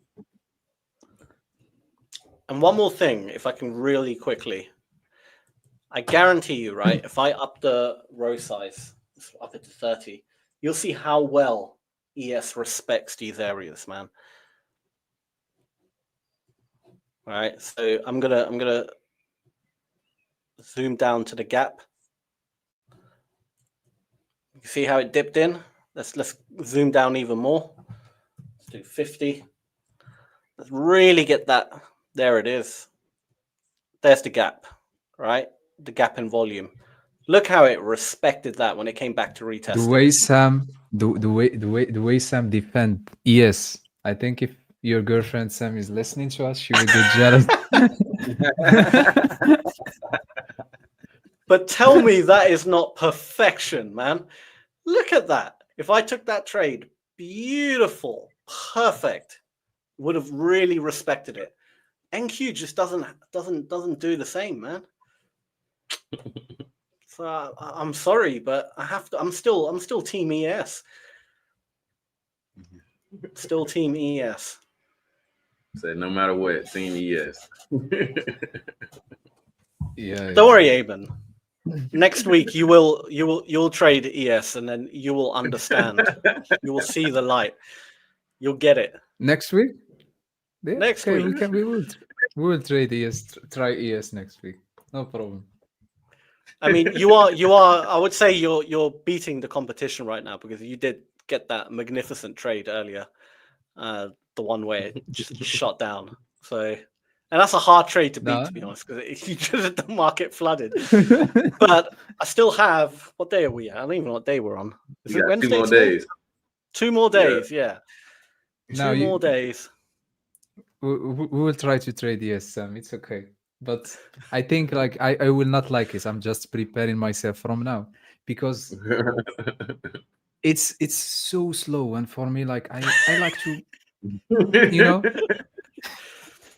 in and out. Here's what you do. Right? It moves.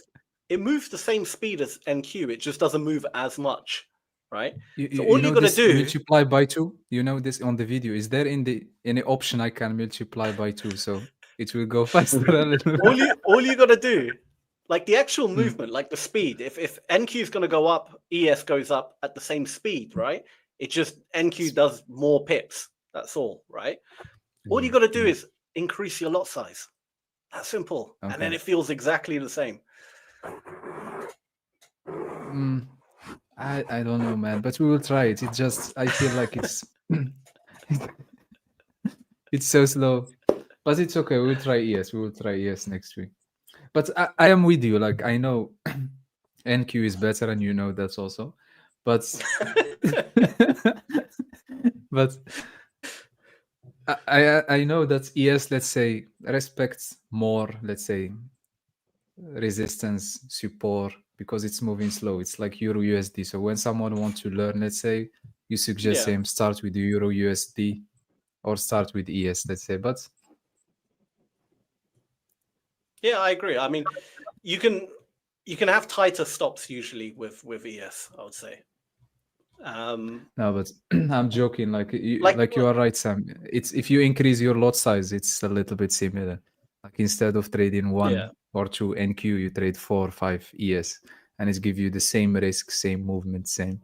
So it's just preference. So it's literally they are moving the same.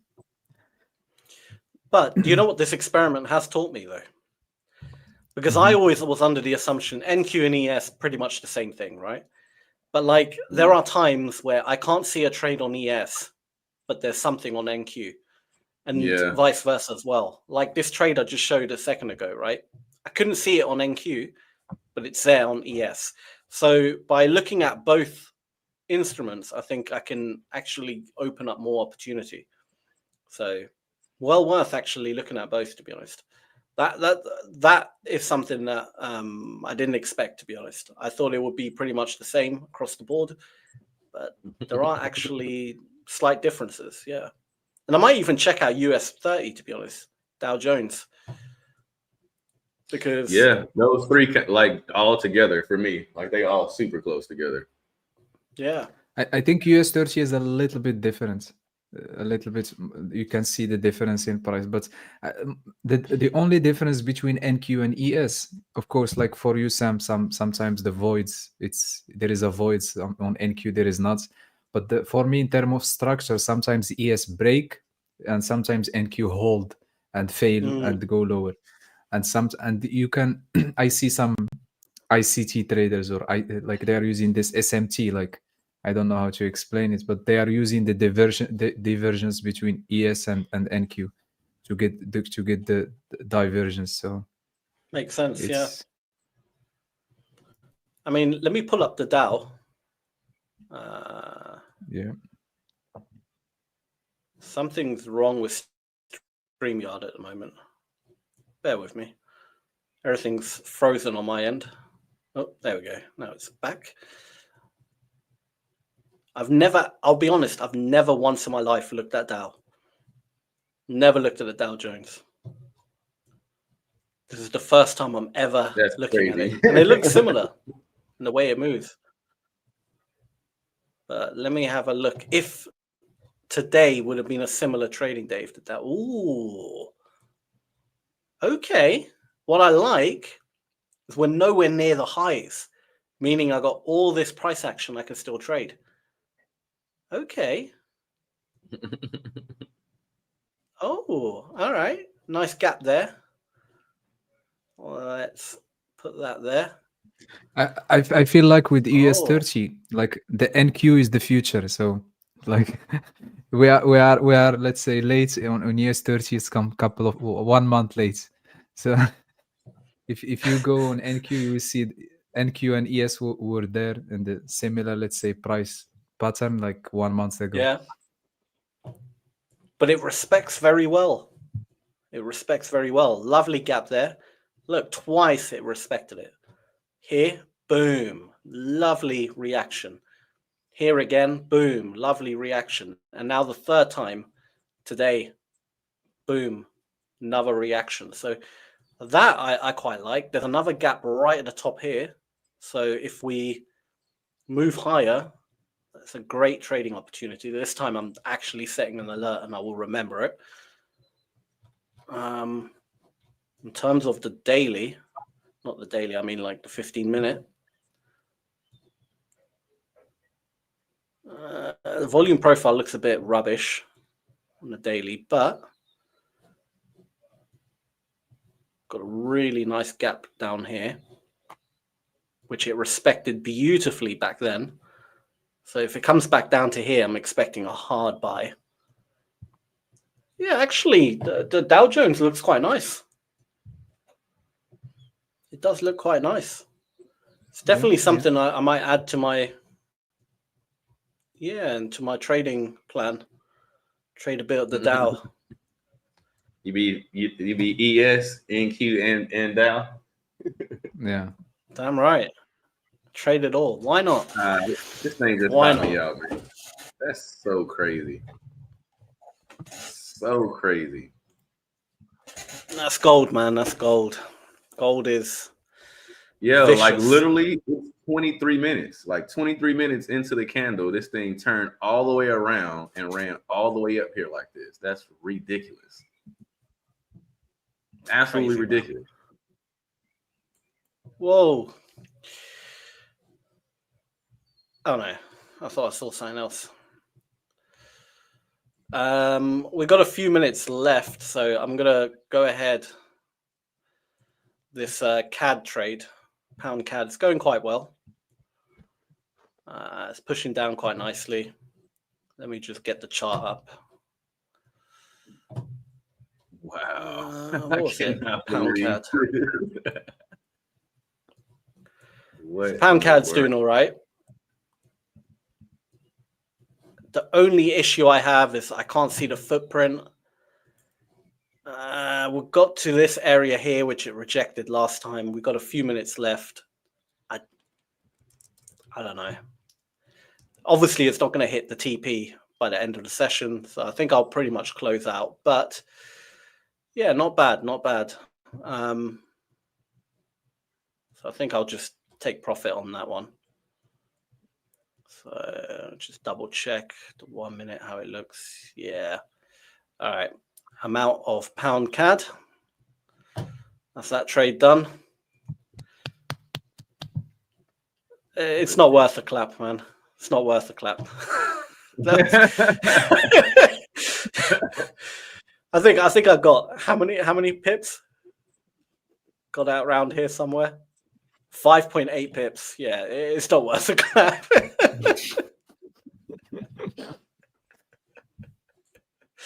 Currencies, I don't like currencies, man. I'm looking at gold, but it's crazy. Like how many minutes we stay on bearish structure, and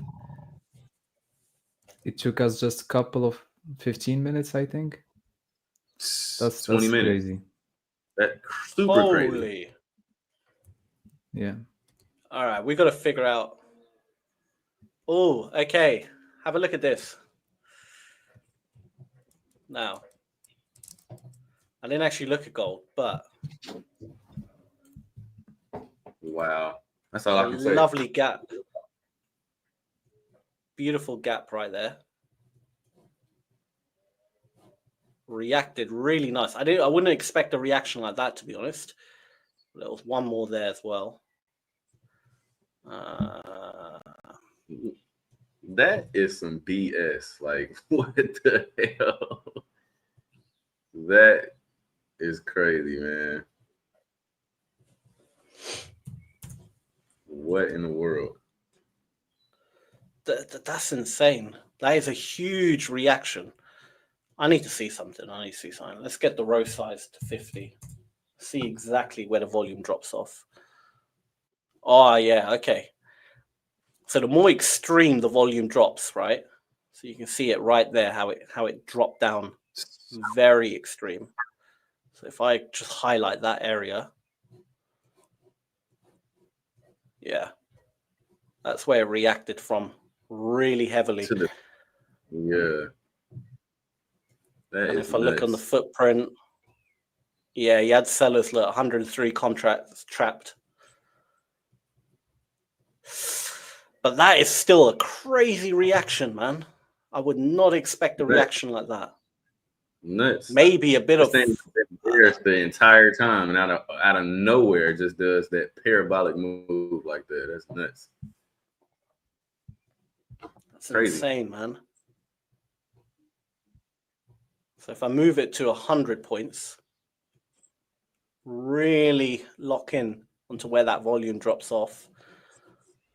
Oh, to the T. Yeah, really respected that. Didn't respect it on that one, though. That's the weird thing.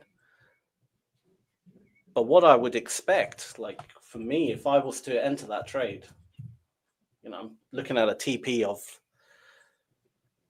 yeah, there's no actual gaps. So probably the point of control, but that's still a crazy move. Wouldn't have expected that. Damn. Well, market makers got it. They got it on that one. It happens. Yeah. Gold. It's not me, Michael. It was Aymane. Make it clear, it wasn't me. No. Yeah. The moment Michael entered, Aymane messaged. That's you know, Michael. Like Monday, I had really bad day, and why? Because I thought like it's A+ setup. So yes, of course, it's just a loss, but it hurts more just when you know that this is an A+ setup, and you get stopped out. That's the It's the weirdest thing. And I literally took that on all my accounts. That's how sure I was about this trade. Yeah. But that's why Aymane, I wouldn't blame the strategy. I'll blame Aymane because if you remember, he had his mic really far away at the beginning of the session, almost like he was talking to someone else, but didn't want us to hear. Had his mic switched off. We know. I see you, Aymane. I know what you're up to. Calling the market makers. No. Not this time. It's a wild move. That's all I can say. Wild move. But it was a great session.